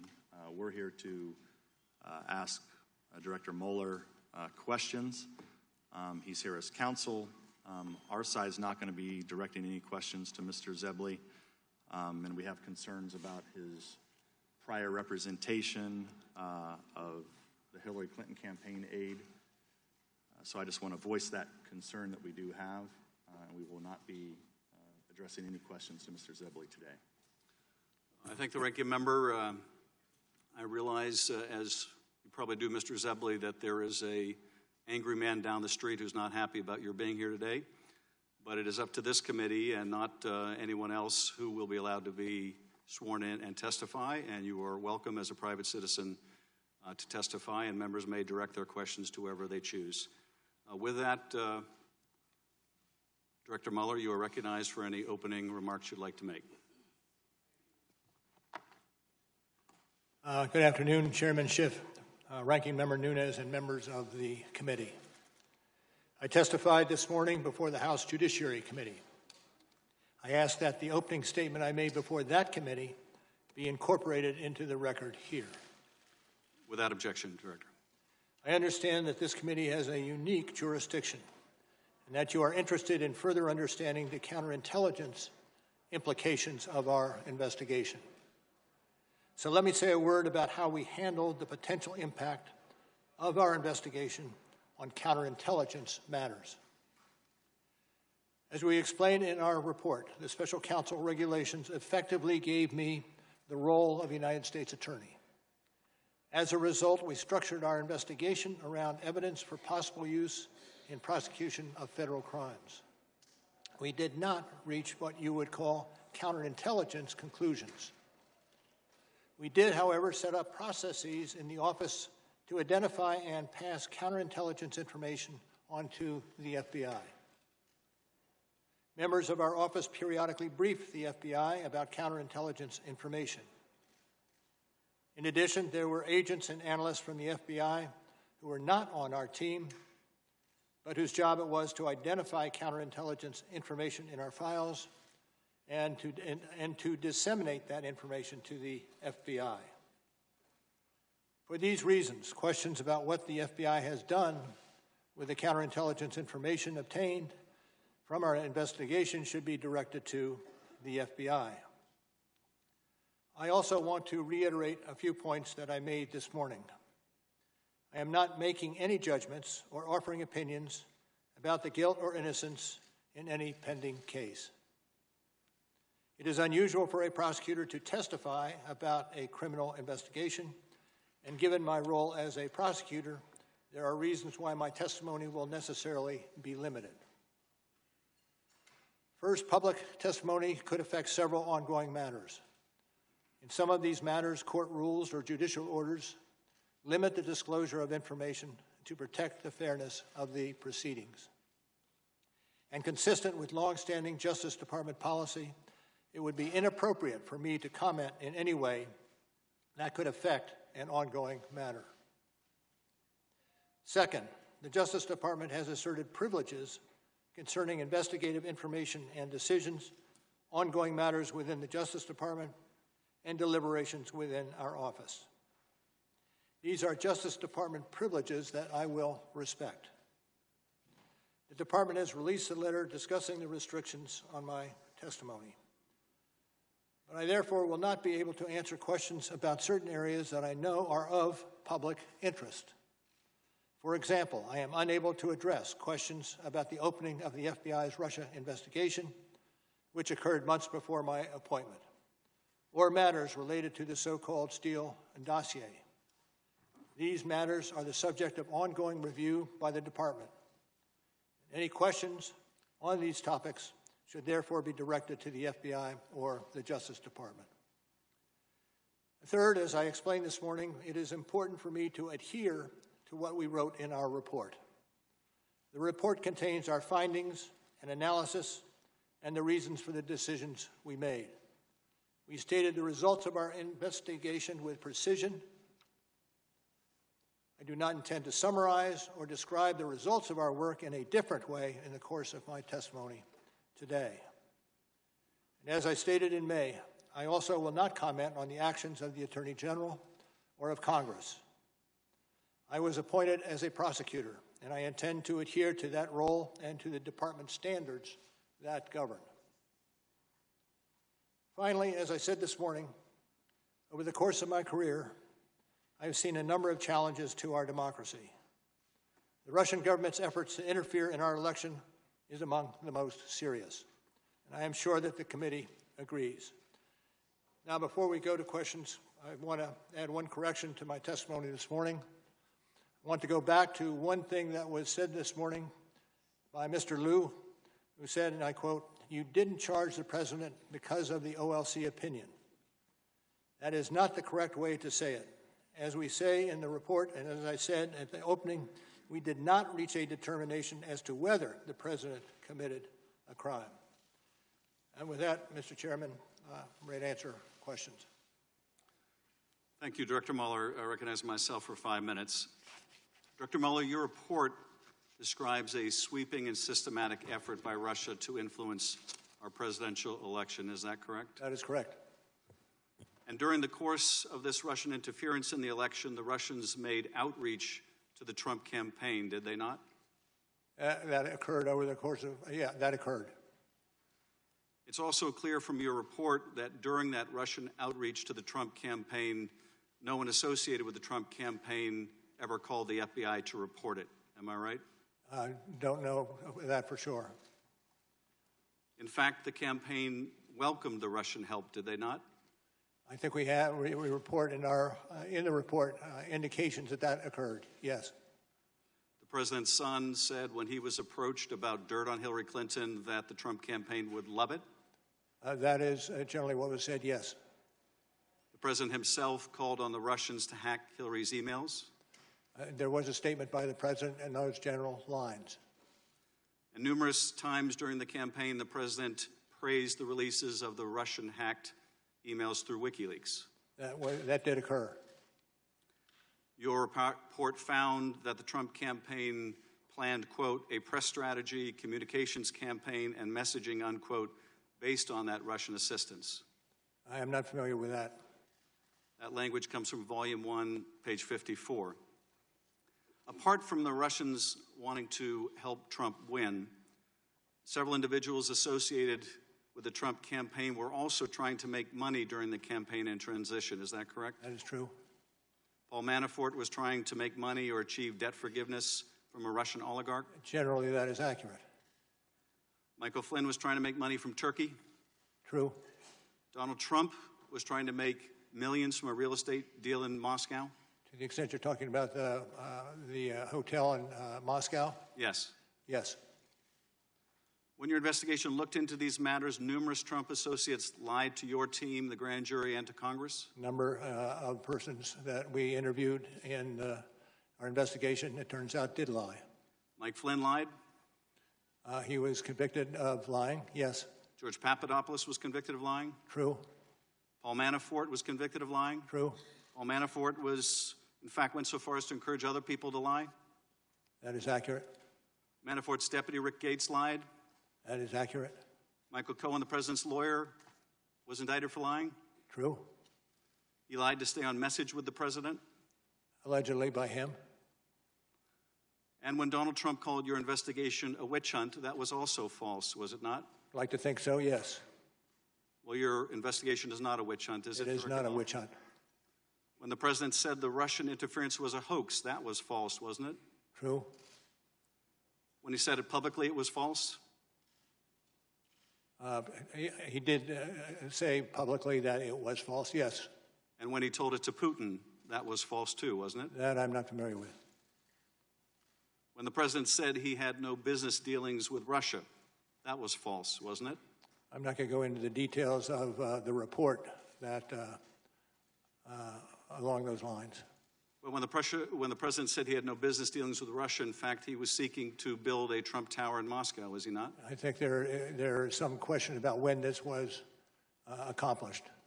Well, you would consider a billion-dollar deal to build a tower in Moscow to be business dealings, wouldn't you, Director Mueller? Yeah, absolutely. In short, your investigation found evidence that Russia wanted to help Trump win the election, right? I think generally that would be accurate. Russia informed campaign officials of that?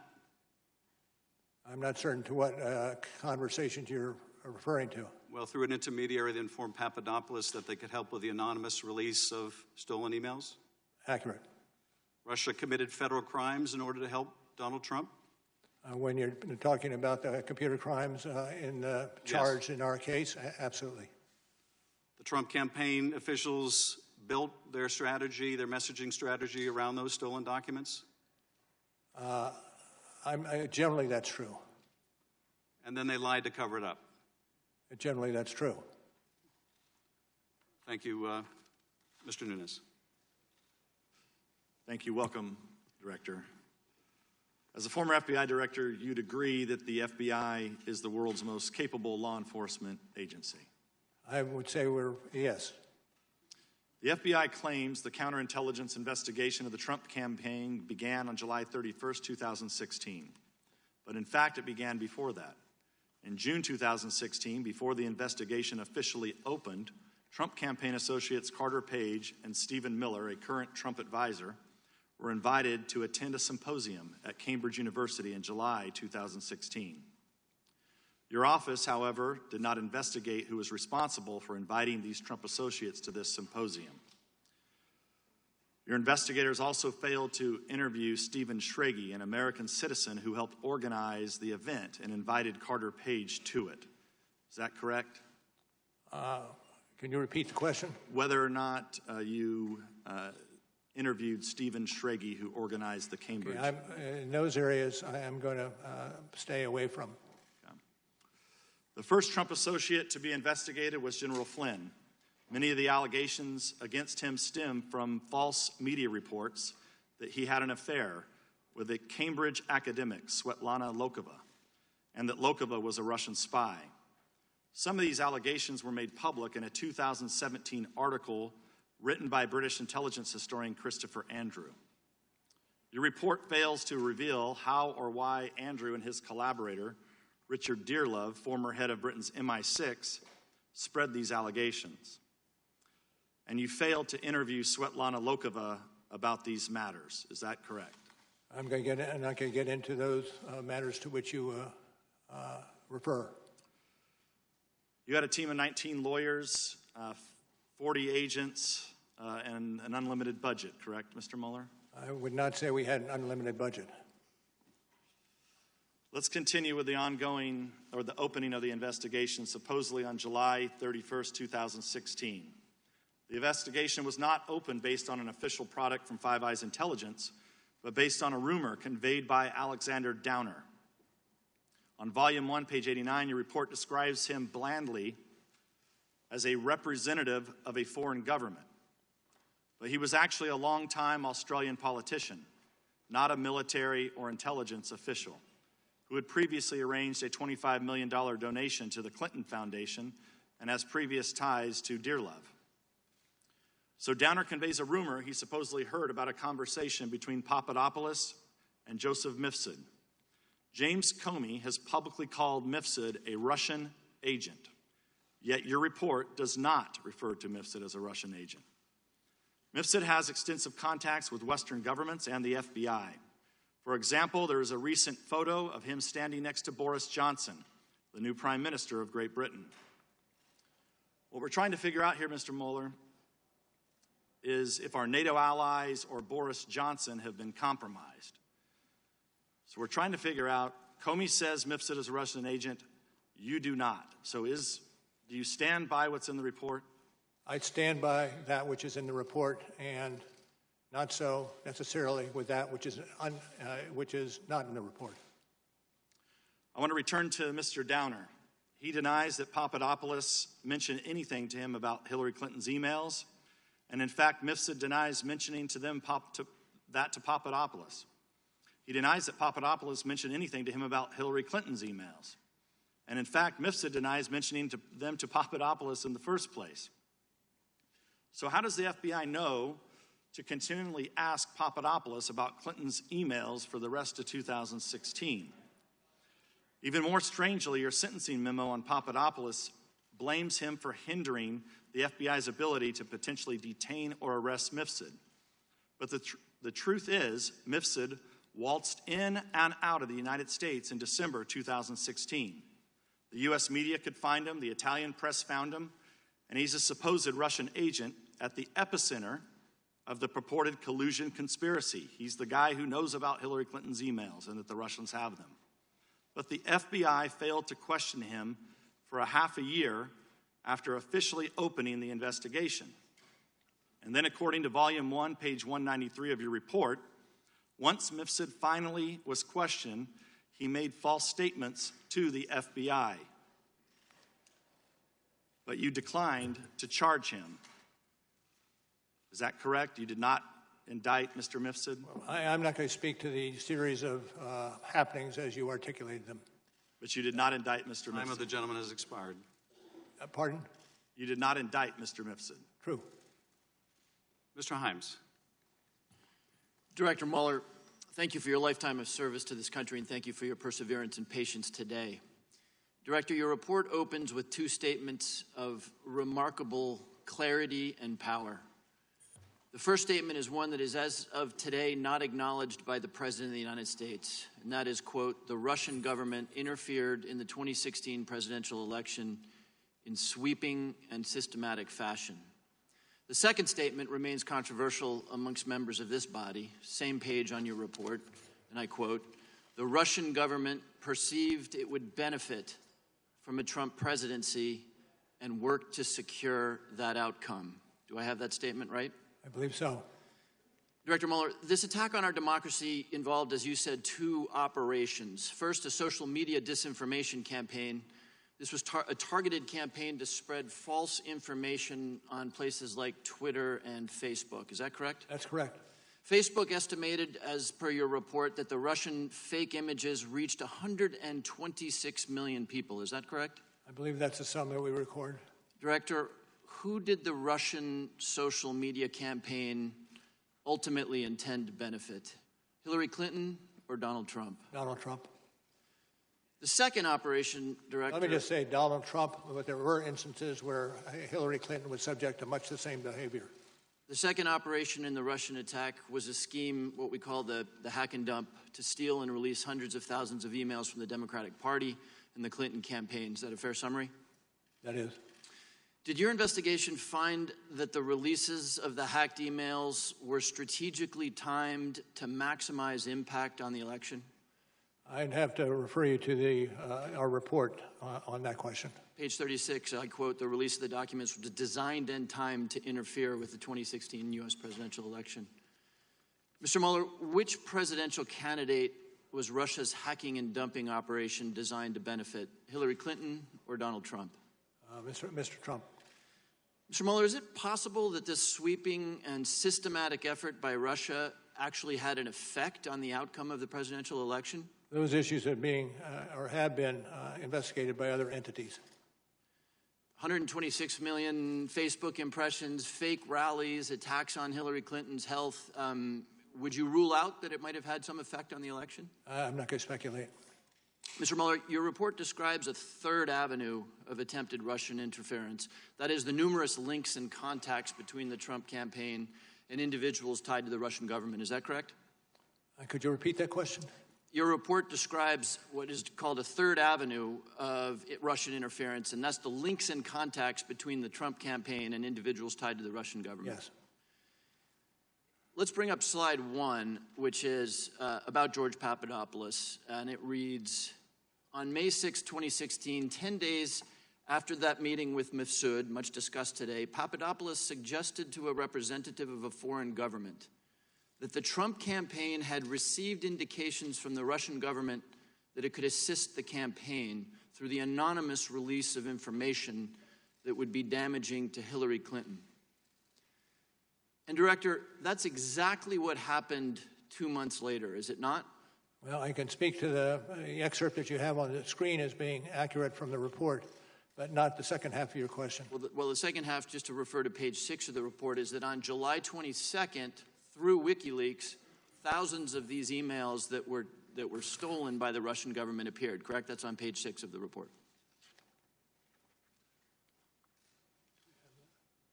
This is the WikiLeaks posting of those emails. I can't find it quickly, but please continue. Okay. So just to be clear, before the public or the FBI ever knew, the Russians previewed for a Trump campaign official, George Papadopoulos, that they had stolen emails that they could release anonymously to help Donald Trump and hurt Hillary Clinton. Is that correct? I'm not going to speak to that. Director, rather than report this contact with Joseph Mifsud and the notion that there was dirt that the campaign could use, rather than report that to the FBI that I think most of my constituents would expect an individual to do, Papadopoulos, in fact, lied about his Russian contacts to you. Is that not correct? That's true. We have an election coming up in 2020, Director.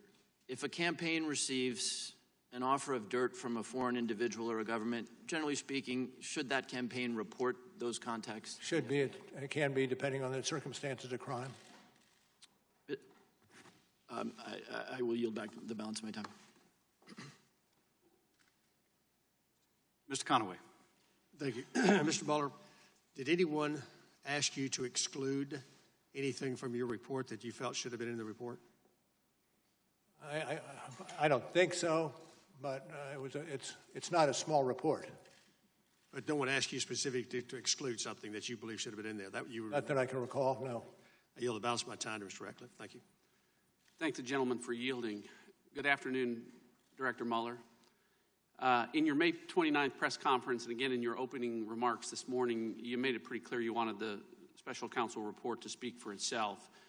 You said at your press conference that that was the office's final position, and we will not comment on any other conclusions or hypotheticals about the president. Now, you spent the last few hours of your life from Democrats trying to get you to answer all kinds of hypotheticals about the president, and I expect that it may continue for the next few hours of your life. I think you've stayed pretty much true to what your intent and desire was, but I guess regardless of that, the special counsel's office is closed and it has no continuing jurisdiction or authority, so what would be your authority or jurisdiction for adding new conclusions or determinations to the special counsel's written report? As to the latter, I don't know or expect changes in conclusions that we included in our report. So to that point, you addressed one of the issues that I needed to, which was from your testimony this morning, which some construed as a change to the written report. You talked about the exchange that you had with Congressman Liu. I wrote it down a little bit different. I want to ask you about it so that the record's perfectly clear. I recorded that he asked you, quote, the reason you did not indict Donald Trump is because of the OLC opinion stating you cannot indict a sitting president, to which you responded, that is correct. That response is inconsistent. I think you'll agree with your written report.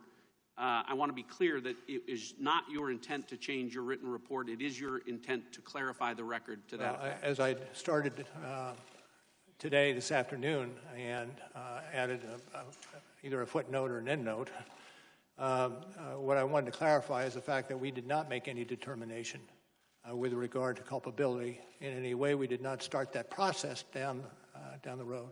Terrific. Thank you for clarifying the record. A stated purpose of your appointment as special counsel was to ensure a full and thorough investigation of the Russian government efforts to interfere in the 2016 presidential election. As part of that full and thorough investigation, what determination did the special counsel office make about whether the Steele dossier was part of the Russian government efforts to interfere in the 2016 presidential election? Again, when it comes to Mr. Steele, I defer to the Department of Justice. Well, first of all, Director, I very much agree with your determination that Russia's efforts were sweeping and systematic. I think it should concern every American. That's why I want to know just how sweeping and systematic those efforts were. I want to find out if Russia interfered with our election by providing false information through sources to Christopher Steele about a Trump conspiracy that you determined didn't exist. Well, again, I'm not going to discuss the issues with regard to Mr. Steele.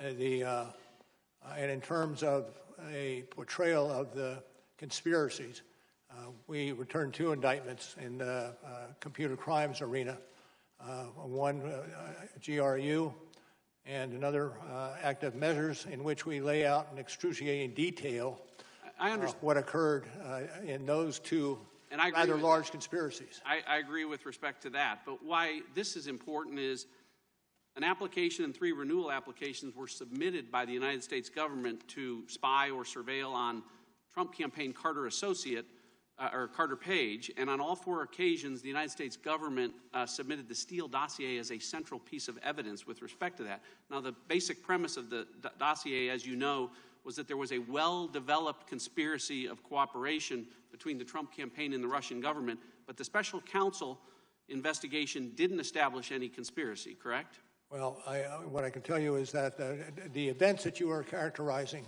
here now is part of another matter that is being handled by the Department of Justice. But you did not establish any conspiracy, much less a well-developed one.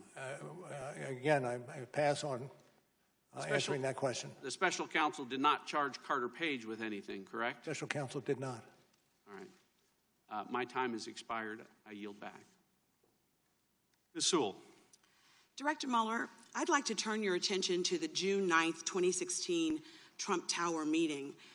Slide 2, which should be on the screen now, is part of an email chain between Donald Trump Jr. and a publicist representing the son of a Russian oligarch. The email exchange ultimately led to the now infamous June 9th, 2016 meeting. The email from the publicist to Donald Trump Jr. reads in part, "The Crown Prosecutor of Russia offered to provide the Trump campaign with some official documents and information that would incriminate Hillary in her dealings with Russia and is a part of Russia and its government's support of Mr. Trump." In this email, Donald Trump Jr. is being told that the Russian government wants to pass along information which would hurt Hillary Clinton and help Donald Trump. Is that correct? That's correct.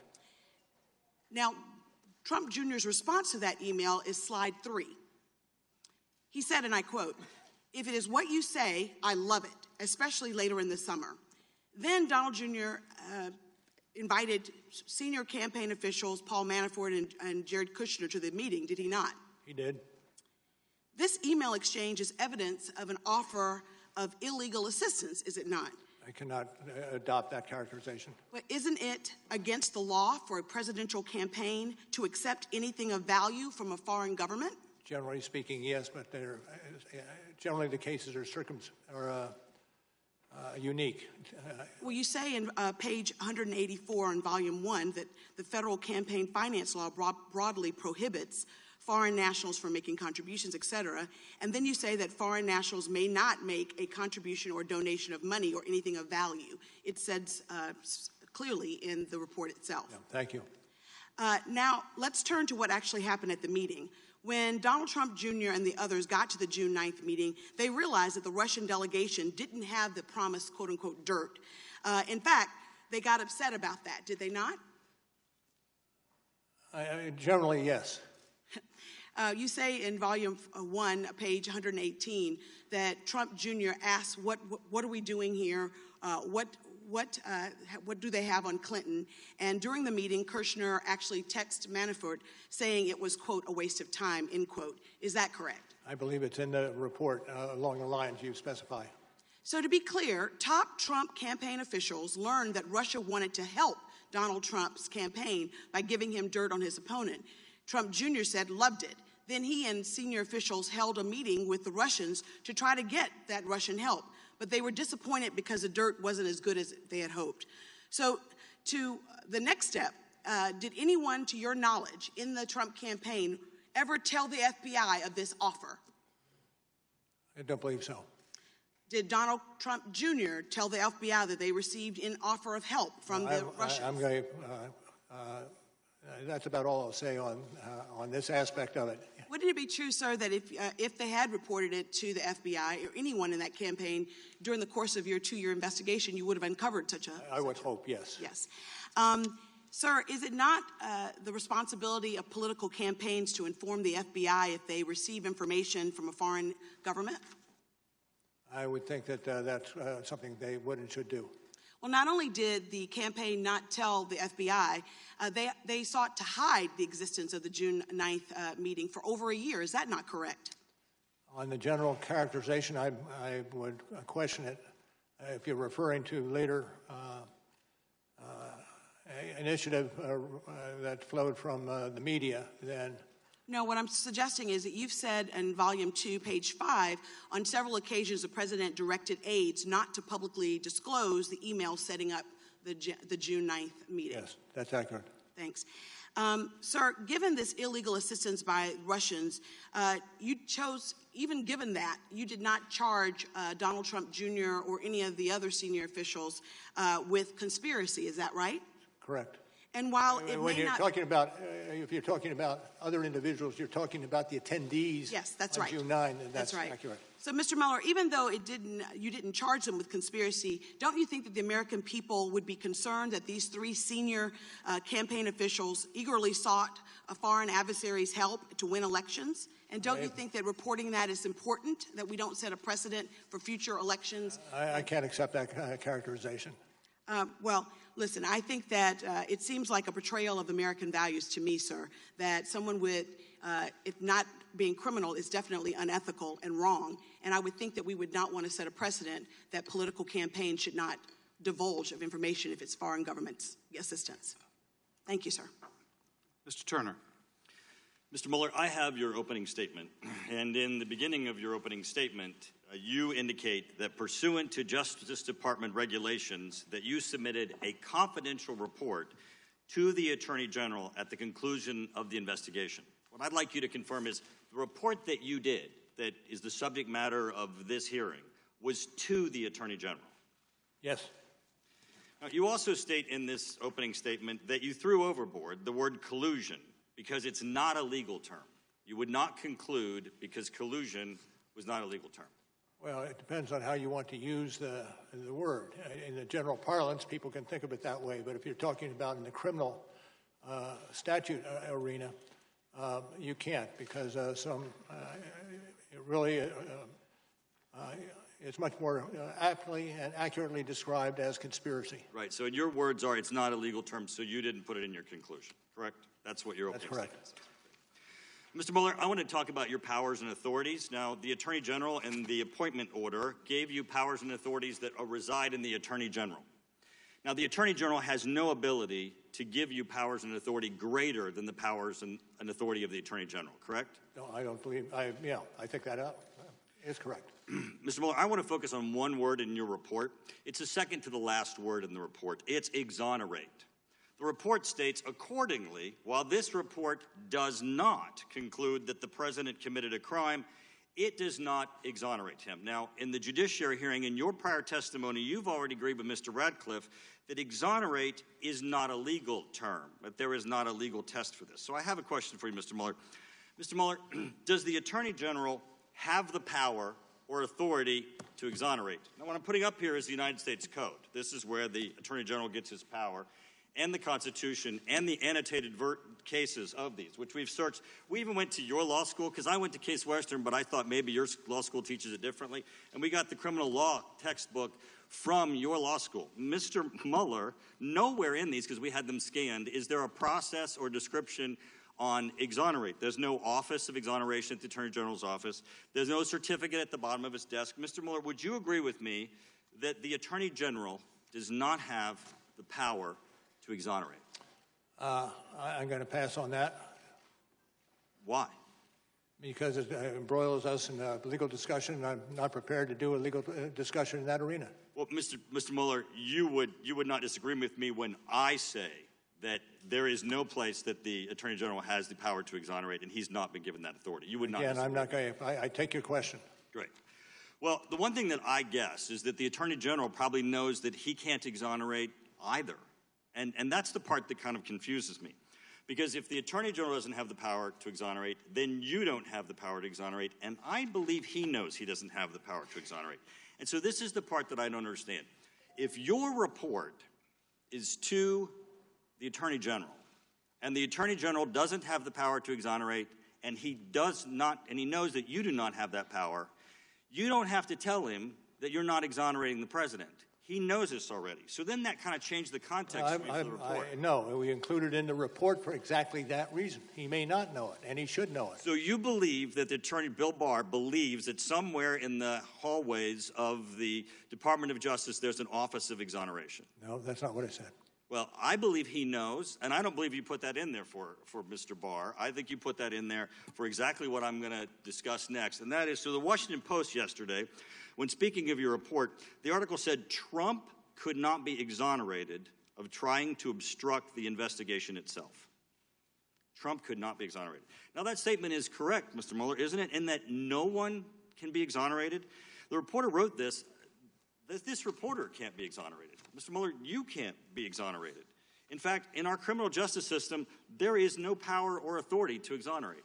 Now, this is my concern, Mr. Mueller. This is the headline on all of the news channels while you were testifying today. Mueller, Trump was not exonerated. Now, Mr. Mueller, what you know is that this can't say Mueller exonerated Trump, because you don't have the power or authority to exonerate Trump. You have no more power to declare him exonerated than you have the power to declare him Anderson Cooper. So the problem that I have here is that since there's no one in the criminal justice system that has that power, the president pardons, he doesn't exonerate. Courts and juries don't declare innocent, they declare not guilty. They don't even declare exoneration. The statement about exoneration is misleading, and it's meaningless, and it colors this investigation one word out of the entire portion of your report, and it's a meaningless word that has no legal meaning, and it has colored your entire report. Time of the gentleman has expired. Mr. Carson. Thank you, Chairman. Thank you, Director Mueller, for your years of service to our country. I want to look more closely, sir, at the Trump campaign chairman, Paul Manafort, an individual who I believe betrayed our country, who lied to a grand jury, who tampered with witnesses, and who repeatedly tried to use his position with the Trump campaign to make more money. Let's focus on the betrayal and greed. Your investigation, sir, found a number of troubling contacts between Mr. Manafort and Russian individuals during and after the campaign. Is that right, sir? Correct. Correct. In addition to the June 9th meeting just discussed, Manafort also met several times with a man named Konstantin Kilimnik, who the FBI assessed to have ties with Russian intel agencies. Is that right, sir? Correct. In fact, Mr. Manafort didn't just meet with him. He shared private Trump campaign polling information with this man linked to Russian intelligence. Is that right, sir? That is correct. And in turn, the information was shared with a Russian oligarch tied to Vladimir Putin. Is that right, sir? Allegedly. Director Mueller, meeting with him wasn't enough. Sharing internal polling information wasn't enough. Mr. Manafort went so far as to offer this Russian oligarch tied to Putin a private briefing on the campaign. Is that right, sir? Yes, sir. And finally, Mr. Manafort also discussed internal campaign strategy on 4 battleground states, Michigan, Wisconsin, Pennsylvania, and Minnesota, with the Russian intelligence-linked individual. Did he not, sir? And that's reflected in the report, as were the items you listed previously. Director Mueller, based on your decades of years of experience at the FBI, would you agree, sir, that it creates a national security risk when a presidential campaign chairman shares private polling information on the American people, private political strategy related to winning the votes of the American people, and private information about American battleground states with a foreign adversary? Is that the question, sir? Yes, sir. I'm not going to speculate along those lines. To the extent that it's within the lines of the report, then I support it. Anything beyond that is not part of that which I would support. Well, I think it does, sir. I think it shows an infuriating lack of patriotism from the very people seeking the highest office in the land. Director Mueller, Manafort didn't share this information in exchange for nothing, did he, sir? I can't answer that question without knowing more about the question. Well, it's clear that he hoped to be paid back money he was owed by Russian or Ukrainian oligarchs in return for the passage of private campaign information, correct? That is true. Director Mueller, as my colleague Mr. Heck will discuss later, greed corrupts. Would you agree, sir, that the sharing of private campaign information in exchange for money represents a particular kind of corruption, one that presents a national security risk to our country, sir? I'm not going to opine on that. I don't have the expertise in that arena to really opine.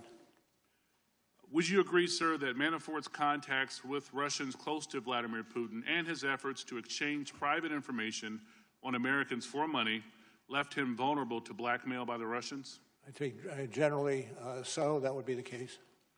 Would you agree, sir, that these acts demonstrated a betrayal of the democratic values of our country rests on? I can't agree with that. Director Mueller, not that it's not true, but I cannot agree with it. Yes, sir.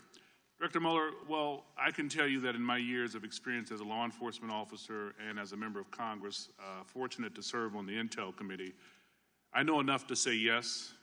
Trading political secrets for money with a foreign adversary can corrupt, and it can leave you open to blackmail, and it certainly represents a betrayal of the values underpinning our democracy. I want to thank you for your service again, Director Mueller. We appreciate you for coming today. I yield back, Chairman. Dr. Wenstrup. Thank you, Mr. Chairman. Thank you, Mr. Mueller, for being here today.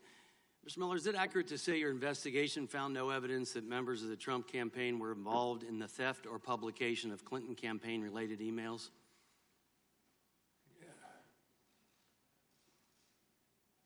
Can you repeat the question? Is it accurate to say your investigation found no evidence that members of the Trump campaign were involved in the theft or publication of the Clinton campaign-related emails? I don't know what the, well. Well, Volume 1, page 5, the investigation did not establish that members of the Trump campaign conspired or coordinated with the Russian government in its election interference activities. So it would therefore be inaccurate, based on this, to describe that finding as open to doubt, that finding being that a Trump campaign was involved with theft or publication of the Clinton campaign emails. Are you following that, sir? I do believe I'm following it, but it is that portion of that matter, it does not fall within our jurisdiction or fall within our investigation. Well, based on what your report says, Volume 1, page 5, I just want to be clear that open to doubt is how the committee Democrats described this finding in their minority views of our 2018 report, and it kind of flies in the face of what you have in your report. But so is it accurate also to say the investigation found no documentary evidence that George Papadopoulos told anyone affiliated with the Trump campaign about Joseph Mifsid's claims that the Russians had dirt on candidate Clinton? Let me turn that over to Mr. Zebley. I'd like to ask you, sir.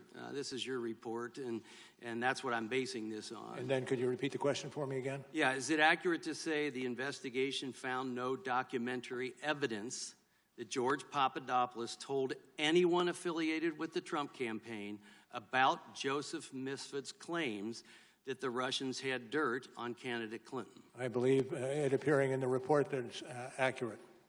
Okay, so in the report it says no documentary evidence that Papadopoulos shared this information with the campaign. It's therefore inaccurate to conclude that by the time of the June 9, 2016 Trump Tower meeting, quote, the campaign was likely already on notice via George Papadopoulos' contact with Russian agents that Russia, in fact, had damaging information on Trump's opponent. Would you say that that is inaccurate to say that it's likely already on I could direct you to the report.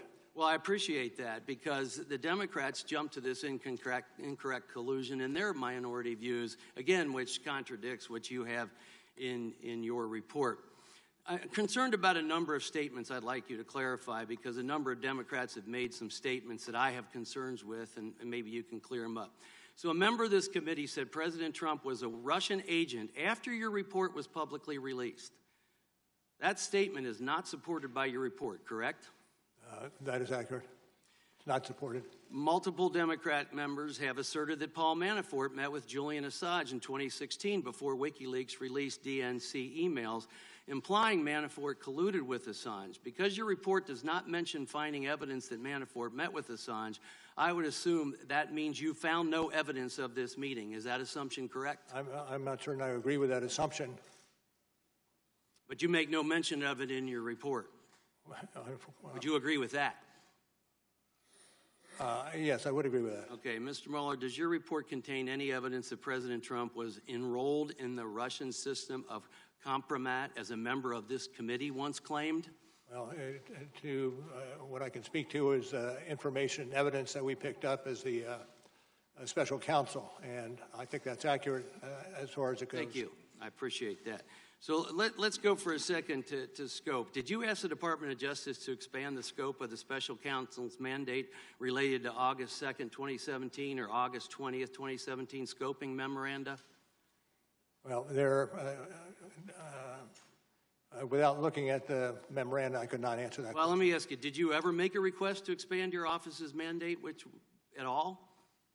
Generally, yes. And was that ever denied? I'm not going to speak to that. It goes to internal deliberations. Well, I'm just trying to understand process. Does expanding the scope come from the acting attorney general or Rosenstein, or does it come from you, or can it come from either? I'm not going to discuss any other alternatives. Thank you, Mr. Mueller. Ms. Spear. Thank you, Mr. Chairman.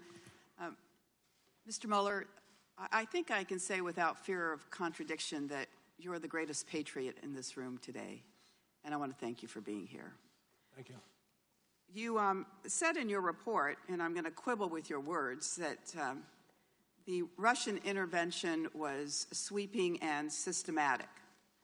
I would quibble with that because I don't think it was just an intervention. I think it was an invasion. And I don't think it was just sweeping and systematic. I think it was sinister and scheming. But having said that, one of my colleagues earlier here referred to this Russian intervention as a hoax. And I'd like to get your comment on that. On page 26 of your report, you talk about the Internet Research Agency and how tens of millions of U.S. persons became engaged with the posts that they made, that there were some 80,000 posts on Facebook, that Facebook itself admitted that 126 million people had probably seen the posts that were put up by the Internet Research Agency, that they had 3,800 Twitter accounts and had designed more than 175,000 tweets that probably reached 1.4 million people. The Internet Research Agency was spending about $1.25 million a month on all of this social media in the United States in what I would call an invasion in our country. Would you agree that it was not a hoax, that the Russians were engaged in trying to impact our election? Absolutely. That was not a hoax. The indictments we returned against the Russians, 2 different ones, were substantial in their scope, using that scope word again. And I think we have underplayed to a certain extent that aspect of our investigation that has and would have long-term damage to the United States that we need to move quickly to address. Thank you for that. I'd like to drill down on that a little bit more. The Internet Research Agency actually started in 2014 by sending over staff as tourists, I guess, to start looking at where they wanted to engage. And there are many that suggest, and I'm interested in your opinion, as to whether or not Russia is presently in the United States looking for ways to impact the 2020 election. I can't speak to that. That would be in levels of classification. All right. Let me ask you this. Oftentimes when we engage in these hearings, we forget the forest for the trees. You have a very large report here of over 400 pages. Most Americans have not read it. We have read it. Actually, the FBI director yesterday said he hadn't read it, which was a little discouraging. But on behalf of the American people, I want to give you a minute and 39 seconds to tell the American people what you would like them to glean from this report. Well, we spent substantial time assuring the integrity of the report, understanding that it would be our living message to those who come after us. But it also is a signal, a flag to those of us who have some responsibility in this area to exercise those responsibilities swiftly and don't let this problem continue to linger as it has over so many years. All right. You didn't take the whole amount of time, so I'm going to yield the rest of my time to the chairman. I thank the gentleman for yielding. Director Mueller, I wanted to ask you about conspiracy. Generally, a conspiracy requires an offer of something illegal, the acceptance of that offer, and an overt act in furtherance of it. Is that correct? Correct. And Don Jr. was made aware that the Russians were offering dirt on his opponent, correct? I don't know that for sure, but one would assume, given presence at the meeting. And when you say that you would love to get that help, that would constitute an acceptance of the offer? It's a wide open request. And it would certainly be evidence of an acceptance if you say, when somebody offers you something illegal and you say, I would love it, that would be considered evidence of an acceptance. I'm going to stay away from any addressing one particular or two particular situations. Well, this particular situation, well, I'll have to continue in a bit. Now yield to Mr. Stewart. Mr. Mueller, it's been a long day. Thank you for being here. I do have a series of important questions for you, but before I do that, I want to take a moment to reemphasize something that my friend Mr. Turner has said. I've heard many people state no person is above the law. And many times recently they add not even the president, which I think is blazingly obvious to most of us. I'm having a little problem hearing you, sir. Is this better? That is better, thank you. I want you to know I agree with this statement that no person is above the law. But there's another principle that we also have to defend, and that is the presumption of innocence. And I'm sure you agree with this principle, though I think the way that your office phrased some parts of your report, it does make me wonder. I have to be honest with you. For going on 3 years, innocent people have been accused of very serious crimes, including treason. Accusations made even here today. They have had their lives disrupted and in some cases destroyed by false accusations for which there is absolutely no basis other than some people desperately wish that it was so. But your report is very clear. No evidence of conspiracy, no evidence of coordination. And I believe we owe it to these people who have been falsely accused, including the president and his family, to make that very clear. Mr. Mueller, the credibility of your report is based on the integrity of how it is handled. And there's something that I think bothers me and other Americans. I'm holding here in my hand a binder of 25 examples of leaks that occurred from the special counsel's office from those who associated with your work, dating back to as early as a few weeks after your inception and the beginning of your work, and continuing up to just a few months ago. All of them have one thing in common. They were designed to weaken or to embarrass the president, every single one. Never was it leaked that you'd found no evidence of collusion. Never was it leaked that the Steele dossier was a complete fantasy, nor that it was funded by the Hillary Clinton campaign. I could go on and on. Mr. Mueller, are you aware of anyone from your team having given advance knowledge of the raid on Roger Stone's home to any person or the press, including CNN? Well, I'm not going to talk about specifics. I will mention, but talk for a moment about persons who become involved in an investigation and the understanding that in a lengthy, thorough investigation, some persons will be under a cloud that should not be under a cloud. And one of the reasons for emphasizing, as I have, the speed of an election, or not election, the speed of an investigation Is that so? Those persons who are disrupted as a result of the... I appreciate that, but I do have a series of questions. With the result of that investigation. Thank you, and you're right, it is a cloud, and it's an unfair cloud for dozens of people. But to my point, are you aware of anyone providing information to the media regarding the raid on Roger Stone's home, including CNN? I'm not going to speak to that. Okay. Mr. Mueller, you sent a letter dated March 27th to Attorney General Barr in which you claimed the Attorney General's memo to Congress did not fully capture the context of your report. You stated earlier today that response was not authorized. Did you make any effort to determine who leaked this confidential letter? No, and I'm not certain. This is the letter of March 27th? Yes, sir. Okay, I'm not certain when it was publicized. I do know it was publicized, but I do not believe we would be responsible for the leaks.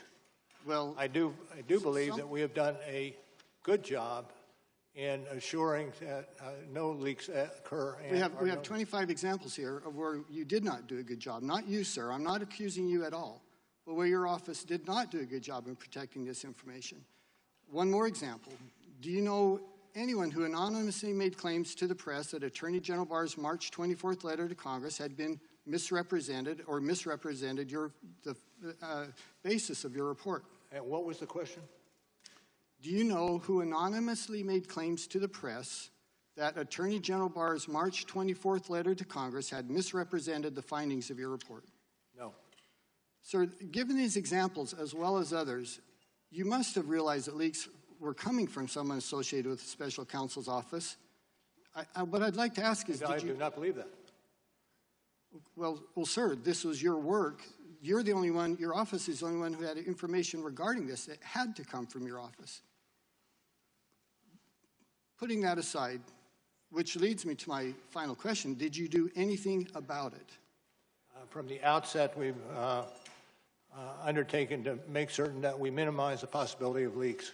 And I think we were successful over the 2 years that we were in operation. Well, I wish you'd been more successful, sir. I think it was disruptive to the American people. My time has expired. I yield back. Mr. Quigley. Thank you, Mr. Chairman. Director, thank you for being here. This too shall pass. Earlier today and throughout the day, you have stated the policy that a seated president cannot be indicted, correct? Correct. And upon questioning this morning, you were asked, could a president be indicted after their service, correct? Yes. And your answer was that they could. They could. Director, please speak into the microphone. I'm sorry. Thank you. So they could. The follow-up question that should be concerning is, what if a president serves beyond the statute of limitations? I don't know the answer to that one. Would it not indicate that if the statute of limitations on federal crimes such as this are 5 years, that a president who serves a second term is therefore under the policy above the law? I'm not certain I would agree with the. I'm not certain I would agree with the conclusion. I'm not certain that I can see but the possibility that you suggest. But the statute doesn't toll. Is that correct? I don't know specifically. It clearly doesn't. And I just want, as the American public is watching this and perhaps learning about many of these for the first time, we need to consider that and that the other alternatives are perhaps all that we have. But I appreciate your response. Earlier in questioning, someone mentioned that it was a question involving whether anyone in the Trump political world publicized the emails, whether or not that was the case. I just want to refer to Volume 1, page 60, where we learn that Trump Jr. publicly tweeted a link to the leak of stolen Podesta emails in October of 2016. You're familiar with that? I am. So that would at least be a republishing of this information, would it not? I'm not certain I would agree. I'm not certain I would agree with that.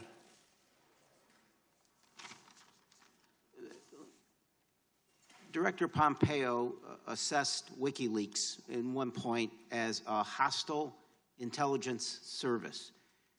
Given your law enforcement experience and your knowledge of what WikiLeaks did here and what they do generally, would you assess that to be accurate or something similar? How would you assess what WikiLeaks does? Absolutely. And they are currently under indictment.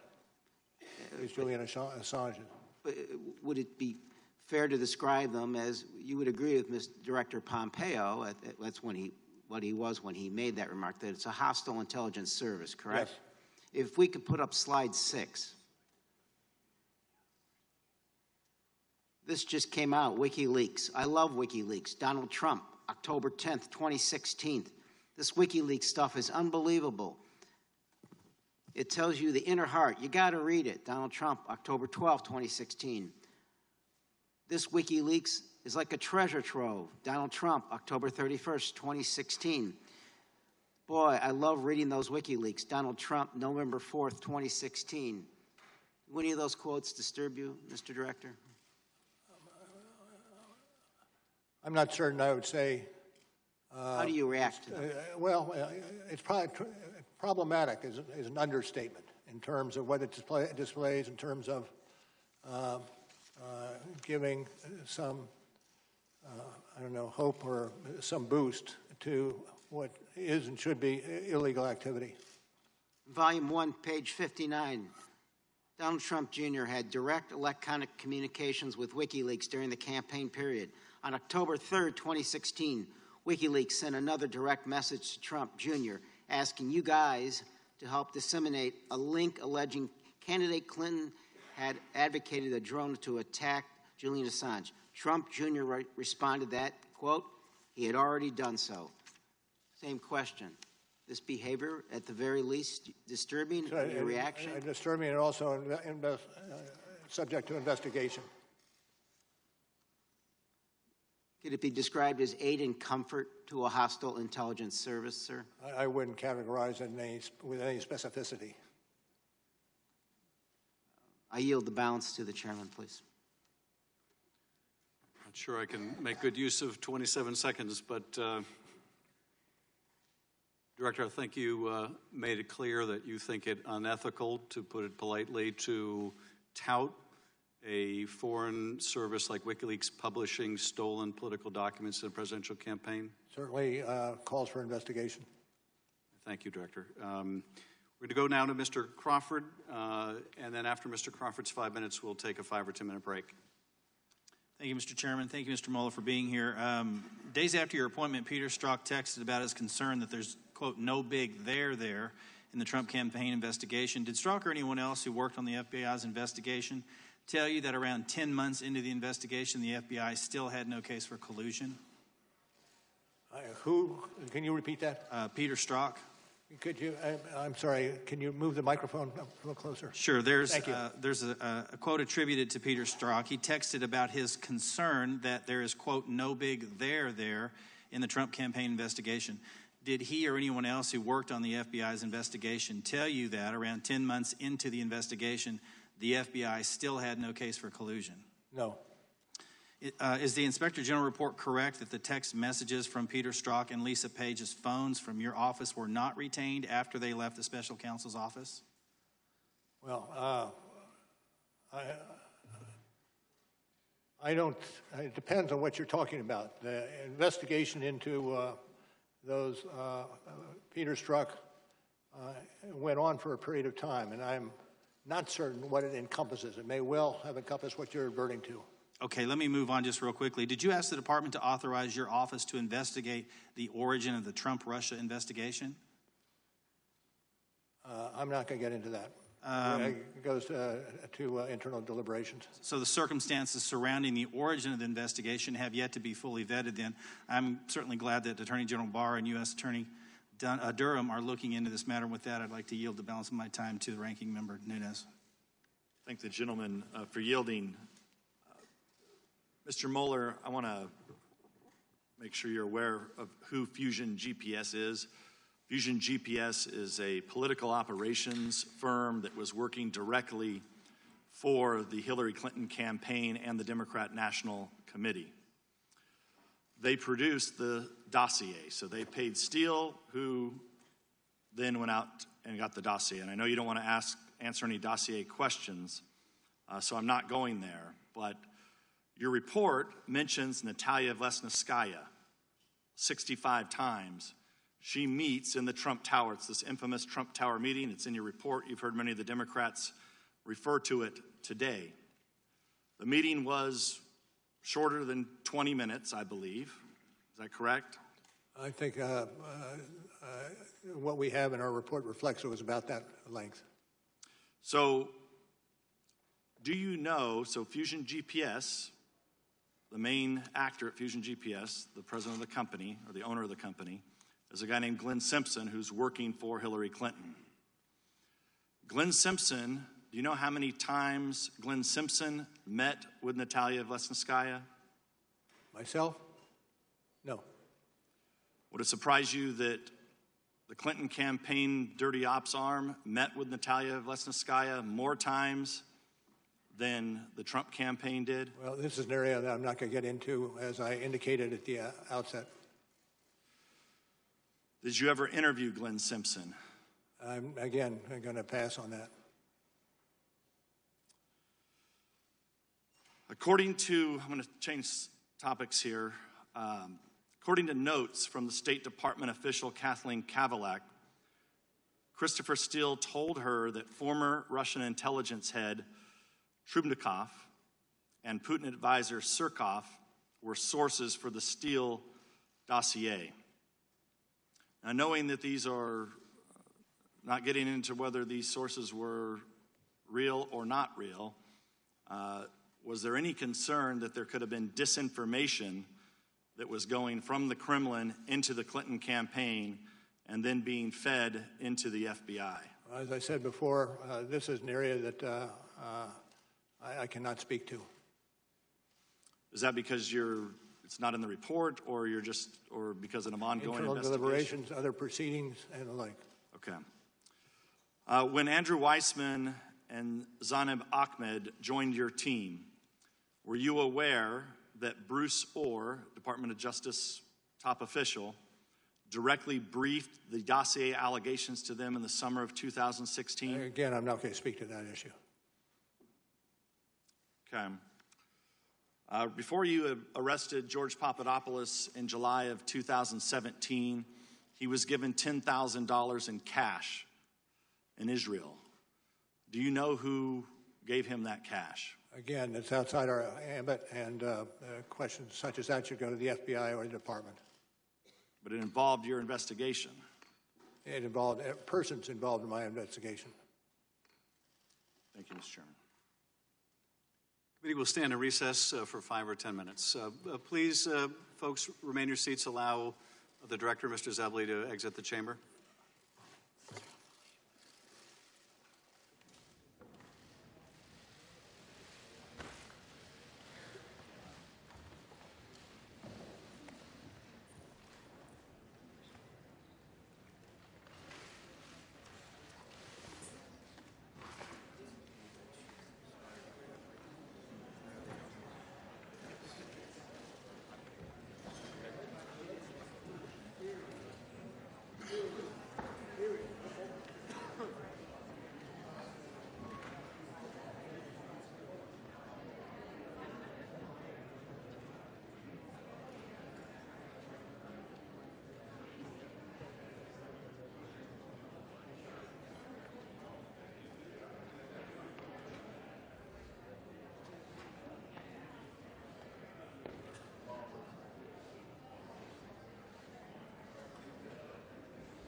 You're going to do now.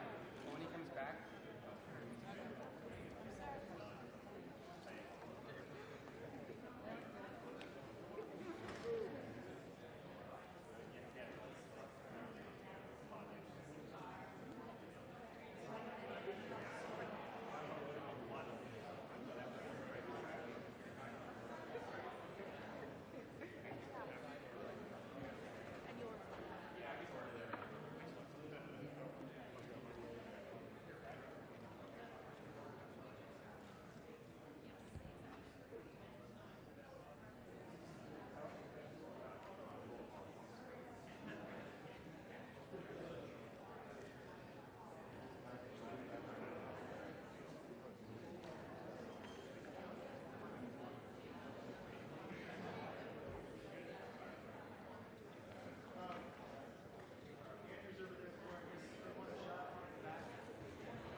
Committee will come to order.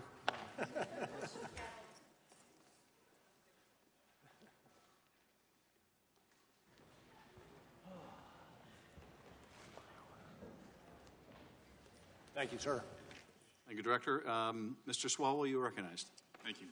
Director Mueller, as a prosecutor, you would agree that if a witness or suspect lies or obstructs or tampers with witnesses or destroys evidence during an investigation, that generally that conduct can be used to show a consciousness of guilt. Would you agree with that? Yes.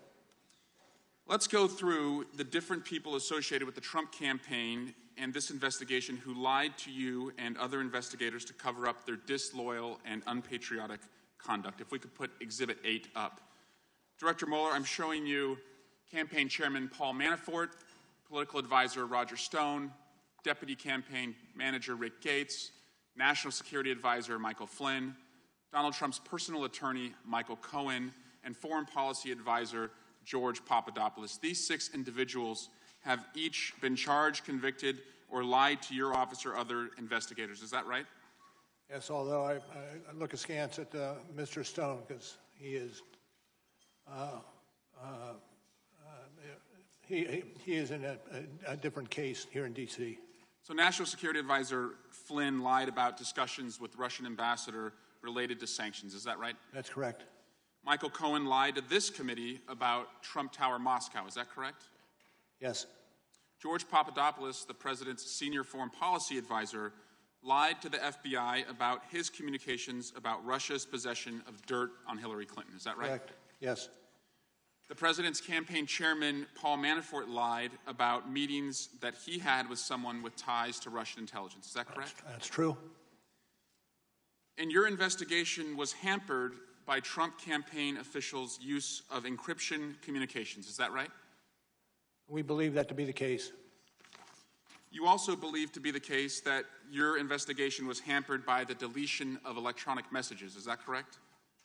It would be, yes. Generally, any case would be if those kinds of communications are used.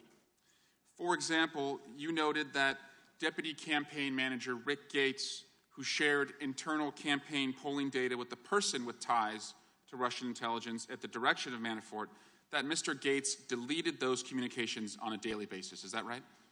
I take your word. I say I don't know specifically, but if it's in the report, then I support it. That's right, Director. It's Volume 1, page 136. Thank you.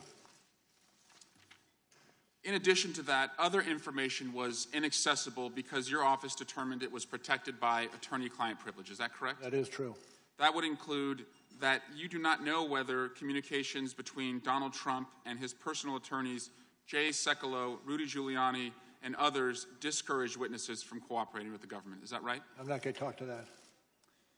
That would also mean that you can't talk to whether or not pardons were dangled through the president's attorneys because the shield of attorney-client privilege. I'm not going to discuss that. Did you want to interview Donald Trump Jr.? I'm not going to discuss that. Did you subpoena Donald Trump Jr.? And I'm not going to discuss that. Did you want to interview the president? Yes. Director Mueller, on January 1st, 2017 through March 2019, Donald Trump met with Vladimir Putin in person 6 times, called him 10 times, and exchanged 4 letters with him. Between that time period, how many times did you meet with Donald Trump? I'm not going to get into that. He did not meet with you in person, is that correct? He did not. As a result of lies, deletion of text messages, obstruction, and witness tampering, is it fair to say that you were unable to fully assess the scope and scale of Russia's interference in the 2016 election and Trump's role in that interference? I'm not certain I would adopt that characterization in total. There may be pieces of it that are accurate, but not in total. But you did state in Volume 1, page 10, that while this report embodies factual and legal determinations, the office believes it to be accurate and complete to the greatest extent possible. Given these identified gaps, the office cannot rule out the possibility that the unavailable information would shed additional light. Is that correct? That is correct. We don't know what we don't know. Why is it so important that witnesses cooperate and tell the truth in an investigation like this? Because the testimony of the witnesses goes to the heart of just about any criminal case you have. Thank you. And Mr. Chairman, I'd yield back. And thank you, Director Mueller. Ms. Stefanik. Thank you, Mr. Chairman. Mr. Mueller, as special counsel, did you review documents related to the origin of the counterintelligence investigation into the Trump campaign? On occasion. Was the Steele dossier one of those documents that was reviewed? And I can't discuss that case. I'm just asking a process question. Have you read the Steele dossier? And again, I'm not going to respond to that. You were tasked as special counsel to investigate whether there was collusion between Russia and the Trump campaign associates to interfere with the 2016 election. And the FBI, we know, has relevant documents and information related to the opening of the CI investigation. Were you and your team permitted to access all of those documents? And again, I can't get into that investigative, what we collected and what we're doing with investigation materials. Let me ask it this way. Was there any limitation in your access to documents related to the counterintelligence That's such a broad question. I have real trouble answering it. Did the special counsel's office undertake any efforts to investigate and verify or disprove allegations contained in the Steele dossier? Again, I can't respond. The reason I'm asking for the American public that is watching, it's apparent that the Steele dossier formed part of the basis to justify the FBI's counterintelligence investigation into Russian interference in the 2016 election. As we know, it was used to obtain a FISA warrant on Carter Page. This is why I'm asking these questions. Did your office undertake any efforts to identify Steele's sources or subsources? Again, the same answer. Were these tasks referred to any other agencies? Again, I can't speak to it. Did your office consider whether the Russian government used Steele's sources to provide Steele with disinformation? Again, I can't speak to that. I understand I'm asking these questions just for the record, so thanks for your patience. Shifting gears here, did any member of the special counsel's office staff travel overseas as part of the investigation? Yes, but I can't go further than that. I'm going to ask, to which countries? And I can't answer that. Did they meet with foreign government officials? Again, it's out of our bailiwick. Did they meet with foreign private citizens? Again, same response. Did they seek information about a U.S. citizen or any U.S. citizens? Again, a territory that I cannot go to. Thank you for answering on the record. These are important questions for the American public, and we're hopeful that the IG is able to answer these questions. I will yield the balance of my time to the ranking member. Thank the gentlelady for yielding.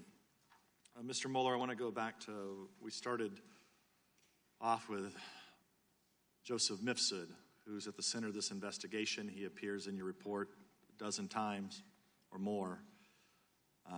He really is the epicenter. He's at the origin of this. He's the man who supposedly knows about Clinton's emails. You've seen on the screen, the Democrats have continually put up all the prosecutions that you made against Trump campaign officials and others. But I'm struggling to understand why you didn't indict Joseph Mifsud, who seems to be the man in the middle of all of this. Well, I think you understand that you cannot get into either classified or law enforcement information without a rationale for doing it. And I have said all I'm going to be able to say with regard to Mr. Mifsud.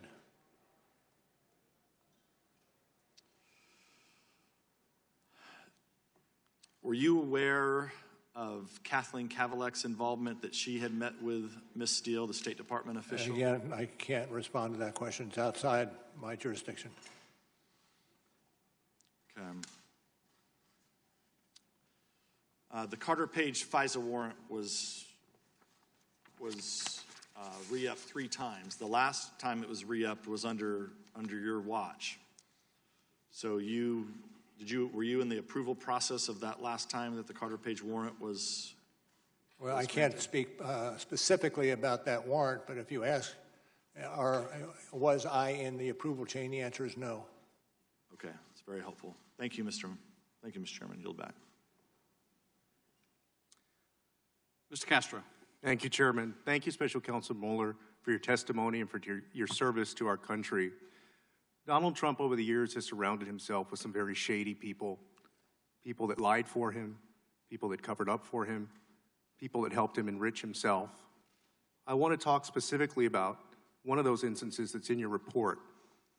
Specifically, let's turn to the Trump Tower Moscow project, which you described in your report as, quote, as a, quote, highly lucrative deal for the Trump organization. Is that right? I would have to look at the quote from the Sure. report if you have it. Sure, it's on volume 2, page 135. It's described as highly lucrative.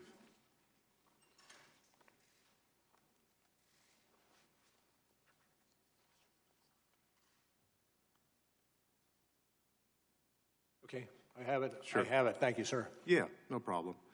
Your office prosecuted Michael Cohen, and Michael Cohen was Donald Trump's lawyer, for lying to this committee about several aspects of the Trump organization's pursuit of the Trump Tower Moscow deal. Is that right? That's correct.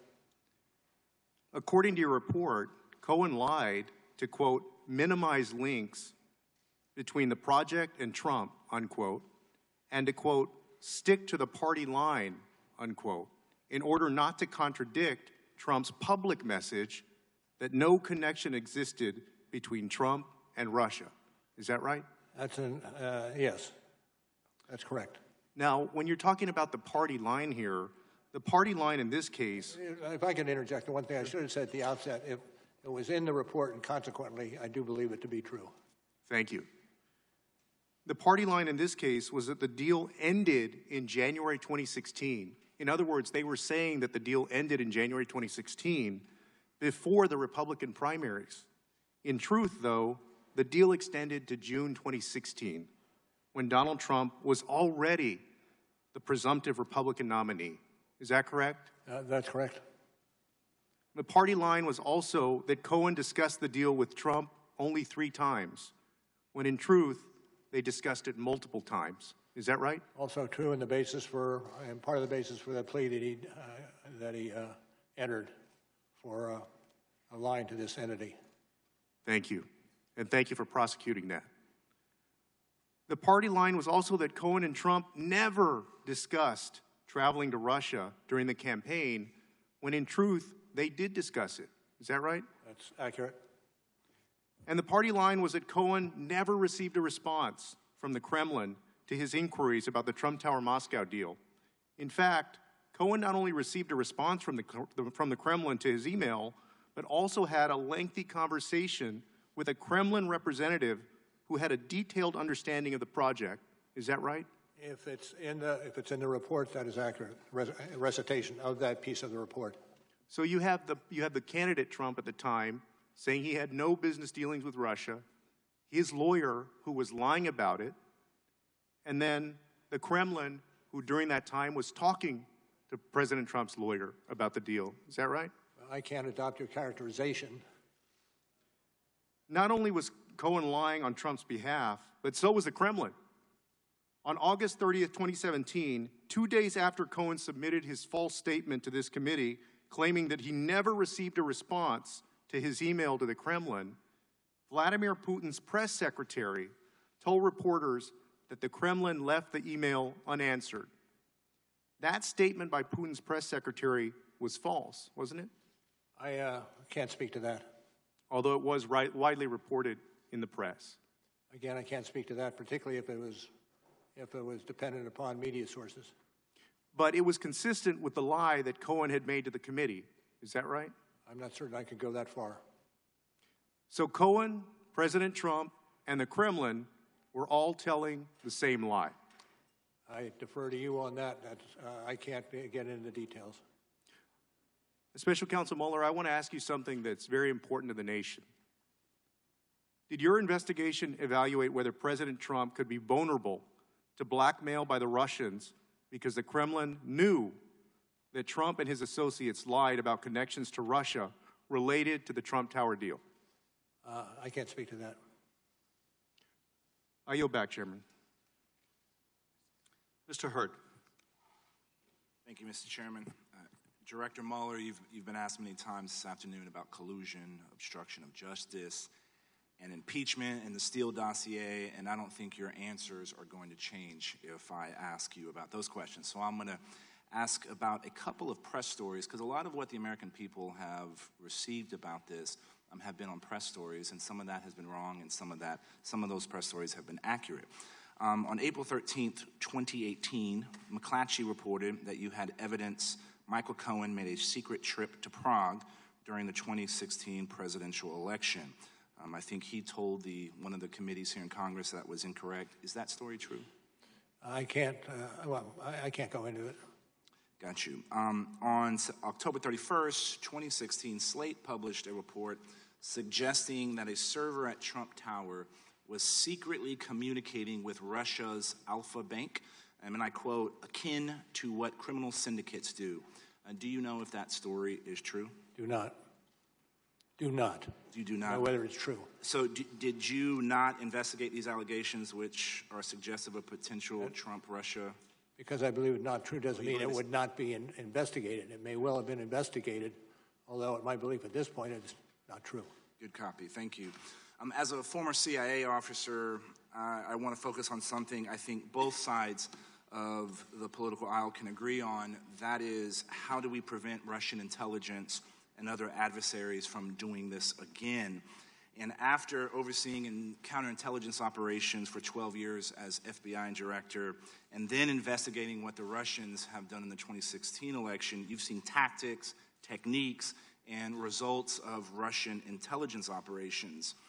Our committee made a recommendation that the FBI should improve its victim notification process when a person, entity, or campaign has fallen victim to active measures of attack.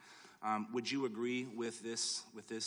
It sounds like a worthwhile endeavor. I will tell you, though, that the ability of our intelligence agencies to work together in this arena is perhaps more important than that. And adopting whatever, and I'm not that familiar with legislation, but whatever legislation will encourage us working together. By us, I mean the FBI, CIA, NSA, and the rest. It should be pursued aggressively, early. Who do you think should be responsible within the federal government to counter disinformation? I'm no longer in the federal government, so But you've had a long career, storied career, and I don't think there's anybody who better understands the threat that we are facing than you. Do you have an opinion as a former FBI officer? As to who should be the coordinating points within the federal government on how to deal with disinformation? I don't want to wade in those waters. A good copy. One of the most striking things in your report is that the Internet Research Agency not only undertook a social media campaign in the U.S., but they were able to organize political rallies after the election. Our committee issued a report and insight on saying that Russian active measures are growing with frequency and intensity, and including their expanded use of groups such as the IRA, and these groups pose a significant threat to the United States and our allies in upcoming elections. Would you agree with that? Yes. In fact, one of the other areas that we have to look at are many more many more countries are developing capability to replicate what the Russians had done. You alluded to making sure all the elements of the federal government should be working together. Do you have a suggestion on a strategy to do that to counter this disinformation? Not overarching it. Is this, in your investigation, did you think that this was a single attempt by the Russians to get involved in our election, or did you find evidence to suggest they'll try to do this again? No, it wasn't a single attempt. They're doing it as we sit here. And they expect to do it during the next campaign. Director Mueller, I appreciate your time and indulging us here in multiple committees, and I yield back to the ranking member if he has. I yield back to the chairman. Mr. Heck. Director Mueller, I'd like to go to the motives behind the Trump campaign encouragement and acceptance of help during the election. Obviously, a clear motivation was to help them in what would turn out to be a very close election, but there was another key motivation, and that was, frankly, the desire to make money. I always try to remember what my dad, who never had the opportunity to go beyond the 8th grade, taught me, which is that I should never, ever underestimate the capacity of some people to cut corners and even more in order to worship and chase the almighty buck. And this is important because I think it, in fact, does go to the heart of why the Trump campaign was so unrelentingly intent on developing relationships with the Kremlin. So let's quickly revisit one financial scheme we just discussed, which was the Trump Tower in Moscow.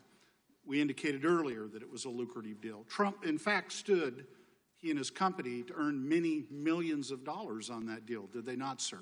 True.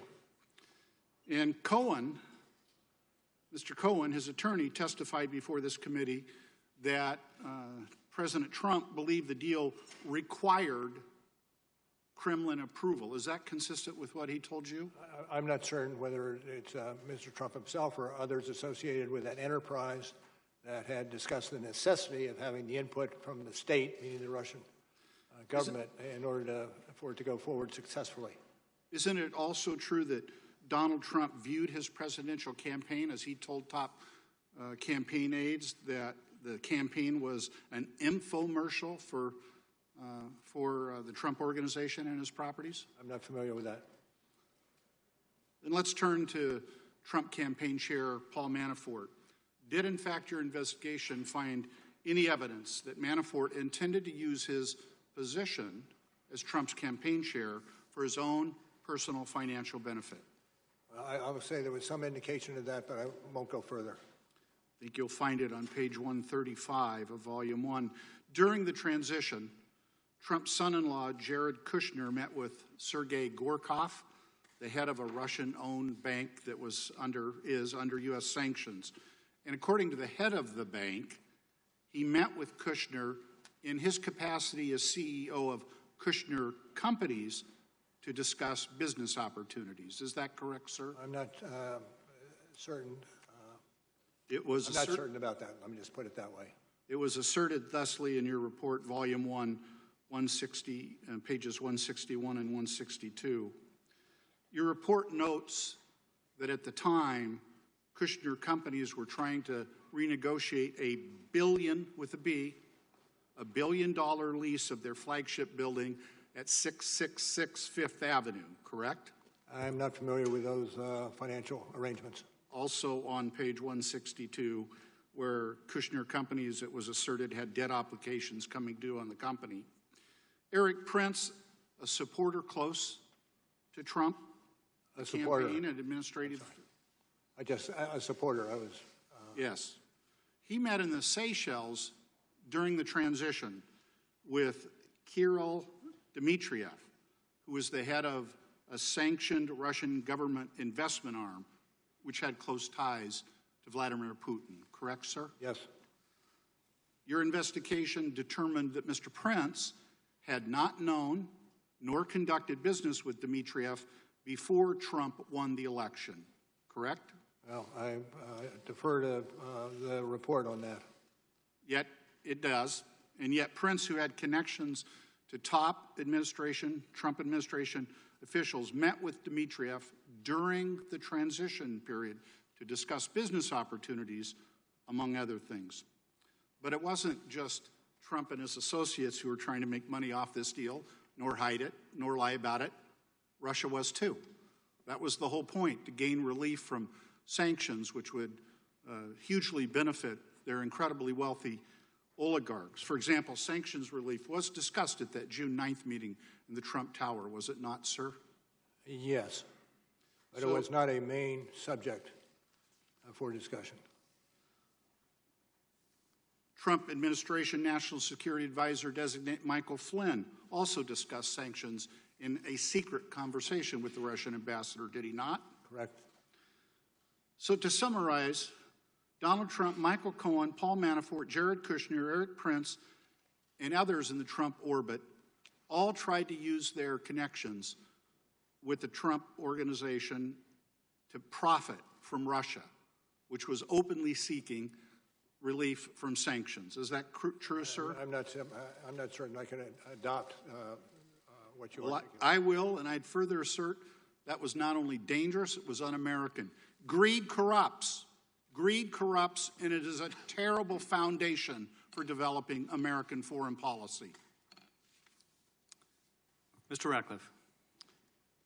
Director Mueller, given your constraints on what you're able or allowed to answer with respect to counterintelligence matters or other matters that are currently open and under investigation, you're not going to be able to answer my remaining questions. So I thank you for your courtesies in the answers that you have given to my prior questions, and I do thank you for your extraordinary career and record of service, and yield the balance of my time to the ranking member. Thank you. Thank you, Mr. Ratcliffe and Mr. Mueller. Let me associate my words with Mr. Ratcliffe. Got a few more questions. I want to clean up a little bit about the Eric Prince Seychelles meeting. So Eric Prince testified before this committee that he was surveilled by the U.S. government, and the information from this surveillance was leaked to the press. Did you investigate whether Prince was surveilled and whether classified information on him was illegally leaked to the media? Did you say did you or will you? Well, I know you can't. I know you're not. So I can't discuss I know you're either not way. going to join back up in the ranks. But did you refer? Were you aware that Prince has made these allegations that he was surveilled? He's concerned that there were leaks about this surveillance. Did you make any referrals about these leaks? I can't get into discussion on it. Okay. Also want to, General Flynn, I know you came after the leak of his phone call with the Russian ambassador. Your time at FBI, it would be a major scandal, wouldn't it, for the leak of the National Security Advisor and anyone. I can't adopt that hypothesis.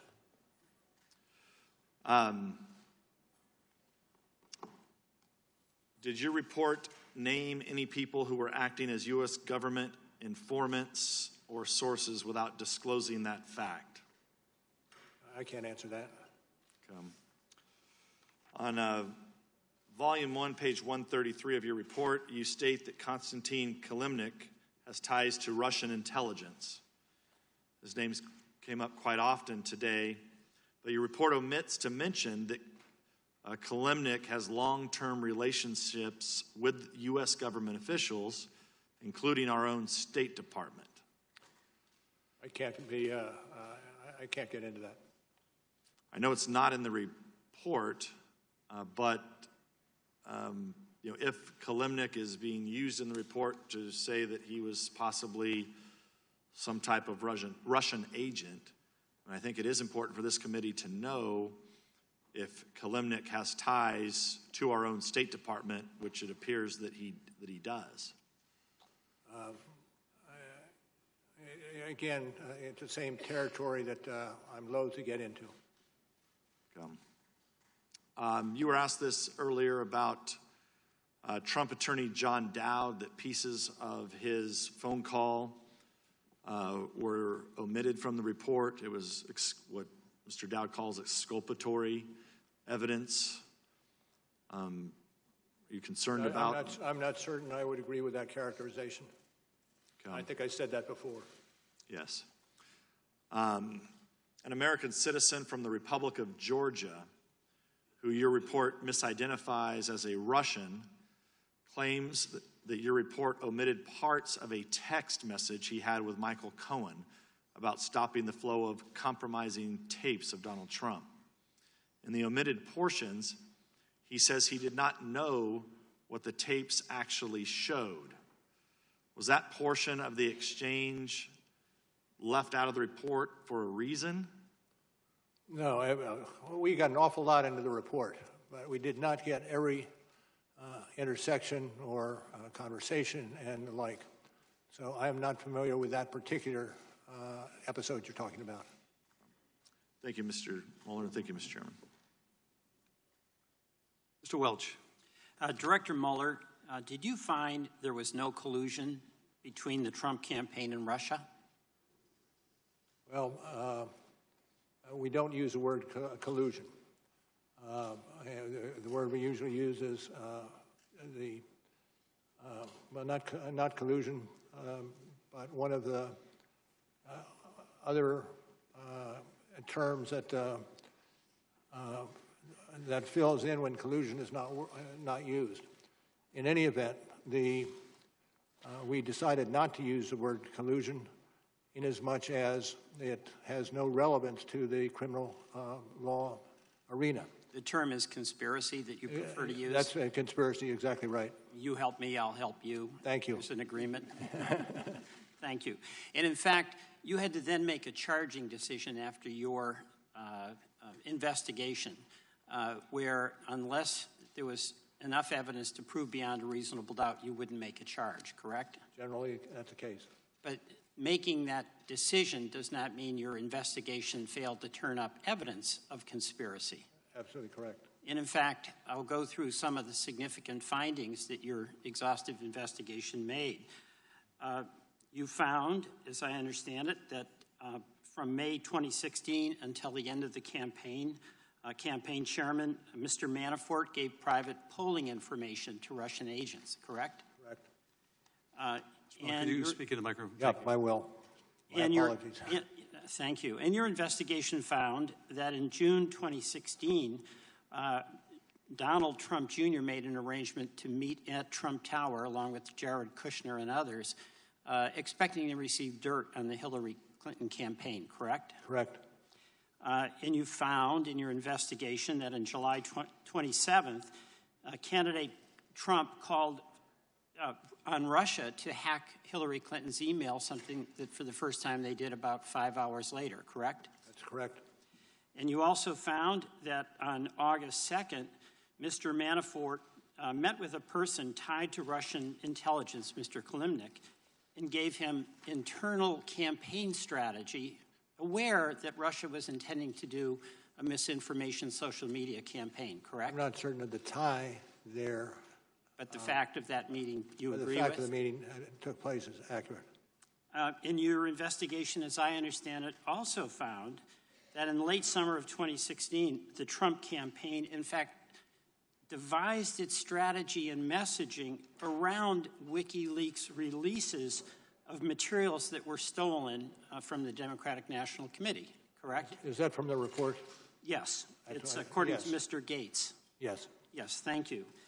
And you also talked earlier about the finding in your investigation that in September and October of 2016, Donald Trump Jr.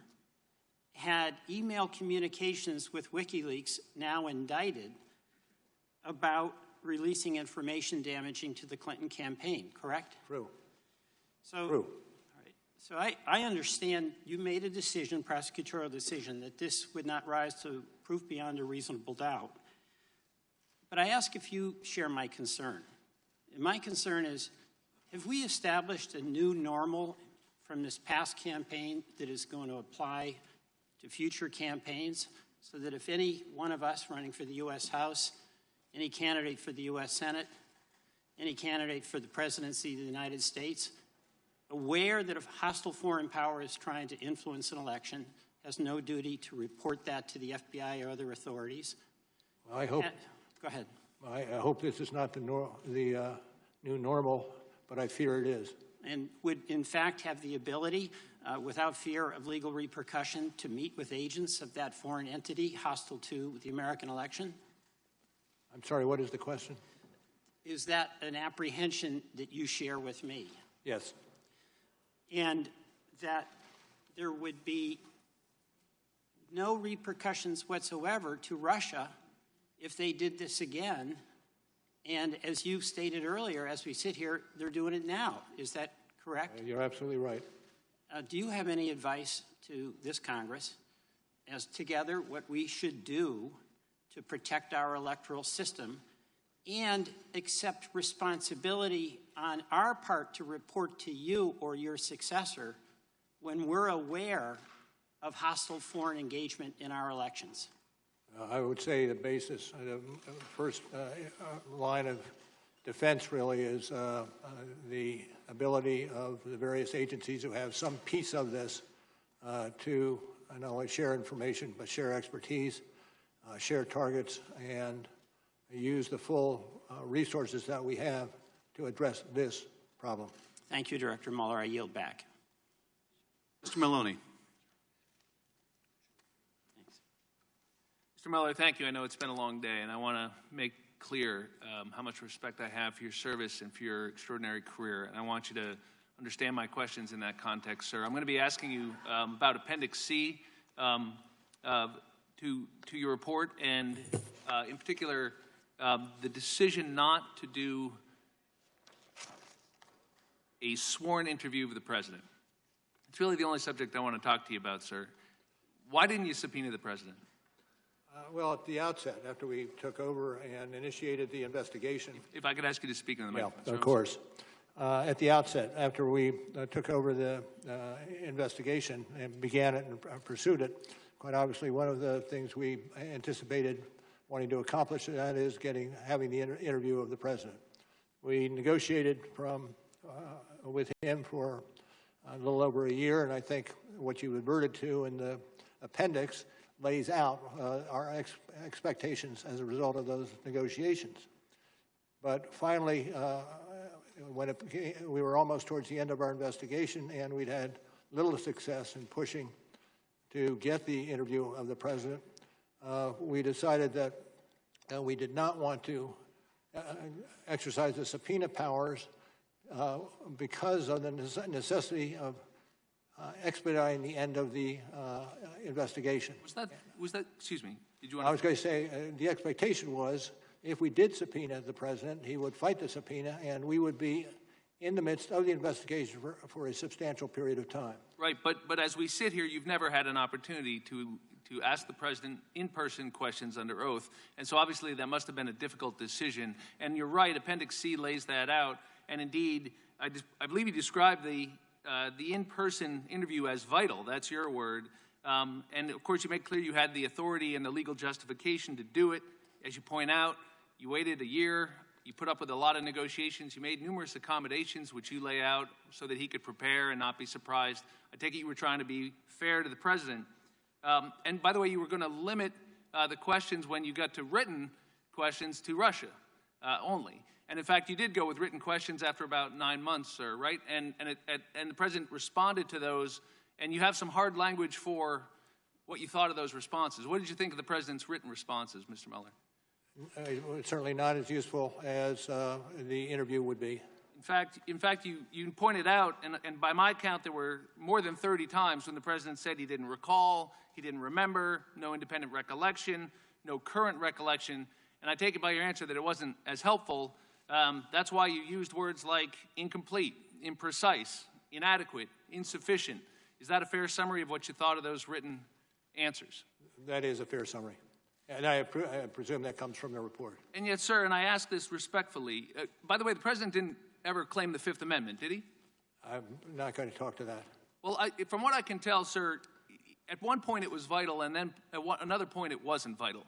And my question to you is, why did it stop being vital? And I can only think of 3 explanations. One is that somebody told you couldn't do it, but nobody told you couldn't subpoena the president. Is that right?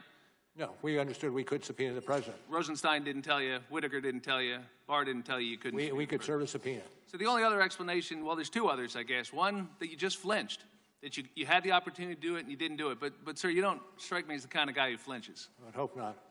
Well, then the third explanation, I hope not too, sir. And the third explanation I can think of is that you didn't think you needed it. And in fact, what caught my eye was page 13 on volume 2, where you said, in fact, you had a substantial body of evidence. And you cite a bunch of cases there, don't you, about how you often have to prove intent to obstruct justice without an in-person interview. That's the kind of nature of it. And you use terms like a substantial body of evidence, significant evidence of the president's intent. So my question, sir, is, did you have sufficient evidence of the president's intent to obstruct justice, and is that why you didn't do the interview? There's a balance. In other words, how much evidence you have to satisfy the last element against how much time are you willing to spend in the courts litigating the interview with the president. And in this case, you felt that you had enough evidence of the president's intent. We had to make a balanced decision in terms of how much evidence we had compared to the length of time it would take And to sir, do because that. I have limited time, you thought that if you gave it to the Attorney General or to this Congress, that there was sufficient evidence that it was better than that delay. Can you state that again? Well, that it was better than the delay to present the sufficient evidence, your term, of the president's intent to obstruct justice to the Attorney General and to this committee. Isn't that why you didn't do the interview? No, the reason we didn't do the interview is because of the length of time that it would take to resolve the issues attendant to that. Thank you, sir. Ms. Demings. Thank you so much, Mr. Chairman, and Director Mueller, thank you so much for being a person of honor and integrity. Thank you for your service to the nation. We are certainly better for it. Director Mueller, I too want to focus on the written responses that the President did provide and the continued efforts to lie and cover up what happened during the 2016 election. Were the President's answers submitted under oath?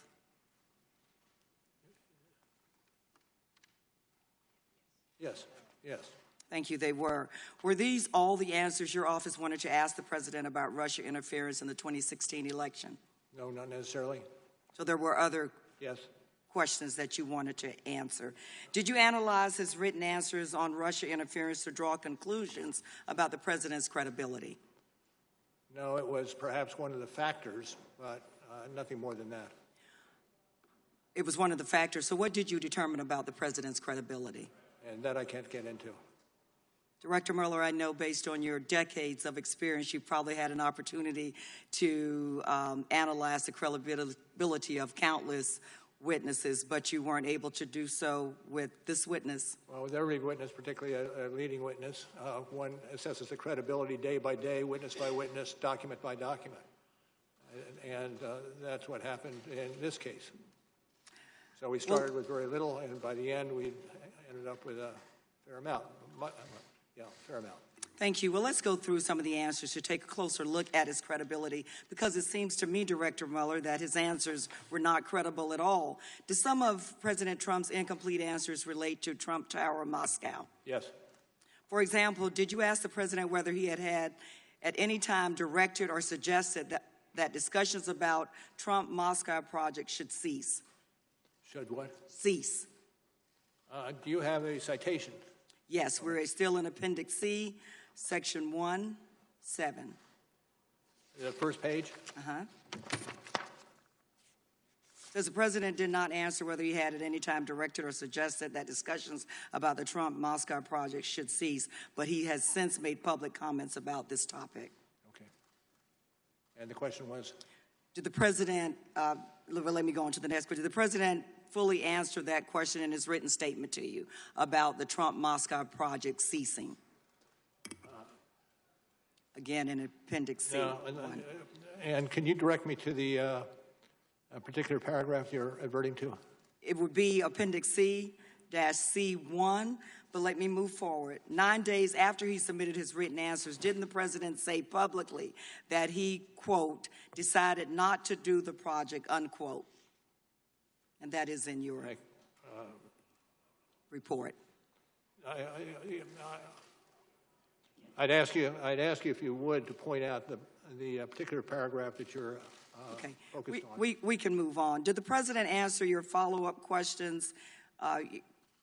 According to the report, there were follow-up questions because of the President's incomplete answers about the Moscow project. Did the President answer your follow-up questions either in writing or orally? And we're now in Volume 2, page 150 through 151. No.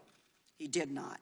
In fact, there were many questions that you asked the President that he simply didn't answer. Isn't that correct? True. And there were many answers that contradicted other evidence you had gathered during the investigation. Isn't that correct, yes. Director Mueller? Director Mueller, for example, the President in his written answer stated he did not recall having advanced knowledge of WikiLeaks releases. Is that correct? I think that's what he said. But didn't your investigation uncover evidence that the President did, in fact, have advanced knowledge of WikiLeaks public releases of emails damaging to his opponent? And I can't get into that area. Did your investigation determine, after very careful vetting of Rick Gates and Michael Cohen's, that you found them to be credible? That we found the president to be credible? That you found Gates and Cohen to be credible in their statements about WikiLeaks? Those areas I'm not going to discuss. Okay. Could you say, Director Mueller, that the president was credible? I can't answer that question. Director Mueller, isn't it fair to say that the president's written answers were not only inadequate and incomplete because he didn't answer many of your questions, but where he did, his answers showed that he wasn't always being truthful? I would say,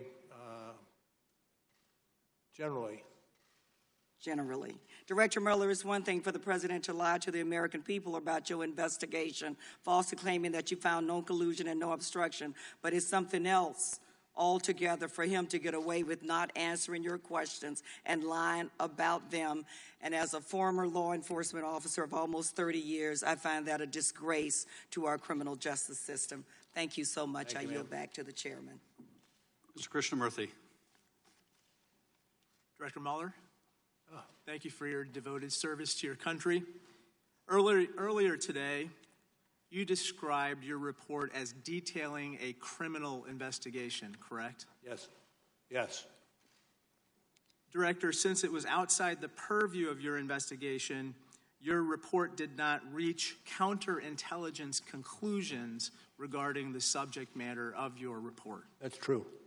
For instance, since it was outside your purview, your report did not reach counterintelligence conclusions regarding any Trump administration officials who might potentially be vulnerable to compromise or blackmail by Russia, correct? Those decisions probably were made in the FBI. But not in your report, correct? Not in our report. We advert to the counterintelligence goals of our investigation, which were secondary to any criminal wrongdoing that we could find. Let's talk about one administration official in particular, namely President Donald Trump. Other than Trump Tower Moscow, your report does not address or detail the president's financial ties or dealings with Russia, correct? Correct. Similarly, since it was outside your purview, your report does not address the question of whether Russian oligarchs engaged in money laundering through any of the president's businesses, correct? Correct. And of course, your office did not obtain the president's tax returns, which could otherwise show foreign financial sources, correct? Not to speak to that. I'm not going to speak to that. In July 2017, the president said his personal finances were off limits or outside the purview of your investigation, and he drew a quote-unquote red line around his personal finances. Were the president's personal finances outside the purview of your investigation? I'm not going to get into that. Were you instructed by anyone not to investigate the president's personal finances? No. Mr. Mueller, I'd like to turn your attention to counterintelligence risks associated with lying. Individuals can be subject to blackmail if they lie about their interactions with foreign countries, correct? True. For example, you successfully charged former National Security Advisor Michael Flynn of lying to federal agents about his conversations with Russian officials, correct? Correct. Since it was outside the purview of your investigation, your report did not address how Flynn's false statements could pose a national security risk because the Russians knew the falsity of those statements, right? I cannot get into that mainly because there are many elements of the FBI that are looking at different aspects of that issue. Currently? Currently. Thank you. As you noted in Volume 2 of your report, Donald Trump repeated 5 times in one press conference, Mr. Mueller, in 2016, quote, "I have nothing to do with Russia." Of course, Michael Cohen said Donald Trump was not being truthful because at this time, Trump was attempting to build Trump Tower Moscow. Your report does not address whether Donald Trump was compromised in any way because of any potential false statements that he made about Trump Tower Moscow, correct? I think that's right. think that's right. Director Mueller, I want to turn your attention to a couple other issues. You've served as FBI director during 3 presidential elections, correct? Yes. And during those 3 presidential elections, you have never initiated an investigation at the FBI looking into whether a foreign government interfered in our elections the same way you did in this particular instance, correct? I would say I personally know, but the FBI quite obviously has how do you defense an attack such as the Russians undertook in 2016? Now, Director Mueller, is there any information you'd like to share with this committee that you have not so far today? Well, that's a broad question. And it'd take me a while to get an answer to it, but I'll say no. Mr. Mueller, you said that every American should pay very close attention to the systematic and sweeping fashion in which the Russians interfered in our democracy. Are you concerned that we are not doing enough currently to prevent this from happening again? Well, I'll speak generally, and what I said in my opening statement this morning, and here that no, much more needs to be done in order to protect against this intrusions, not just by the Russians, but others as well. Thank you, Director. We have 2 5-minute periods remaining. Mr. Nunes and myself. Mr. Nunes, you are recognized. Mr. Mueller, it's been a long day for you, and you've had a long, great career. I want to thank you for your long-time service, starting in Vietnam, obviously in the U.S. Attorney's Office, Department of Justice, and the FBI. And I want to thank you for doing something you didn't have to do. You came here upon your own free will, and we appreciate your time today. With that, I yield back. Thank you, sir. Dr. Mueller, I want to close out my questions, turn to some of the exchange you had with Mr. Welsh a bit earlier. I'd like to see if we can broaden the aperture at the end of the hearing. From your testimony today, I gather that you believe that knowingly accepting foreign assistance during a presidential campaign is an unethical thing to do. And a crime. And a crime. Circumstances, yes. And to the degree... And a crime given certain circumstances. And to the degree that it undermines our democracy and our institutions, we can agree that it's also unpatriotic. True. And wrong. True.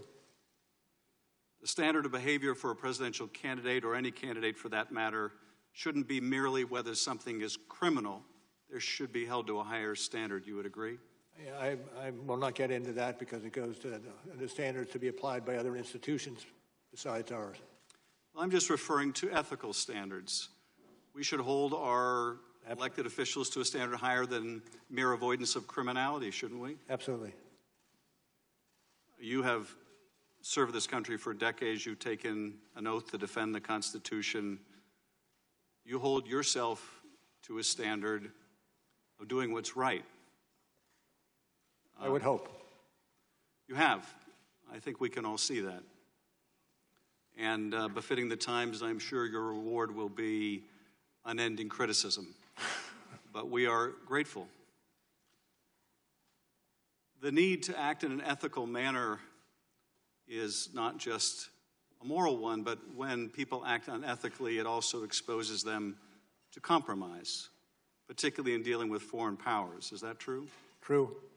Because when someone acts unethically in connection with a foreign partner, that foreign partner can later expose their wrongdoing and extort them. True.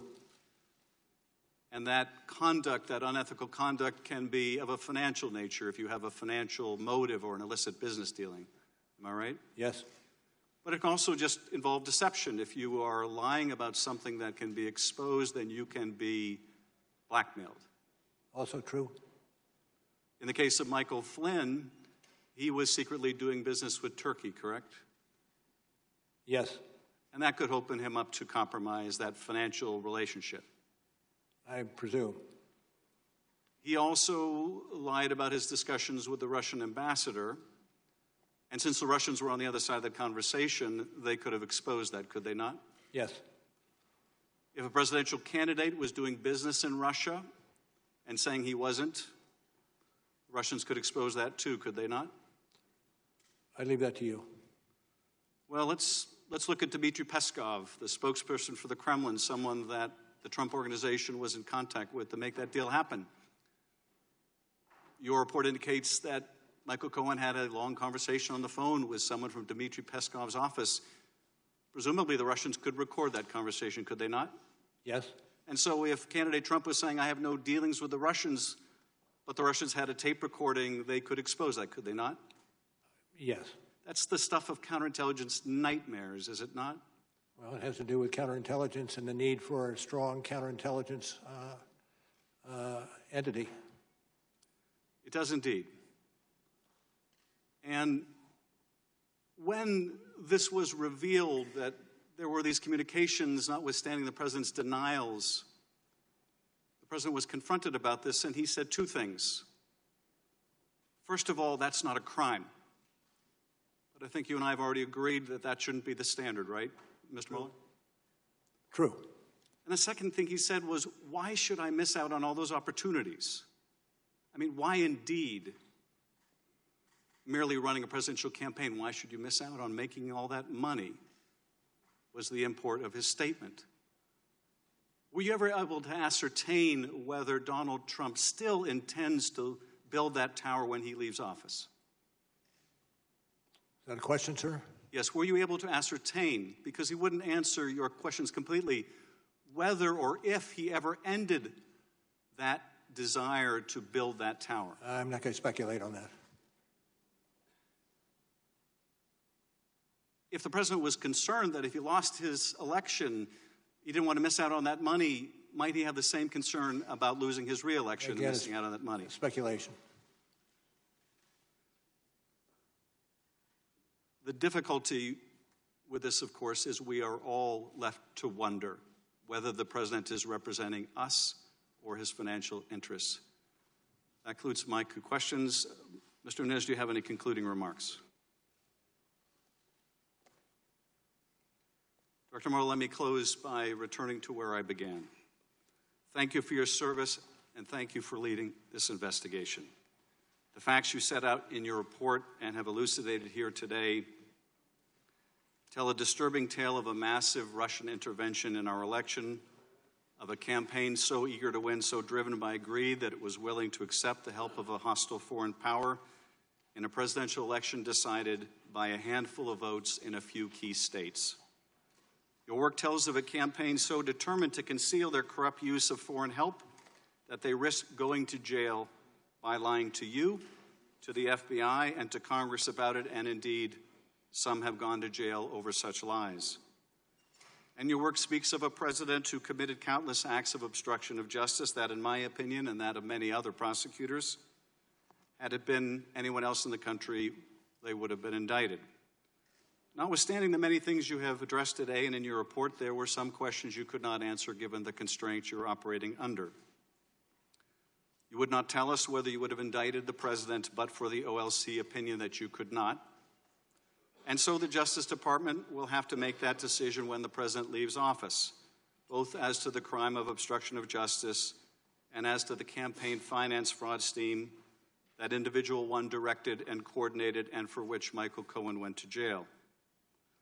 You would not tell us whether the president should be impeached, nor did we ask you, since it is our responsibility to determine the proper remedy for the conduct outlined in your report. Whether we decide to impeach the president in the House or we do not, we must take any action necessary to protect the country while he is in office. You would not tell us the results or whether other bodies looked into Russian compromise in the form of money laundering, so we must do so. You would not tell us whether the counterintelligence investigation revealed whether people still serving within the administration pose a risk of compromise and should never have been given a security clearance, so we must find out. We did not bother to ask whether financial inducements from any Gulf nations were influencing U.S. policy, since it is outside the four corners of your report, and so we must find out. But one thing is clear. from your report, your testimony, from Director Wray's statements yesterday, the Russians massively intervened in 2016, and they are prepared to do so again in voting that is set to begin a mere 8 months from now. The President seems to welcome the help again, and so we must make all efforts to harden our elections infrastructure, to ensure there is a paper trail for all voting, to deter the Russians from meddling, to discover it when they do, to disrupt it, and to make them pay. Protecting the sanctity of our elections begins, however, with the recognition that accepting foreign help is disloyal to our country, unethical, and wrong. We cannot control what the Russians do, not completely, but we can decide what we do. And that this centuries-old experiment we call American democracy is worth cherishing. Director Mueller, thank you again for being here today. And before I adjourn, I would like to excuse you and Mr. Zebley. Everyone else, please remain seated.